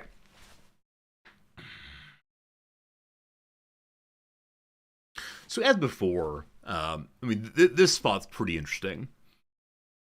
We get a rook in there with you here. I mean, not there. Here, possibly. They'd then go here. We move the rook in. GG, well played. Okay, so getting a rook here is pretty important. So if we attack this way, then the rook comes and eats the bishop. We don't like that idea at all. Not even a little bit. As right now, that's not a good move. We can step back 1 in preparation for that. Ooey. We can jump forward, looking for a pawn. We can also just step forward 1. If we step forward 1 and they attack, we can attack back, still aiming there. I need to get my my rooks active. Okay. Job done. Okay. I'm considering doing this, which is the lamest series of moves ever. They're ramming on down that way. Cool. They're threatening this pawn here. I guess I just line up against it, yeah. Is that right? We're currently forking pawns. That's a thing. So I could jump to here, threatening this pawn. If they come forward, yum yum yum. Nice trade. I'll also just line up here. Or I can move the pawn forward one. If I do that and they come, then we eat. Ho ho! We're eating good tonight, friends. Tasty, tasty. You may have heard. Bishops can go both directions. I got to get my rooks active. Rooks must activate. Power up rooks.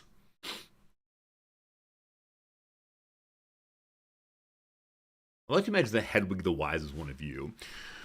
Okay. So if I attack this way, they can't slam it all at once. If they go this way, I mean, we're fine. It's not a huge issue. This is protected right now by ye olde bishop guy.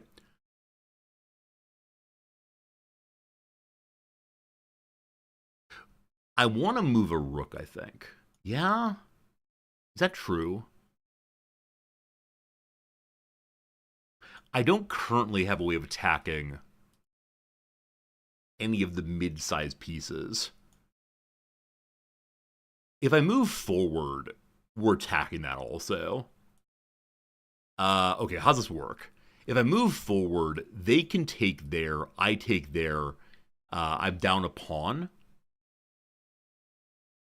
Okay. If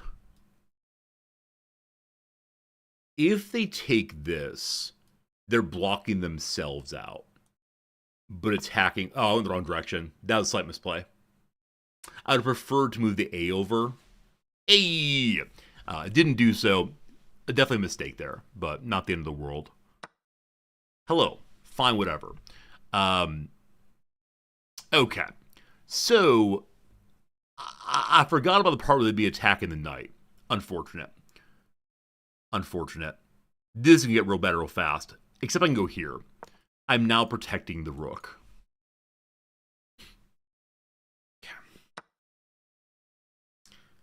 Absolute luck boxing on that one. Absolute luck box, as the kids say. Going to here next makes sense. Okay, well, this does change things.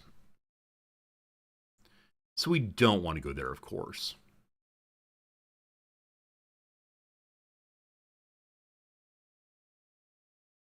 Okay. I want to protect this square. Because in a moment here, our buddy the pawn's going to 1-2 forward. Now, when it 1-2 forwards, my rook is right here, no problem. The problem, though, is I am losing pieces. I think we're trading down for a draw now, which I don't love. So if we don't move right now, they're then on the knight. So I wonder if there are two jumps that get me here. So jump one, we'll say this one.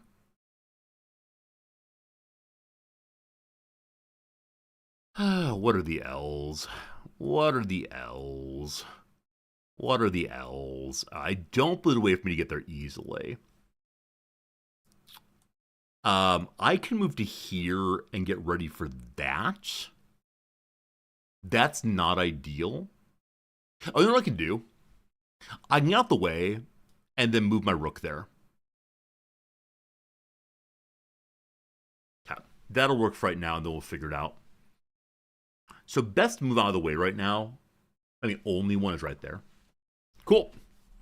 Let's cool. Fine, but not exactly cool. I think that was the only way to make this work. Wait, you know, yeah, we do want to do that. We do want to do that. All right, do they notice this? We'll see. We'll see. Probably time to start moving some pawns. Pawn to here is interesting to me because we can attack through. I'm sorry.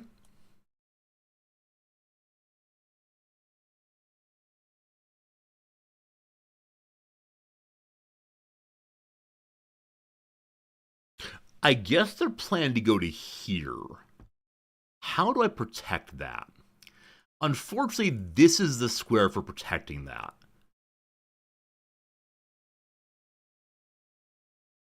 Oh, how does this work now? This becomes very interesting. So knight to there. And we see what comes. If rook comes down, delicious. If you come down, delicious also. This is us being way more defensive than I should be, but I think this works. We'll see if it works. We'll see.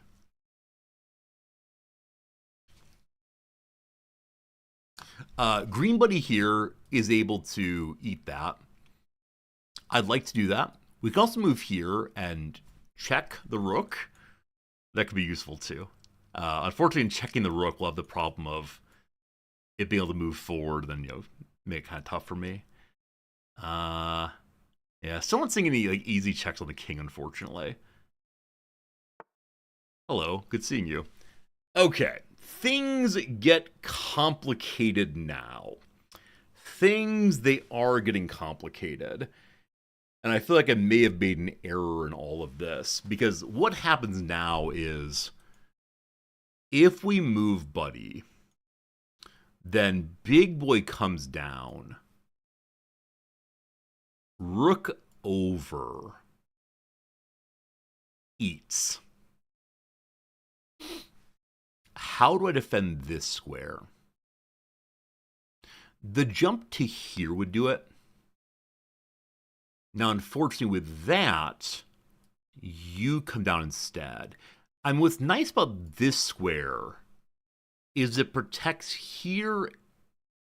Oh, well, I'm off by one. It does protect here. Man, I feel like I don't know what I feel like. I feel like I've done something poorly. I can take a pawn. That's a thing. I can take a pawn.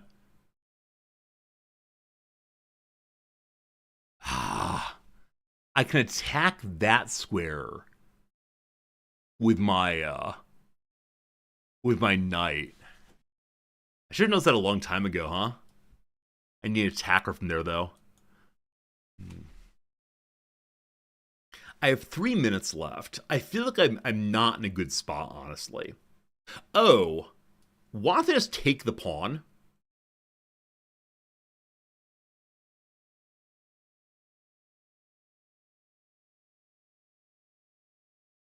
If I take the pawn, I lose the bishop. I should know this a long time ago. I forgot that big old dum-dum wall can do more than be a big old dum-dum wall. So this is not a great trade. How many moves could I have done this? Okay. It was only now that I could do this. That's okay then. Was that true? No, I could have done it last turn. And then protected there. Okay, I missed the right move to do it, but this is not great. I think that's the right move anyway. I missed that last time. Brutal. All right, so no one is currently attacking anything. If we take this, it's not great. This is a fork. Hello. Don't mind me. I wonder if it was available last turn also.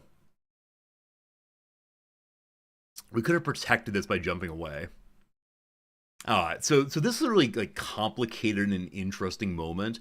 I think there's probably a solution where we didn't lose too much. Okay.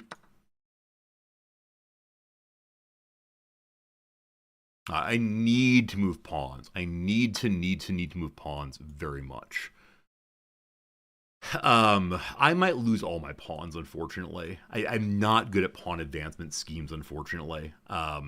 This one is currently protected. Let's keep it that way for the moment. Unfortunately, all of the knight's possible jumps right now it just dies. So that's not great. I think I'm going to move forward. How far? I want to go here, but I'm guessing I just walk past then.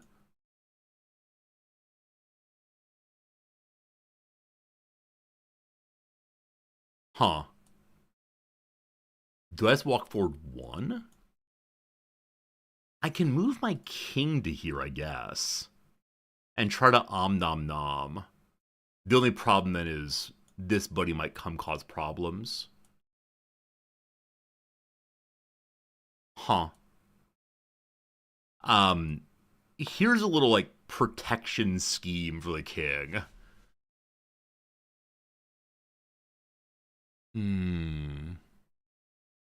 This pawn, of course, is isolated. I'm +1, but it doesn't feel like it by any means. And a lot of that pluses in pawns. Not so good. Not so good.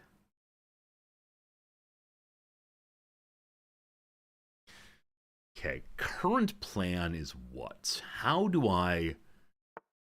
Hello. They're now protecting the line. Fine. Oh, I can go check. How long have I been able to just go check? Well, I'm out of time.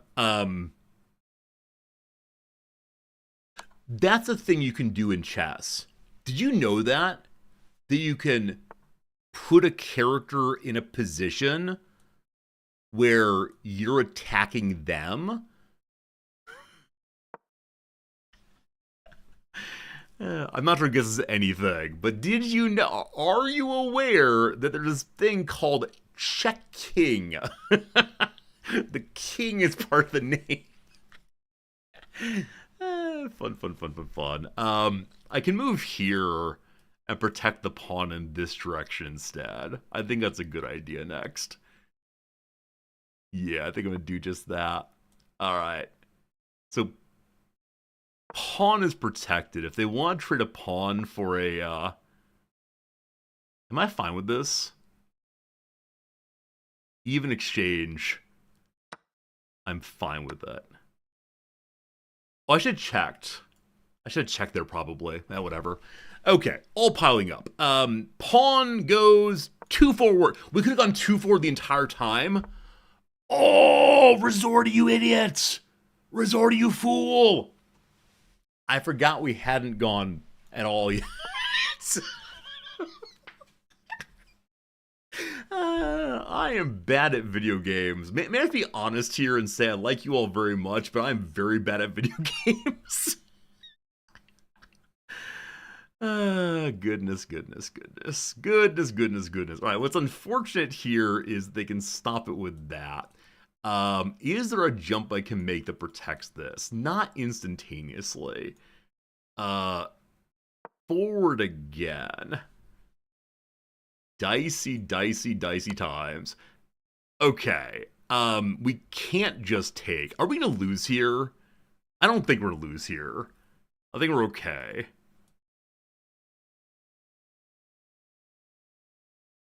The corner's a nice place to live, by the way. So I want to go, like, bully the bishop now. That's my heart's greatest desire. Also, having moved, the knight is now free. In the morning, you gotta pay up. But the knight is now free. Hello. I can't go check in melee form. Bullying a bishop.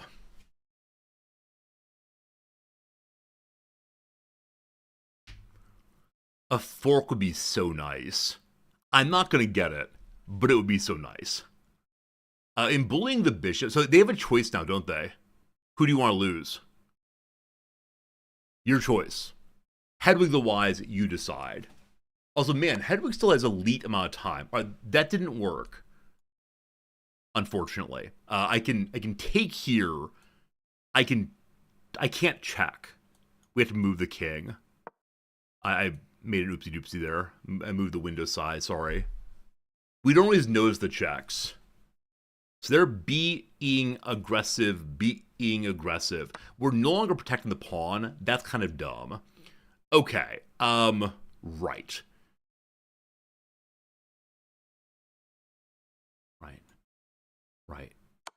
I don't know what I'm doing. Really and sincerely, I don't know what I'm doing. I can possibly get a queen out of this. Let's see. So I go there, they go there, I go there, they go there. Man, okay. So Operation, let's get the knight active. I can't take that. Oh no. This is a ladder. It's over. It's over. It's over.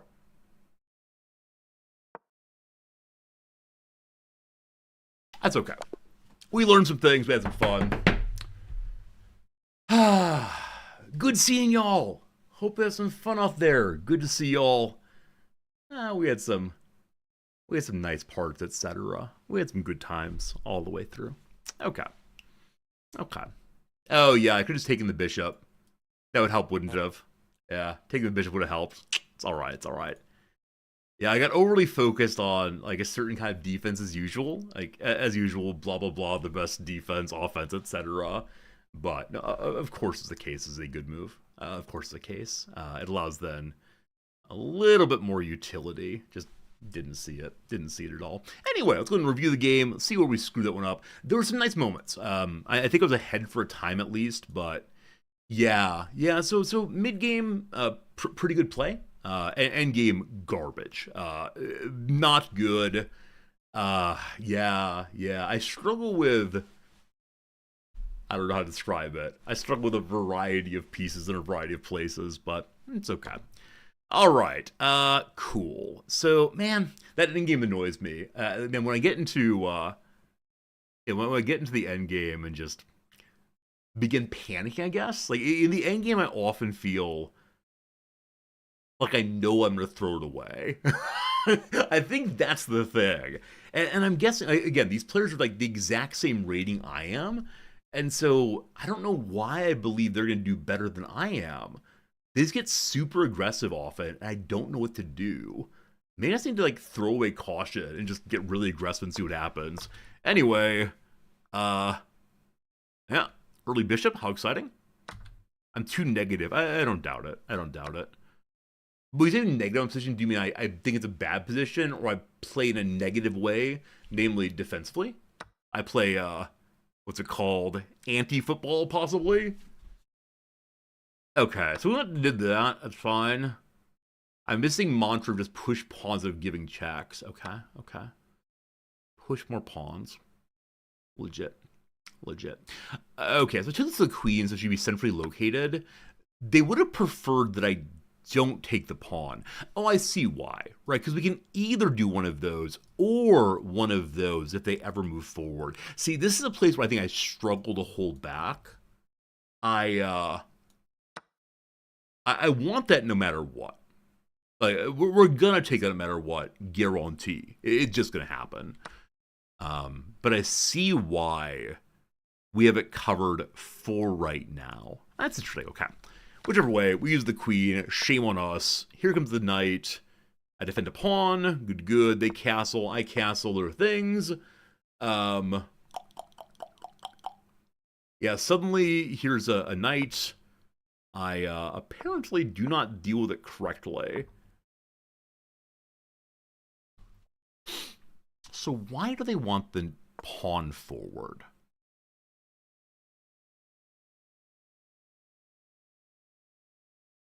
Okay.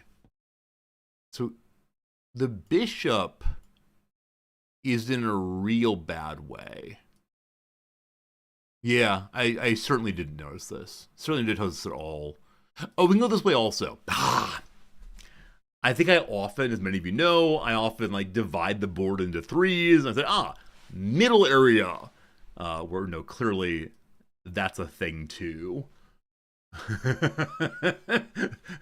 That's a thing too. I see, cool. I discovered attack, blocking the bishop, all really nice stuff. Cool. Didn't notice it at all. Fine. Yep, they come on forward. I begin panicking about, oh no, fork stuff, but kicked it. Not great. This moment didn't feel good. This moment felt like, oh no, I've given up a checkmate in the 7th move. But it turned out not to be that. And I do wonder if the player thought they had the checkmate here. Or or if it was just an attempt at a check. I'm not sure, but it's really like real pressure for me, of a kind of pressure that I don't quite know what's happening. But yeah, not a big fan of that by any means. Anyway, I move.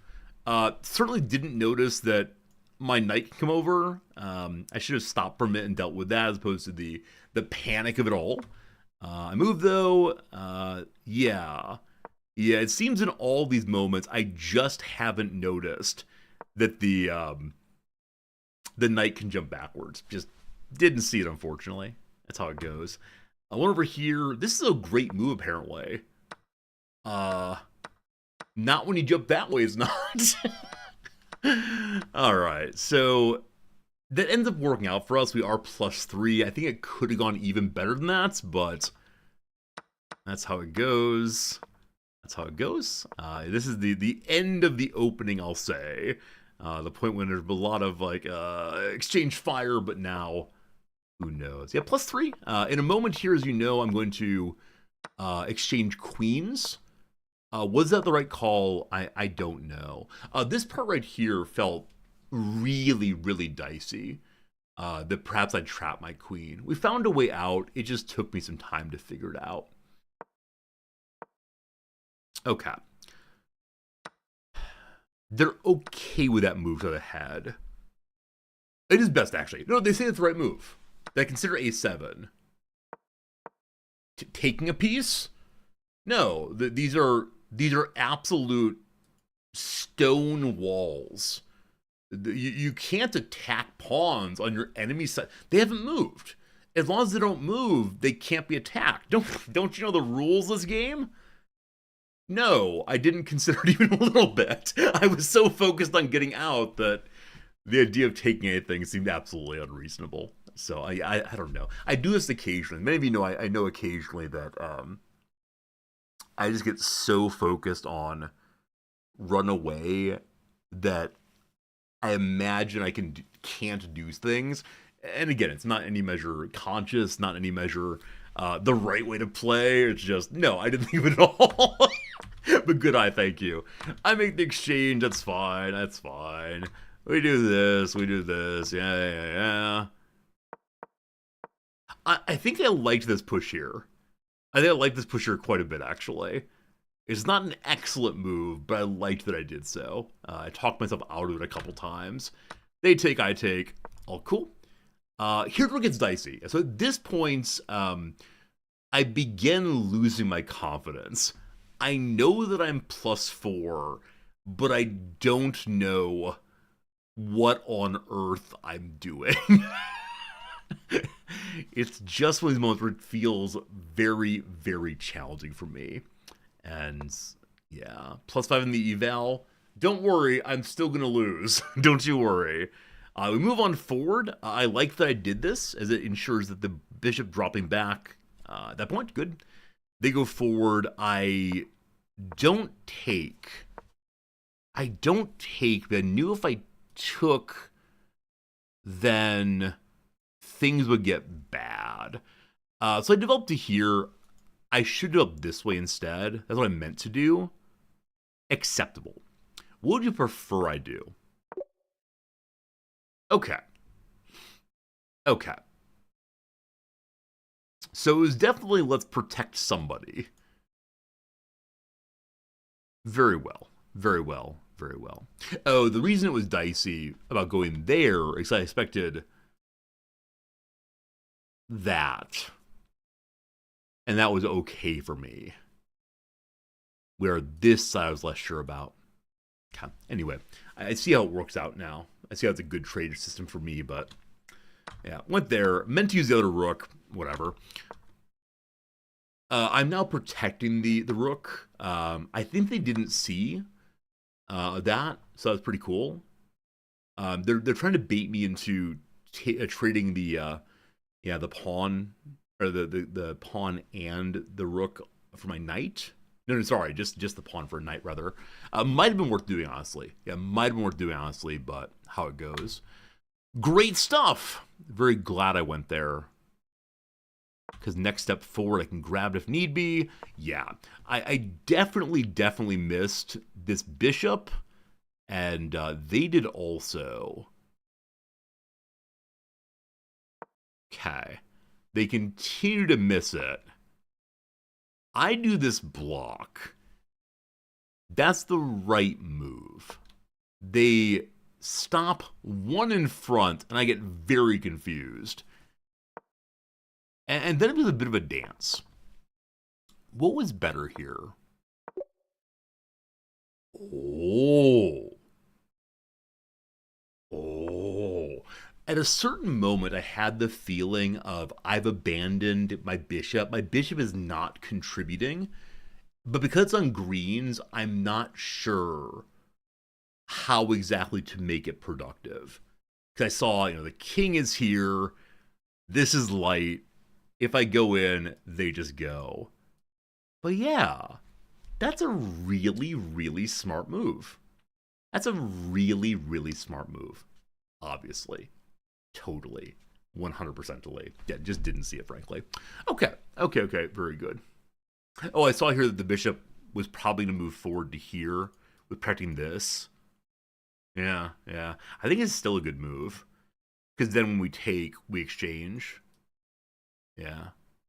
Who knows? Okay.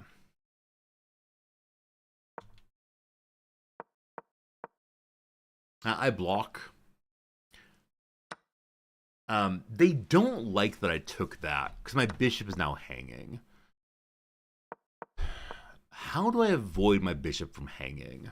We move here, but then they queen up, presumably, and we shift back, and it's the exact same thing as before. But is that what you wanted? No, that's not right. If they go there, the pawn just takes. What do you want from me? What do you want from me, video game? What do you want? Oh! Pawns are allowed to move. I didn't realize. There's been 2 moments of that kind of the game. That's something. Alright, fine. So the pawn could have moved. I'm okay that I took this. Like, I realize I lose my bishop. That's unfortunate. This might be one of the swing moves of the game, frankly. But it let me stop worrying about the passed pawn. And I think that was really important because I was so focused on passed pawn, I was having trouble finding anything else to see. But yeah, I get it. Okay, I go take this. They don't like that. Because my knight's trapped. That's not great. I lose a pawn. I'm not able to win a bishop through a discovered attack. Am I? What's the discovered attack? I mean, this. Whoops. Oh, yeah, this. Right. This is the part. This is the dumbest part of this entire game. I get so stuck on if I move that pawn, it gets eaten. And so I do not see anything to do with Pawn Buddy. He lives here forever. Because I'm so stuck on he just dies. You can't en passant with a bishop. I cannot believe I didn't see this. I'm so annoyed with myself all the way through. Anyway, I check, because checking is a thing also. I'm not sure checking is anything. So by this point, I've burned away all of my advantage. I'm +1, but it doesn't really mean anything. Okay. I now see how our friend the knight would be covered here. I just didn't see it. Go back to before our check. I mean, I recognize that I can do this. Like, I definitely see that. I just, you know. What would you like me to do? It's better to look at the wild bar. Oh, no. Yeah, yes, thank you. That's a very bad move. I agree. Like, if that's the point, I agree it's a very bad move. Fine. Oh, goodness. All right. Yeah, the knights on the knights over there. Not knights over the pawns on pawns feels bad. I take a piece. That's pretty good. I'm protecting my pawn now. Right, this is part where I realize I can jump forward too. That felt pretty bad. Okay, they don't like that I move forward here. They'd preferred me to check. Why? What is good about that? They move here. So they want to see me keep on checking now. Like, checking genuinely forever. Endless. No more checking. No more checking. Only that far. And then eating pawns. Okay, okay. So I suspect if I went eating pawns, they would try to attack Buddy here. But yeah, yeah. All right, very well. I see the kind of thing I'd be thinking of. As usual, I just get hyper focused on there's a solution to this bit right here that ignores this bit over here. But fine. All right, I move forward. They move forward. I move forward. I realize kind of late that I can bully the bishop. Um, to be honest with you, I don't really notice this. I recognize it as, oh, they're kind of controlling the middle of the board without being quite sure how or why. I know that they're doing this, um, which is not great, but I think if I get over here, I can bully the bishop out of it. It's only too late that I recognize I should be here. Apparently, that's the wrong move to make. So they move to defend. I make a bit of a blunder there. The correct move was nom nom. They then take this. I then want to go off the race again, but, 1, 2, bad. I see, though, how they do have a checkmate still at this point. So after they take that, if I were to go forward, I mean, they do this, I do this, they do this, I assume. No, I can take there. Huh. No idea. Anyway, all fine. Friends, a loss, unfortunately. That says only 1:30, so we have time for one more game. I am now done with the old and in with the new. We're down to 446 ELO. I should probably change my title, but I'm not going to. There's 30 minutes to the next ad break, so I'm going to run the quick ad break so you don't miss the game at all.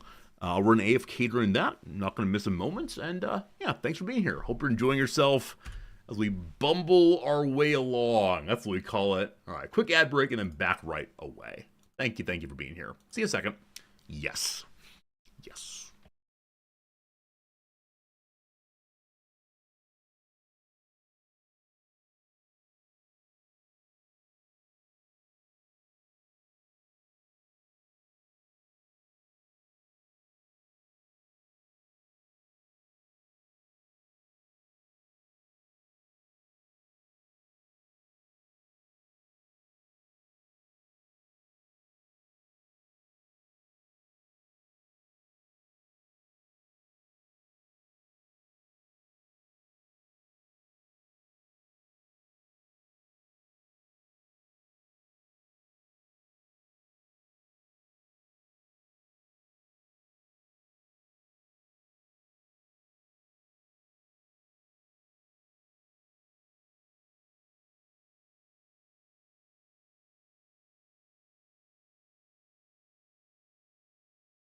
All right. Ready for one last game, maybe two more. We'll see how it goes, but I'm excited for this one. I thank you very much. Hopefully you're still out there in viewer land. I'm sure you are. All right, here comes the game. Let's at least do halfway decently today and not make major blunders. Only minor blunders. Hello, Infinite Sushi. What a great name that is. Love it indeed. How's the Infinite Sushi gonna play this thing? Okay. Are they just trying to catch out people who immediately throw that move? Maybe. Okay. What do I do here? This is a fascinating opening. I have no idea. I can't attack it immediately.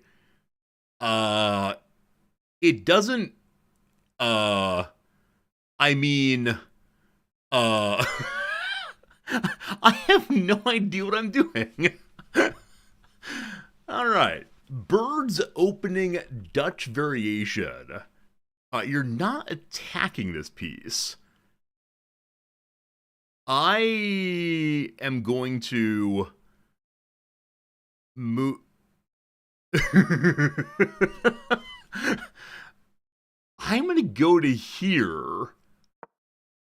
This is the kind of thing I want to have happen on the king side ordinarily. And so we're on the king side, and we'll see. If they move that, fine. Well, all right. If they attack there, it's a fork, but that's fine. Same with here. That's the F-pawn. We don't believe in using the F-pawn. I can trade knights, but I don't especially want to do that right now.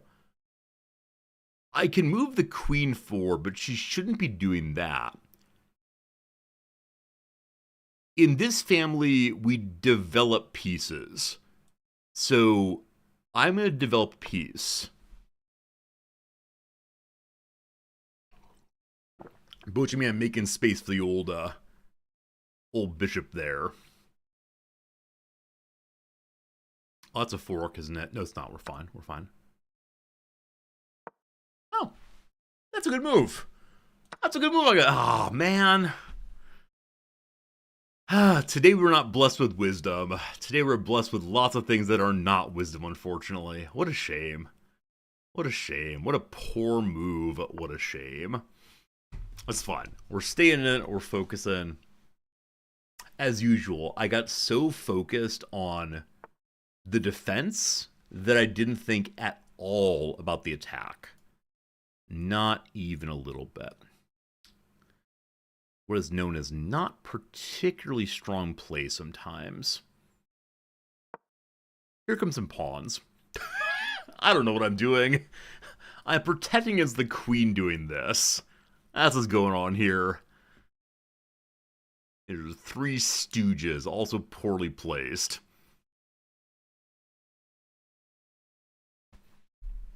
I'm actually really annoyed by that. Early game, I should notice things especially. Alright, you're attacking Buddy here. So we just push. That is definitely a thing to do, to protect. Sure, why not?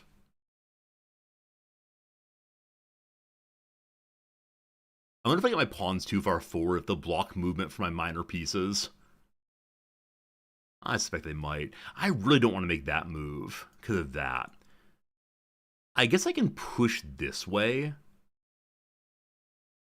It's not kicking what's on my side of the board, but it is doing something at least. Infinite Sushi, what a fun name. Makes me hungry though. Okay. Are they threatening some nonsense? Sort of. Are they threatening some nonsense? They are. That one does not concern me. Can they jump backwards and cause problems for me? If we go ahead and move out here, like if they move, then I can take that. So I think that's good. I think that's a good move. Like it's only a pawn, but we built this city On pawn and rolls. Sounds delicious, man.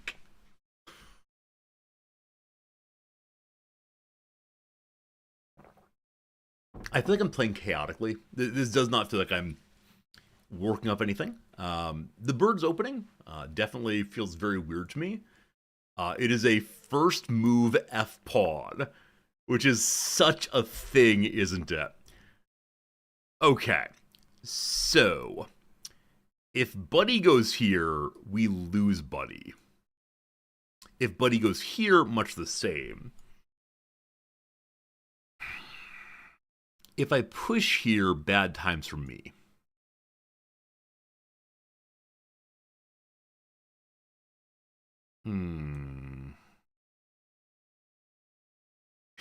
I guess we empty out this side now.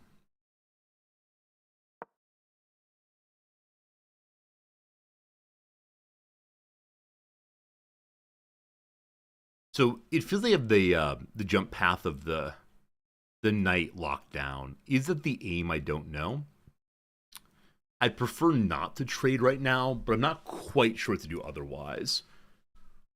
If I move this pawn forward, we can exchange. Doesn't really add to that much, though. Hello. Okay. If I move this pawn here, and they take, I can then take my queen. Nobody's attacking. I think that's okay. Please feel free.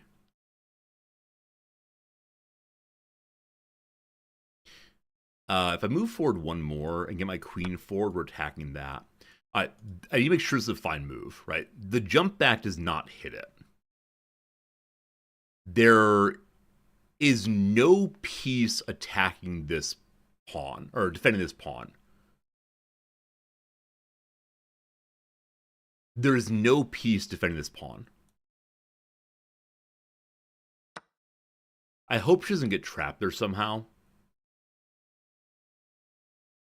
But seems good. Seems good. This is a fork, but not really.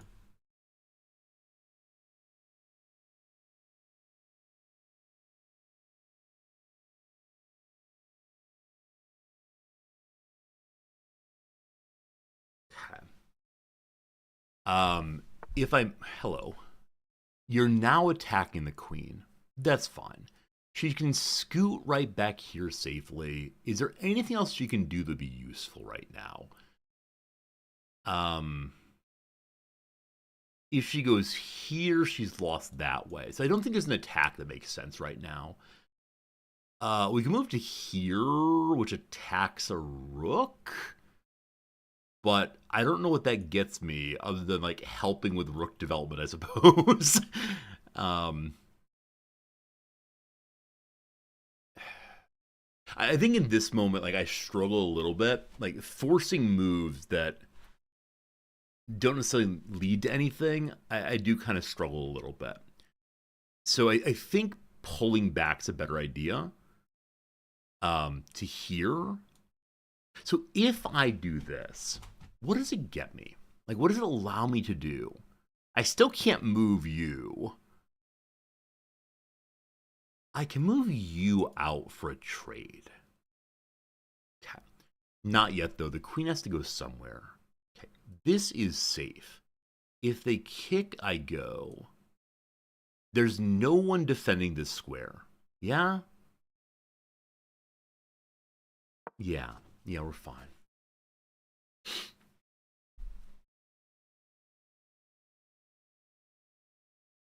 Okay.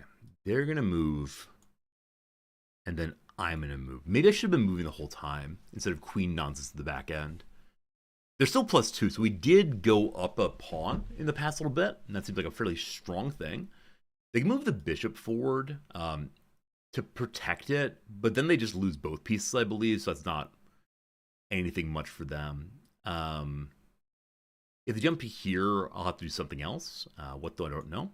If they jump to here, yeah, it just blocked. They did, actually. Huh. Okay. This is attacking nothing. It protects the rook, but it also lets me get my knight out. Okay, are you attacking anything of concern right now? You're not. The queen has a safe running in a number of directions right now. I can get my knight out finally. Now, where Brother Art to go, I don't know. But there you go. That feels like a big win. I'm a little surprised they played that in the way they did. I'm curious to see, and we'll look in the review, about why they didn't just move that over. Because the queen doesn't really have a response, I don't think. I can't, like, ram my rook or anything. I have no idea why that happened.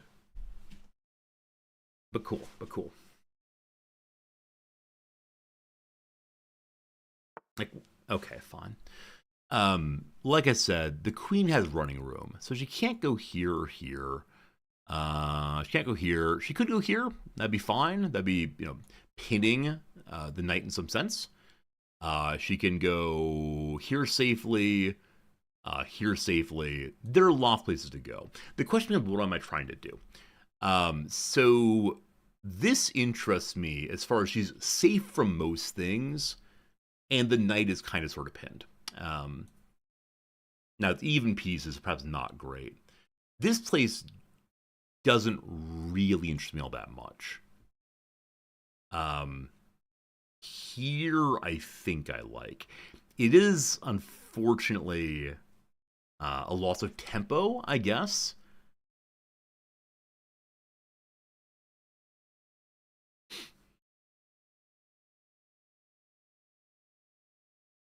I'm considering just going here.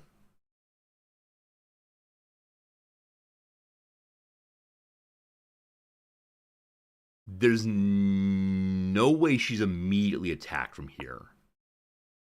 Now, Brother comes forward again. We're in a much stronger position.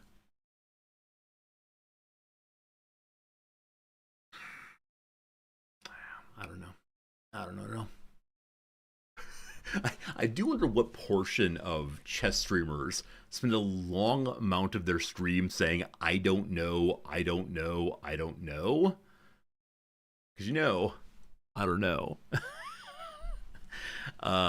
Moving forward one step could be interesting. But no, I need to develop this bishop still. We could castle on the queen side. It would be absolutely hilarious in a bunch of ways, but probably ought not do. Okay, not seeing anything super forky right now. The pieces are just not exactly out on the board currently. Hello. Okay. Right. So they're protecting this piece now. The queen isn't attacking anything, but I wonder what's going to happen.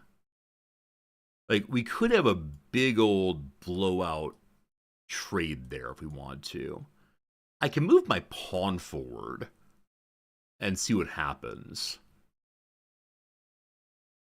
Or I develop my bishop. And I put my bishop in the middle and see what happens.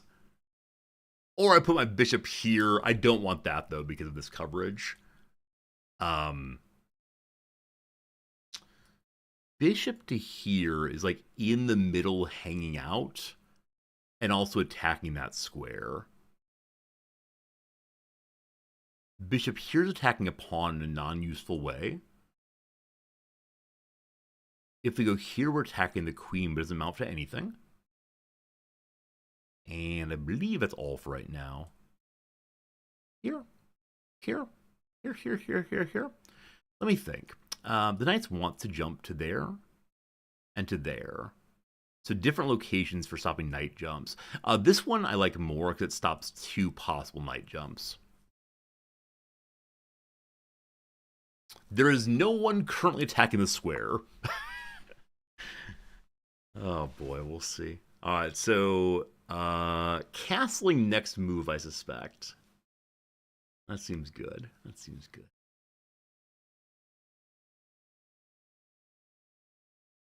So if the queen comes forward, we do one of these.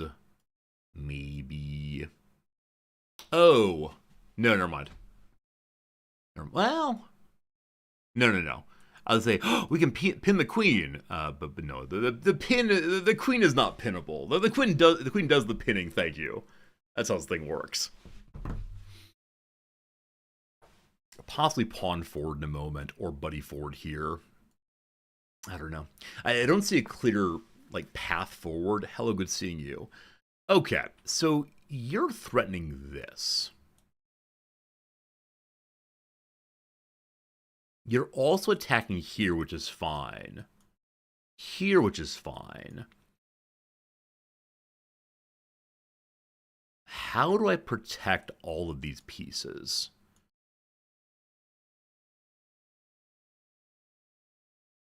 I can move the queen in or the bishop up. If the bishop goes up, though, this is not... this is skewer, correct? A skewer, it's called. I can move my knight to here, which protects that.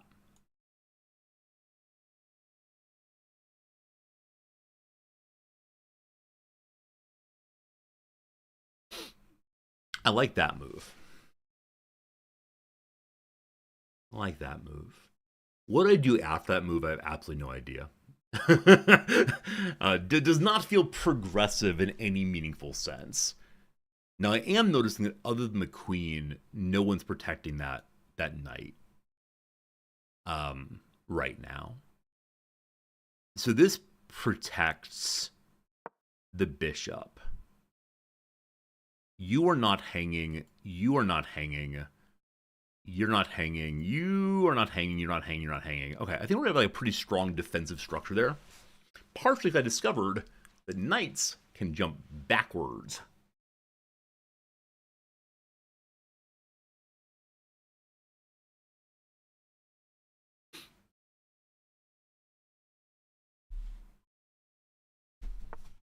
Hello.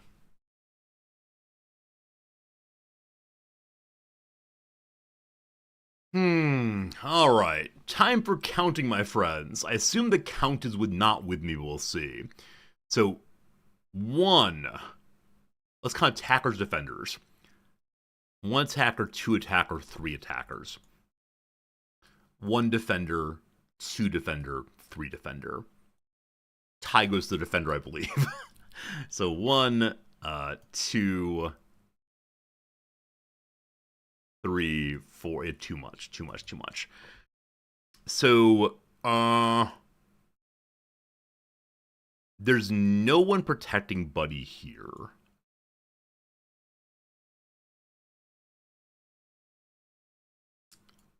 If I move the queen, sort of this way, if I move the bishop up, I think that's a better position for us. Because we have the 3rd attacker then. Is there another useful move here? There's no move where we attack the queen, I believe. If we go here... no, that's the problem. Okay, I'm going to move to here. That's a more advantageous move for us. Oh, I just lose the knight now, right? Oh, the queen can't move. The queen can't attack the knight.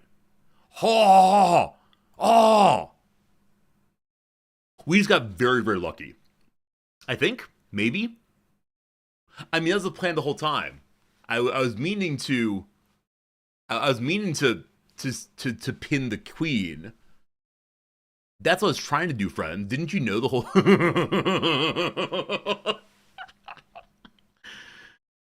Oh, golly.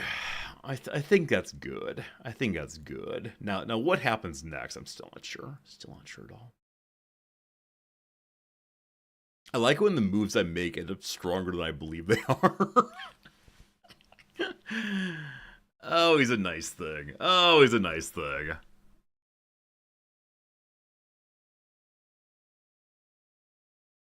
Cool.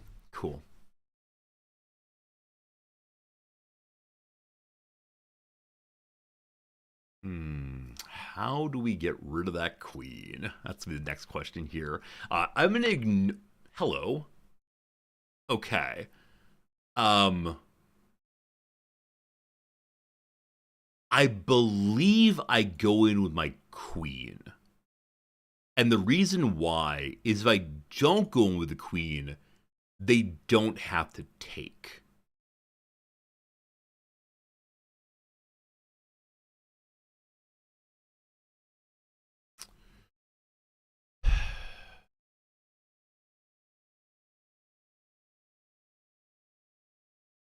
Right, if I go here, they can then scoot somewhere and cause real problems.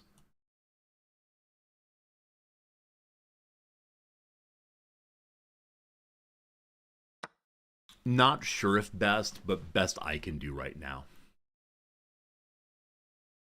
I think.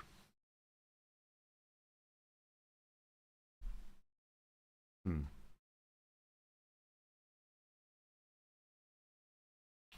We're still behind by 2. And exchange is not going to help that. So very, very bad. Not very bad. Relatively bad first like 3 moves, we'll say. Since then we've been playing roughly even, I think. If only I could see the bar swinging. It feels like we've been playing roughly even. Now, I don't think I have great board position. I think I need to do something more, but what, I'm not sure. Hello, good seeing you. So the queen is now unpinned.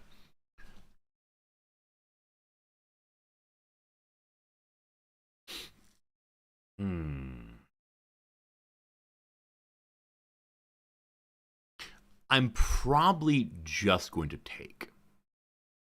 We could check. That's a horrible idea.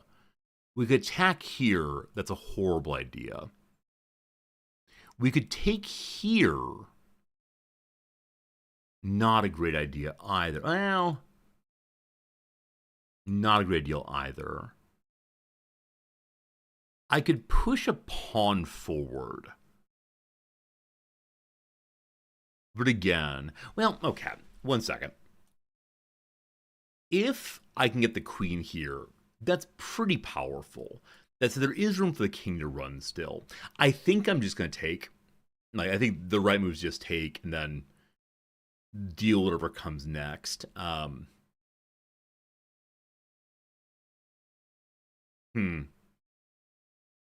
I'm sure there's some other move there that'd be functional, but I just don't see it, unfortunately. Okay, fine. That's dealt with. There's still +2, unfortunately. I can move forward and kick ye olde bishop. I have this. I can go behind with my rook. Getting rooks activated could be good. I could castle. I've heard that castling is a good move. But I'm going to do this for right now. Yeah. Again, that covers. I'm happy with that. This attack's here also. I need to get my knight here redeveloped. Certainly. But I think castling first makes sense. All right, they back up 1. They're defending there. All fine. Look, friends, I castled. Move 20. It's the first time that seemed convenient, we'll say. Oh boy, oh boy, oh boy. What am I trying to do? What am I trying to do? So, they have 1 more minor piece than I do. I have 1 more pawn than they do, I believe. Cool. They're lining up to attack there. It feels sensible to line up against them also. As of right now, I'm noticing the king can't run this way, but can run that way. So currently, you are undefended. That's a thing. That's a thing. I think defending for right now makes sense. But part of me also wants to move over 1, advance, and then hammer home. And force the king this way, though I'm not sure for what purpose. I think I'm playing overly defensive, incidentally. So I guess the reason why this is strong is even if I back up with my rook, they can take this safely. So really dealing with that isolated pawn. It might be the case that just jumping away is a good idea. We could also... how else do we get protection on this square? Other than rook over. Well, the other rook can go over, of course. I can go here. I can go here. That means if the rook comes down, I then redefend that. It's blocking the rook out, which is probably a terrible idea. I don't know. I think I'm playing negatively, as someone said previously. It's not that my position is the end of the world, but I have been like pulling away from goal, to use the football equivalent. Yeah. Okay, so next turn here, I'd like very much to develop the rook guy. All right, that does really nothing for them immediate, I believe.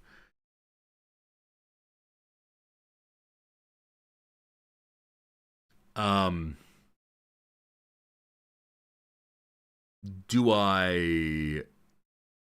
Where do I line up? What would be useful?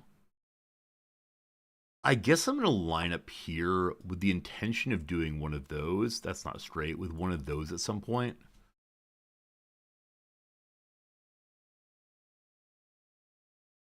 This match is like a bit of a grinder, honestly. Like it feels like neither of us have really developed much, and then a lot of like little moves here and there. Not nearly the free-flowing kind of game I'm more used to. I just now noticed that all of their pawns are on green. This doesn't help us even a little bit, but just notice that right now, except for the ones isolated on the far right side of your screen. This kind of advancement might make sense as a way of protecting here. Yeah, maybe this would be even better at some point. Perhaps even better than moving the rook over, honestly. Yeah, I wish I'd done this move now. Hello. Okay, so what are they thinking about? If they attack here, attack my rook, they do not currently have any bishops striking at hell's heart, thank goodness. So, like, this move, no good for them. This move, no good for them. This move, no good for them. So I don't see what they're going for with this. Though I'm sure there's something I'm missing. For reasons articulated a moment ago, I'm pushing this pawn.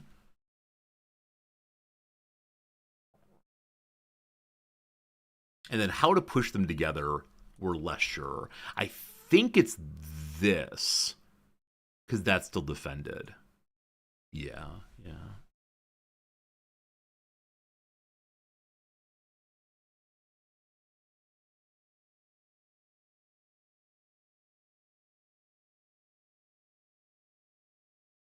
Okay. Hello, lovely seeing you. So, do I mind this? I recognize pointing here. The possibility is going for some kind of back row shenanigans. I think it's this, this, this. So I could potentially jump out of the way.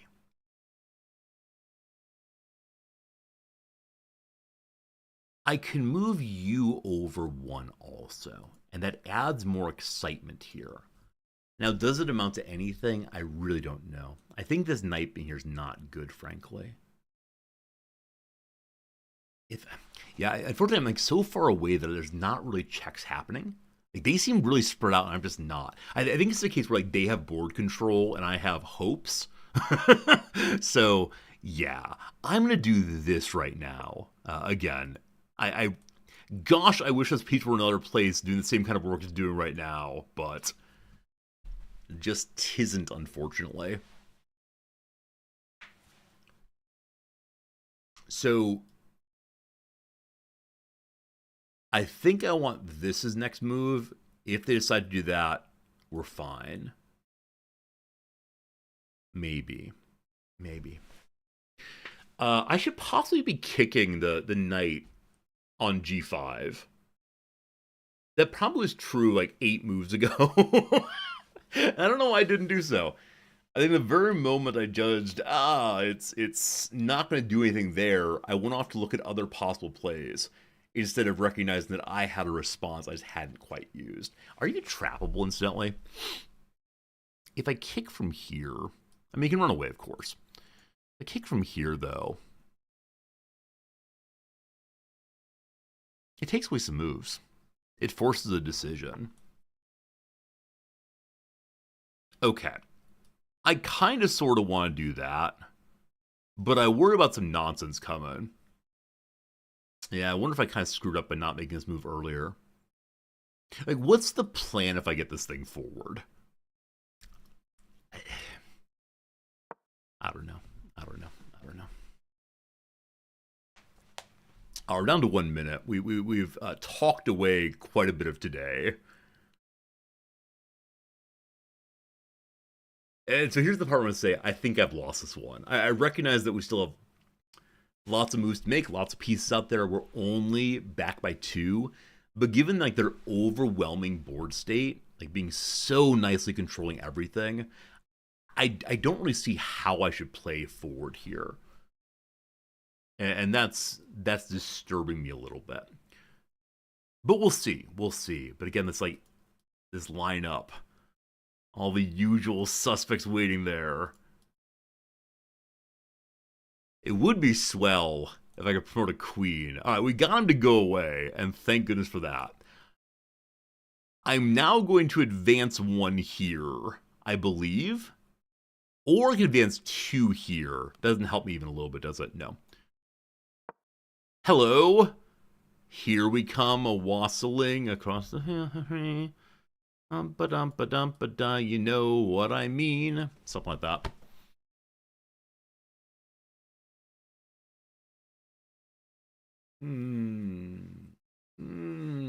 I think I've been told that when the opposition does this, I need to push in hard against them. But that's usually in the opening, not in the later mid-game here. End game, I don't know where we are. Help me, I'm confused. Okay, I need to get this knight out. Hello, good seeing you. There's a possible fork here.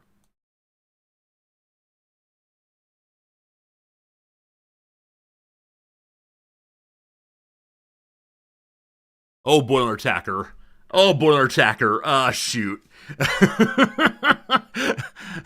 I do not know what happens here. I think we just lose now. Unfortunately. Wow, that came right across the board. The ability to see interesting knight jumps. Not one of my stronger skills, unfortunately. Unfortunately. Managed to move this pawn forward to force them to get to it. How many attackers do they have? They have 1, 2, 3 attackers now. I only have 2 defenders. So that's not great. That said, if they move this piece down, things could get interesting on this side, right? That I'm applying pawn pressure seems like a nice thing. Maybe. Okay, they're getting to it. If I don't move, they take that. We don't have to keep going. I can move my rook forward here in a moment. And just hang. Chill. Chillax.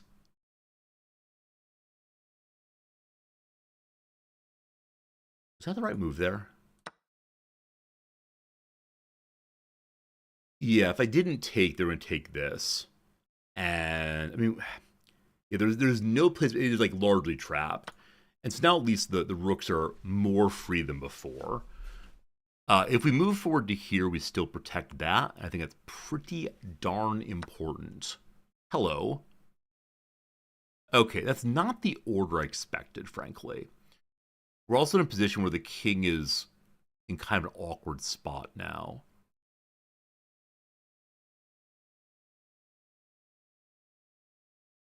Okay.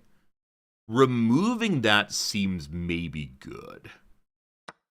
Fine. Almost went one too far. Fine. Ah, yeah, that might be the death knell for us all. Now, Buddy here covers part of that, and Buddy here covers the other one. Oh boy. It's Daddy Rook and the boys. That's unfortunate. I gotta say, it feels pretty bad, man. Feels pretty bad, man. Oh, I think I should resign now. Yeah. Yeah. Probably should have pushed for it earlier. I don't know. I feel like this game has been a lot of me saying probably should have, probably should have. I mean, this person's supposed to win. That's how it goes, but I don't think I really got anything going this time. I think my entire match has been me kind of on the back foot. I can move here and have an interesting fork, but not sure it matters. Whichever way.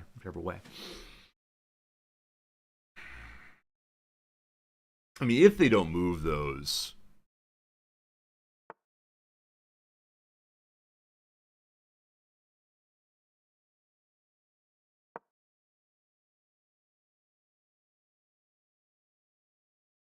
Oh, they're taking that.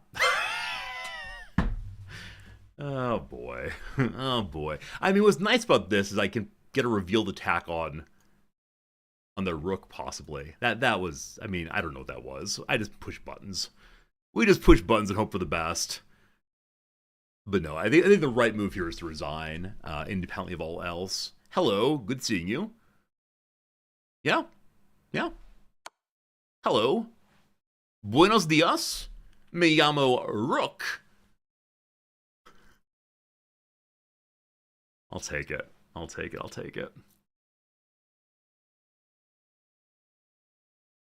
Get ready for some race car noise, team. Race car noise is coming right now.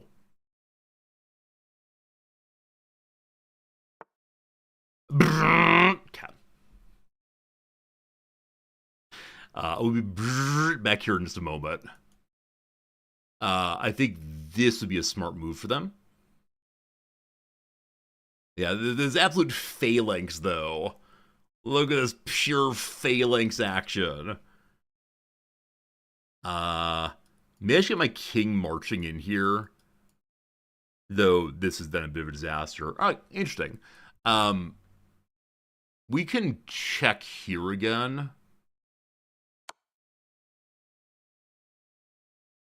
And then...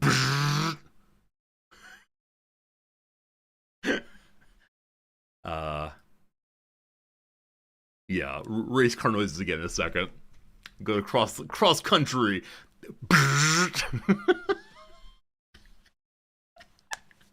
All right, what comes after that? I actually do not know. I'm not sure what's up next, but that was fun anyway. I need to get out the way and apply some pressure simultaneously, obviously. Hello, good seeing you. So I have to check, but it doesn't amount to anything. Fine, no worries. What do I do? This part's awkward, isn't it? This part's a little awkward.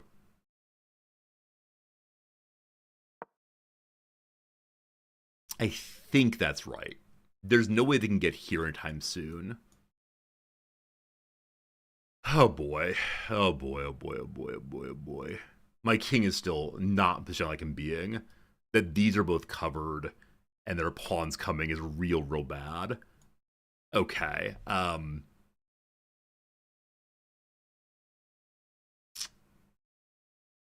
I don't fully know how to think about this. We have one safe step now.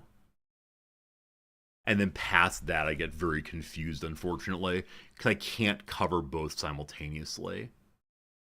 Now, losing a queen for a bishop might be okay. Oh, we can check also. We can check. It's far enough forward, we can check. Would that have been the right move here? No, maybe. Yeah, possibly, yeah. Checking would have been good there. Ah, okay. Well, whatever. We push buttons. Pushing buttons in the channel. Moving you forward to pretend that could be good also. Moving you forward could be good. That way we protect a pawn that goes in. The woulda, coulda, shoulda, etc. here is a bit of the story, unfortunately. But how it goes, how it goes. So I expect they're really focused on how to avoid this. Okay, I did that backwards, obviously. I'm going to take here, or I'm going to check. Hello. Oh, they just go there, though, can't they? Well, I think I'm doing out of sequence moves. If I would have done it the other direction, would have been huge. Oh. I mean, okay. But still owe at least a little bit.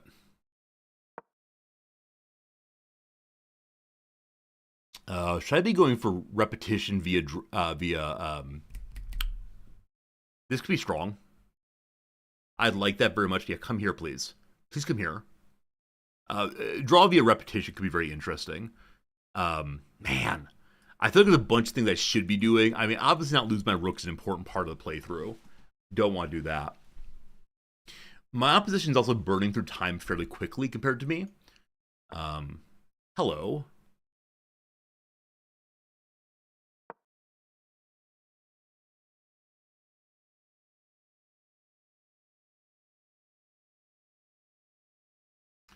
If they go here, I go here to protect against that. We're both so focused on this corner.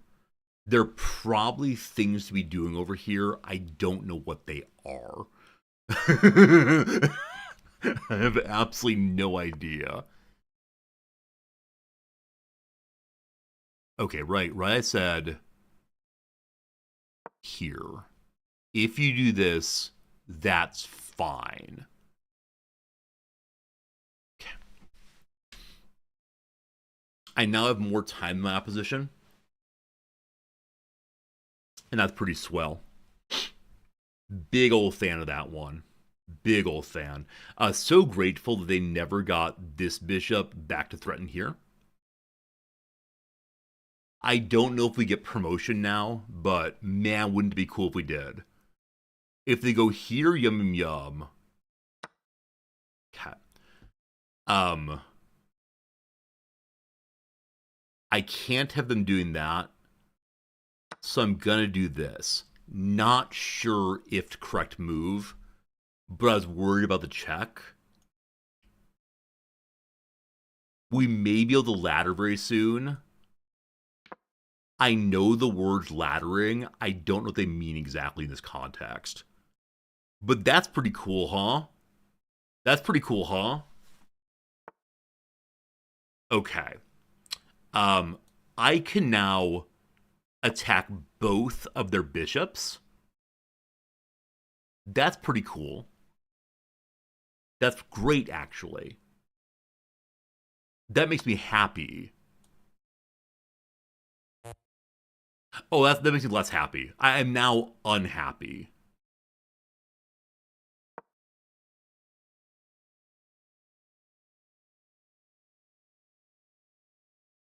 Luckily, they can't cover both of these simultaneously. We have a glorious check ready. Hello. Okay. I can take this. They're threatening my rook. There's no reason to do that. In this family, we believe in checking.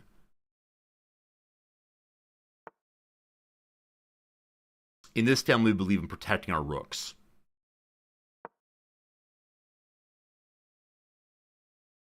In this family, I wish that my queen and my rook were switched. The king is uncheckable as long as this pawn is here with what they have nearby. I could start trying to yum eat up the pawns. Okay. This is a good move.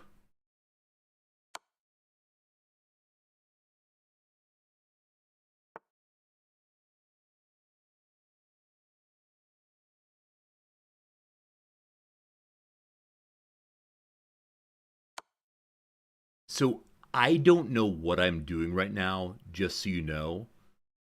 I know what laddering is. I don't really know how to do it effectively.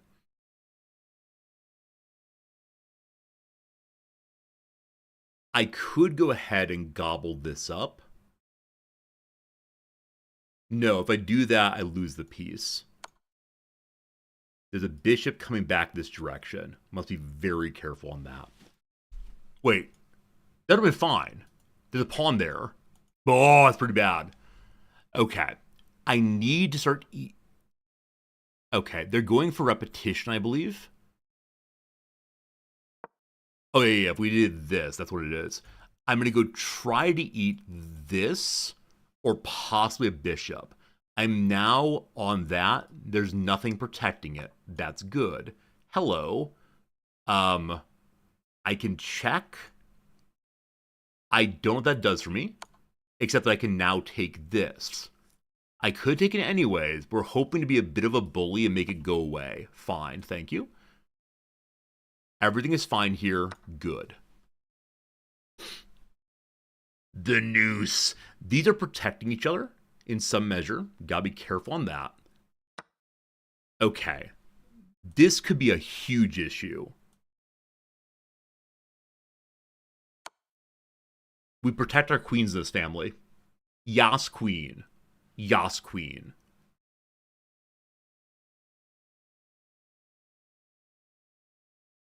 So use the queen as the tip of the spear. Huge. This is not covered.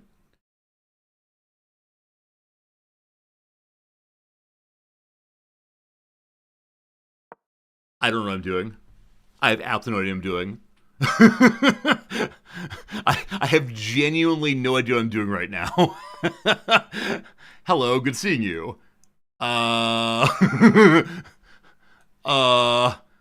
Okay. I'm probably gonna lose now. Probably the wrong move. Bueno, bueno, bueno. Bueno, bueno, bueno. Muy bueno. Muy bueno, muy bueno. Muy bueno.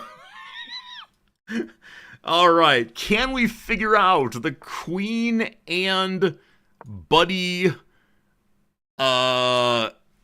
checkmate? It's like the rook, etc. one. I have 2 minutes. I can breathe. It's too late for breathing, but I can breathe. Okay. They're probably going for a draw now, which is fine. I was pretty sure that I would be getting a loss. So a draw is absolutely a-okay. We need to check to avoid stalemates. Checking is a good thing. Hello, team. Stalemate incoming. Stalemate city here. What you talking about? What you talking about, Willis? Oh, boy. Hey, Pepper, thank you. Smiley face to you, too, my friend. Oh, man. Oh, man. That, like, queen promotion in the corner, that was the most stressful thing I've dealt with in a very long time. It's fun watching here. Hey, Alwyn Mars, very kind of you. Thank you, thank you, thank you. Oh, man, team. All right. I like to look and see what's happened here. Glad I didn't resign. I mean, look, I think that probably where that was, resigning was the, like, on balance correct move. Don't worry, I didn't resign. It's all fine, etc. But still. Hello? Video game? Video game? Hey, hello there. Thank you for the resub.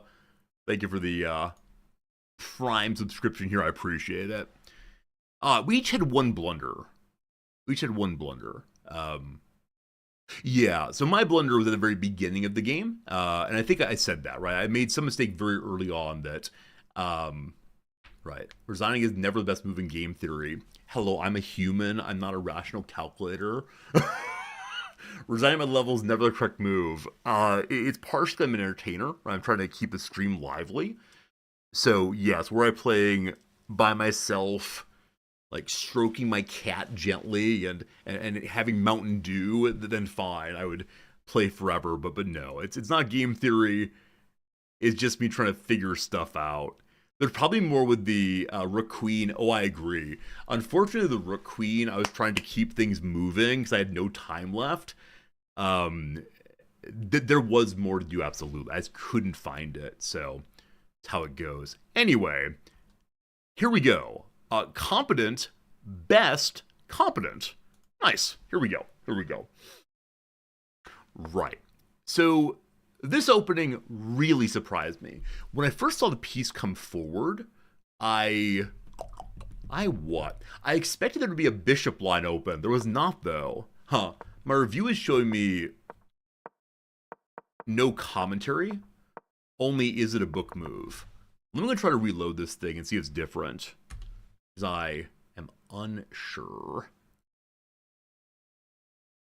I paid good money for this thing. Let's see if it works now this time. Yeah. Nope, all we're getting is the book move. We'll have to analyze together and see what happens. So there we go. We make a move. Don't know what I'm doing, but doing stuff. Like that I did this. I think that was smart. It gets very unsmart in a moment, but we now break off the book move. Right. What I don't see here is that the knight jumps backwards. I get so focused on, the possibility of some kind of terribleness happening that I just don't notice this. And it's a blunder. It's a bad way of beginning. It's a bad way of dealing with this. But yep, bad call. Bad call, definitely. GG to them. Nonetheless, we play it out. I don't think I'm exactly playing on tilt right here, but I'm confused. Right? I'm confused of what to do. And so let's move some pieces forward. I see there is a check there on the king. There is a check there on the king. Why is that desirable here? Because a check where they just like do one of these, right? Or do one of these, right? We had a pawn, I guess. Okay, I see how it works then. Yeah, I think often at this point in the game, the checks feel non-productive. I tend to assume we just get kicked, but I do see how it gets a piece of some sort, whether a knight or otherwise. Yeah, I think as usual, I saw my queen going in and having that diagonal movement, and that's absolutely all. I know the queens can move laterally also, just not what I was thinking in the moment. Nonetheless, we keep moving forward, all the pieces forward forever. Yep, I protect the B pawn. That's cool. This move makes me very sad. This move really bums me out because it does lock down my knight so effectively. Unfortunately, my queen comes forward though. It's not the best move. They prefer the bishop be used for developing. Fine. Nonetheless, we move here. I don't know why. We just move here. That's a move. It's not protecting anything. It's just development. They want this move. So they want me to make this trade. Yeah.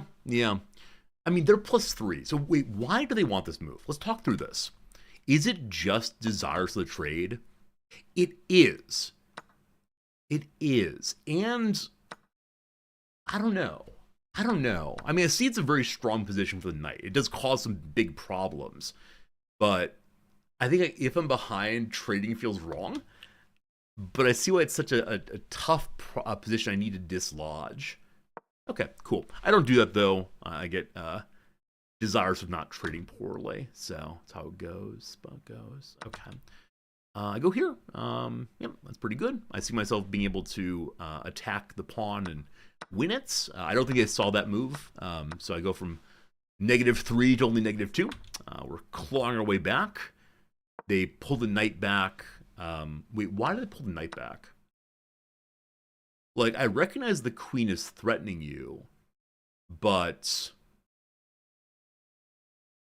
I'm not going to trade a queen for a knight. I'm honestly not sure why they pull back here, but okay, okay. I move on over, threaten the old rook there. They move the knight back again. Really unexpected. It's the best move apparently. Yeah, yeah.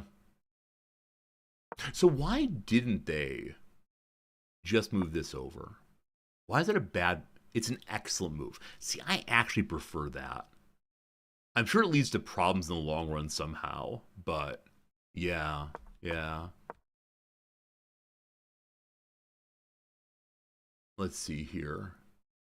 Takes pawn, pawn takes knight. Wait, so I take this. I'm confused. I take pawn. Knight doesn't move. Whatever. Wait, what's happening? I take that. They can't go forward. Oh, because the queen, right. They do that, for example. I take this. They take this. Maybe I'm misunderstanding what the commentary is right now. Yeah, maybe I'm misunderstanding the commentary is, unfortunately. But fine. Nonetheless, I do that. They run away. Cool. I move that way. Cool. They block. My knight is finally free. Can you believe it? They push into our buddy the queen. Our buddy the queen moves there, recognizing, right, the knight is now pinned. Pretty cool. Move the queen out. Man, they really want that bishop move in. They move the queen out, though. And this breaks us to a part of the game that is... it was all good, Tin Hat. I didn't fully understand what you meant, but all good, all good. So, right. This part of the game really gets me, honestly. There's a lot going on this next little bit that is kind of overwhelming for me to think through, as you'll see. So, I move my bishop forward, and they hate that. They prefer you forward. It attacks the knight. And I guess gets us a pawn? Is that what it is? Yeah, it gets us a pawn. Yeah. And then a rook. That's cool. That's cool. I definitely didn't see that move at all. Yeah. So they want the knight forward instead. Interesting. ND4 looks interesting. ND4 at this point. ND4.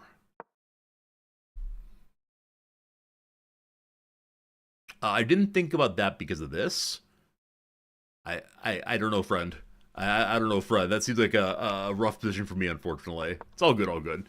All right, so I'm over there. They do this thing. I do this thing. They do this thing. Right. And it's time for pure nonsense now because I recognize there's a lot of pieces attacking a lot of pieces.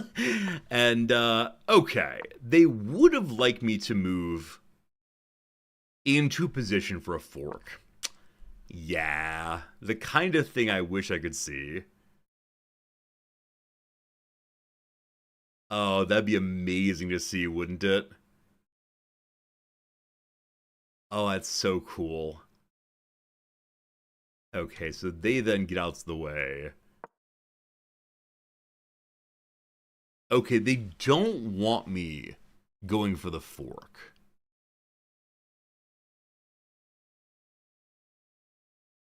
Right, because then the knight can come back. And that's actually quite bad for me. So had they not seen that, though, it suddenly becomes very, very good for me. But okay, I didn't make that move. Instead, I added more to here. I'm pretty sure at this point that the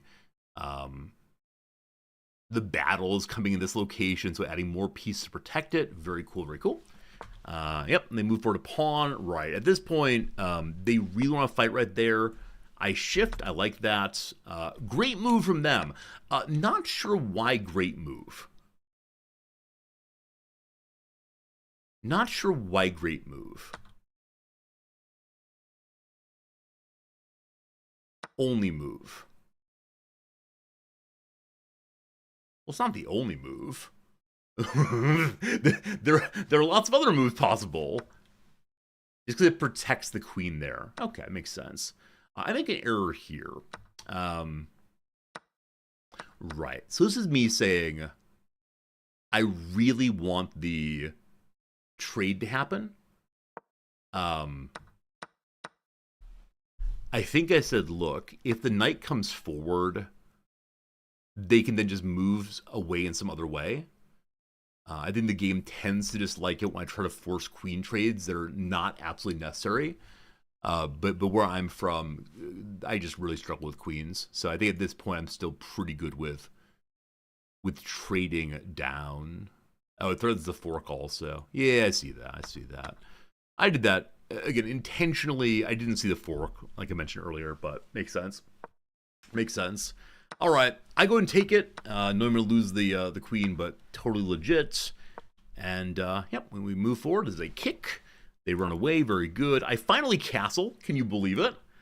Castling actually made my position weaker. Take that, video game. All right, they start loading in. They don't like this move. I mean, right. I actually don't like this move also because of how it blocks the A-Rook in. But I like it in principle. I like that I found a knight goes back and does something productive move. That makes me very, very happy. I see how using a rook is a much smarter idea for accomplishing the same thing. But, yeah, it looked fun. It looked like a fun move nonetheless, and I'm glad I found a fun move. They're building their pawn structure. Nobody likes that. At this point, I'm pretty sure that that knight is not doing anything worrisome. And hope that stays true. Right. At this point, I consider kicking. Or maybe I consider next couple moves. Instead, I move forward, which is a good move to protect the pawn even more. What would happen if I kicked here? What does the video game say? This is fine. It's a fine move. Okay. I do kick, move forward here, though. That's fine. They come on down. What-um-bum, yum-pa-bum. We're still protecting. Right. This person was one of the best I've seen recently at seeing really interesting knight moves. Now, they probably moved their knights too many times, but the number of times I said, oh, I didn't see that knight move coming was way, way, way too high. Like, really impressive moves knight-wise. Things I don't yet know how to do, but that's pretty cool to see. Anyway, they moved to there. I go ahead and defend. Instead of attacking, okay. I guess because my knight's not blocking sight of anything, this move does make sense to attack.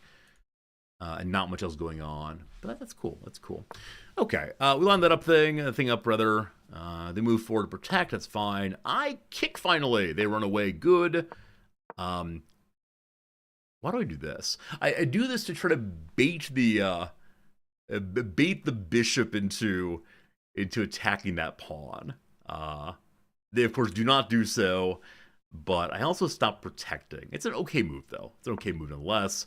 Right. So this is a bad move, apparently, but I was so afraid of it because it adds additional attackers here. And I think I talked through it and decide against it. I wasn't quite sure how to do this. You're wondering why it's bad? Fine question.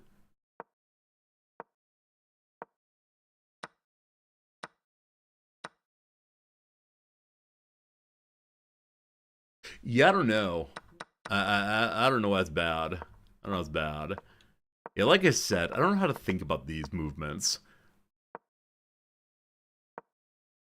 Push with protection. I mean, it's with protection either direction. I see how in a moment, though, that when this one moves forward, it won't have protection anymore, so... Okay, well, whatever. They do that. It scared me. Things happen.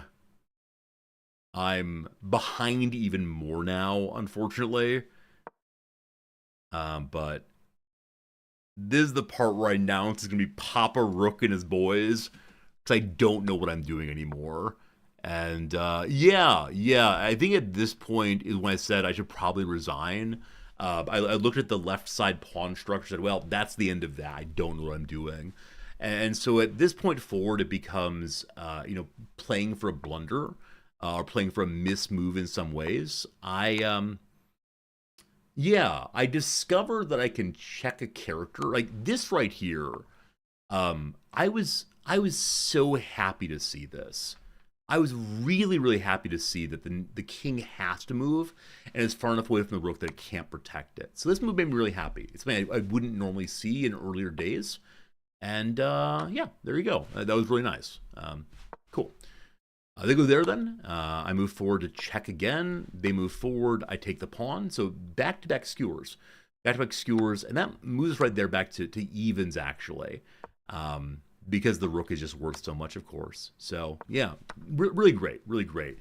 So the game swings back there. And now, according to ye old up-down thing, I see that, I'm in a much better position in terms of game score, too. I'm still freaking out, man. Not quite sure on that one. Right. At this point, I'm not quite sure what to do. Because I would like very much to go here and threaten this. But I know it's a good way to lose a rook. I recognize that this is cut off. And I'm worried about what comes next.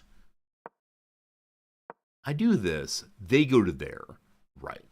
I know I need to play this very, very carefully. Very, very carefully. Because I don't want to lose my rook or my pawn. Apparently it's the wrong way to go. I know why I did it. It was to stop them from going here. But okay, moving one more. Why would one more be better? And why does it go here then? Wait, if you go here, what happens? Oh.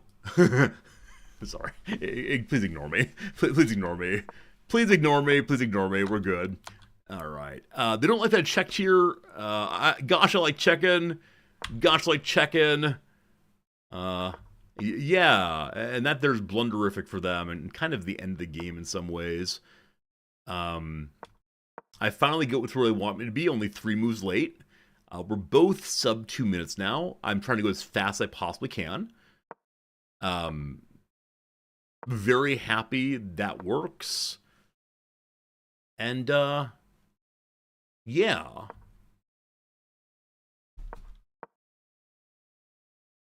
Had they gone here, what would happen? Oh, the rook would take. What was the right move for them to do here? What was the right move? If that's a mistake... Okay, yeah, to try to set up the checks into the king. I see. Okay. I move my rook. They would like me to step forward one instead. I see why it is, to protect the pawn also. Yeah, most certainly did not do that. I see why it's very good, though, as far as checking also. It forces a certain move. But it works out okay. Okay. Yeah, so I started attacking through here. And I didn't need to do this move. But I was very concerned about very, very bad checking. Yeah. So, I'm okay that I did that. I guess. We became queen. Woo! Yay, queen! Woo, queen! Okay. They run away. I don't know why they run away. They hate that I do this. You fool! I was mating 2 here.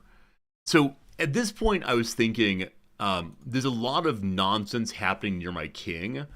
I don't yet recognize I can hide in the corner like an absolute coward. But it was more important to me, before I say anything, friends, I recognize that checkmating is better than anything else. I want you to know that. I was more interested in skewering my way into a bishop. Like that seemed wonderful to me. I noticed the pattern. I'm going to go for it, and I do. Yep. Takes a minute. We actually never skewer. That's fine. I thought we did so. Whichever way, they check to protect their bishop. I noticed the corner is beautiful. Beautiful place to summer for a time. They move there. At this point, why don't I take? Why do I check instead of taking? I mean, I know I'm freaking out, man. But why don't I take there? Oh, for good reason. For good reason. I think I wanted to take, and then I noticed this. I did the right move. I did the right move, team. Good job, Resorti. He passed up free. That's not a free bishop. That's not a free bishop. How dare you say free bishop? It's not a free bishop. How dare you? I wish you'd now type in chat, Resorti, I'm sorry. I'm sorry. Good. All right. Glad I made that move then. Now I know why I did it. They go there. I run away again. I yell out, in this family, we protect our... Thank you for the apology. That's good. In this family, we protect our bishop. They're called yelling, or our rook. I remember yelling that. Okay. Mate in 2 right here. How does the mate in 2 work? Oh, this is protected, isn't it?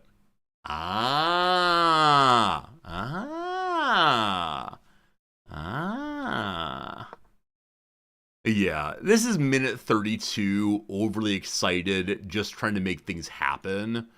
But yeah, I mean, of course, it's a very, very, very nice little move, but someone got too excited and was just throwing pieces around. They go there. Mate in 4, allegedly. Mate in 9 infinite points again. Why is this move preferable? Oh, because it boxes in pretty nicely. I see. All right. I do some checking for a while because I don't know why. I then see a pawn, and though I could go for the big kill, I say, man, I sure would like to nom on a pawn. We keep checking because why not? I eat a pawn! Did I miss a free bishop? Wait, where? Oh, I see. Okay, yeah. Straight down the line there. Yeah, good call. I was overly focused on that pawn. Why take a bishop when you could take a pawn? Keep the working class smothered. I do worry about the development of the bottom left-hand corner there. Eventually, things are coming for my king that'll be pretty rough. I kind of think maybe I should attack something, but, you know. All right, so mate in 6, that's pretty good. Mate in 2, that's pretty good. Mate in 2, that's pretty bad. Okay. So, right. As I'm doing this, I recognize that the queen is covering, but I don't really see the pawn. Yeah. We could have just taken here instead. Yeah, that would have been fine. I think it's a case where in moving forward here, the rook would not be protecting the queen, and I didn't like that. So I instead threw in my rook. That's a fair trade, of course. Yeah, at this point, I think it's time to think draw-related thoughts. Or is my head by a lot, but yeah, that's how it goes. Okay, and it's time for the king and queen marriage spectacular. And yeah, it works out. This is the first time I've ever gone into like possible stalemate time, saying to myself, just make sure you keep checking. You all taught me a while back that if you check, it's not possible to stalemate. In earlier days, I would have just like thrown in very aggressively, hoping beyond hope that one of these moves work out, etc. But definitely checking in is the way to get a win. So really happy on that. Really happy on that I boxed him in with the king. Can't really go anywhere, and then finished with the queen. So there you go. There you go. Glad it worked out. Very happy with that. And so yeah, we ended today at 4-5-5. I think we started today at 4-5-3, and that's pretty swell. Very pleased on that one. So thank you all for the encouragement, the kind words. We appear to have spent approximately 40 minutes on the review. So goodness. All right, I gotta go away, get some food, and then get a little video up for this evening. Thank you everyone for hanging out. It was a lovely time. Glad you enjoyed it. Oh, Arcarius, yesterday you gave a gift sub during the match, and I totally missed it. Thank you for the mid-match gift sub. If anything happens during the match, I just miss it regularly. But thank you for the generosity yesterday. It means a ton. Warm my little resorty heart. Anyway, folks, see you tomorrow. Rimworld, chess, talking, conversation, other things too. Who knows? Bye, goodbye.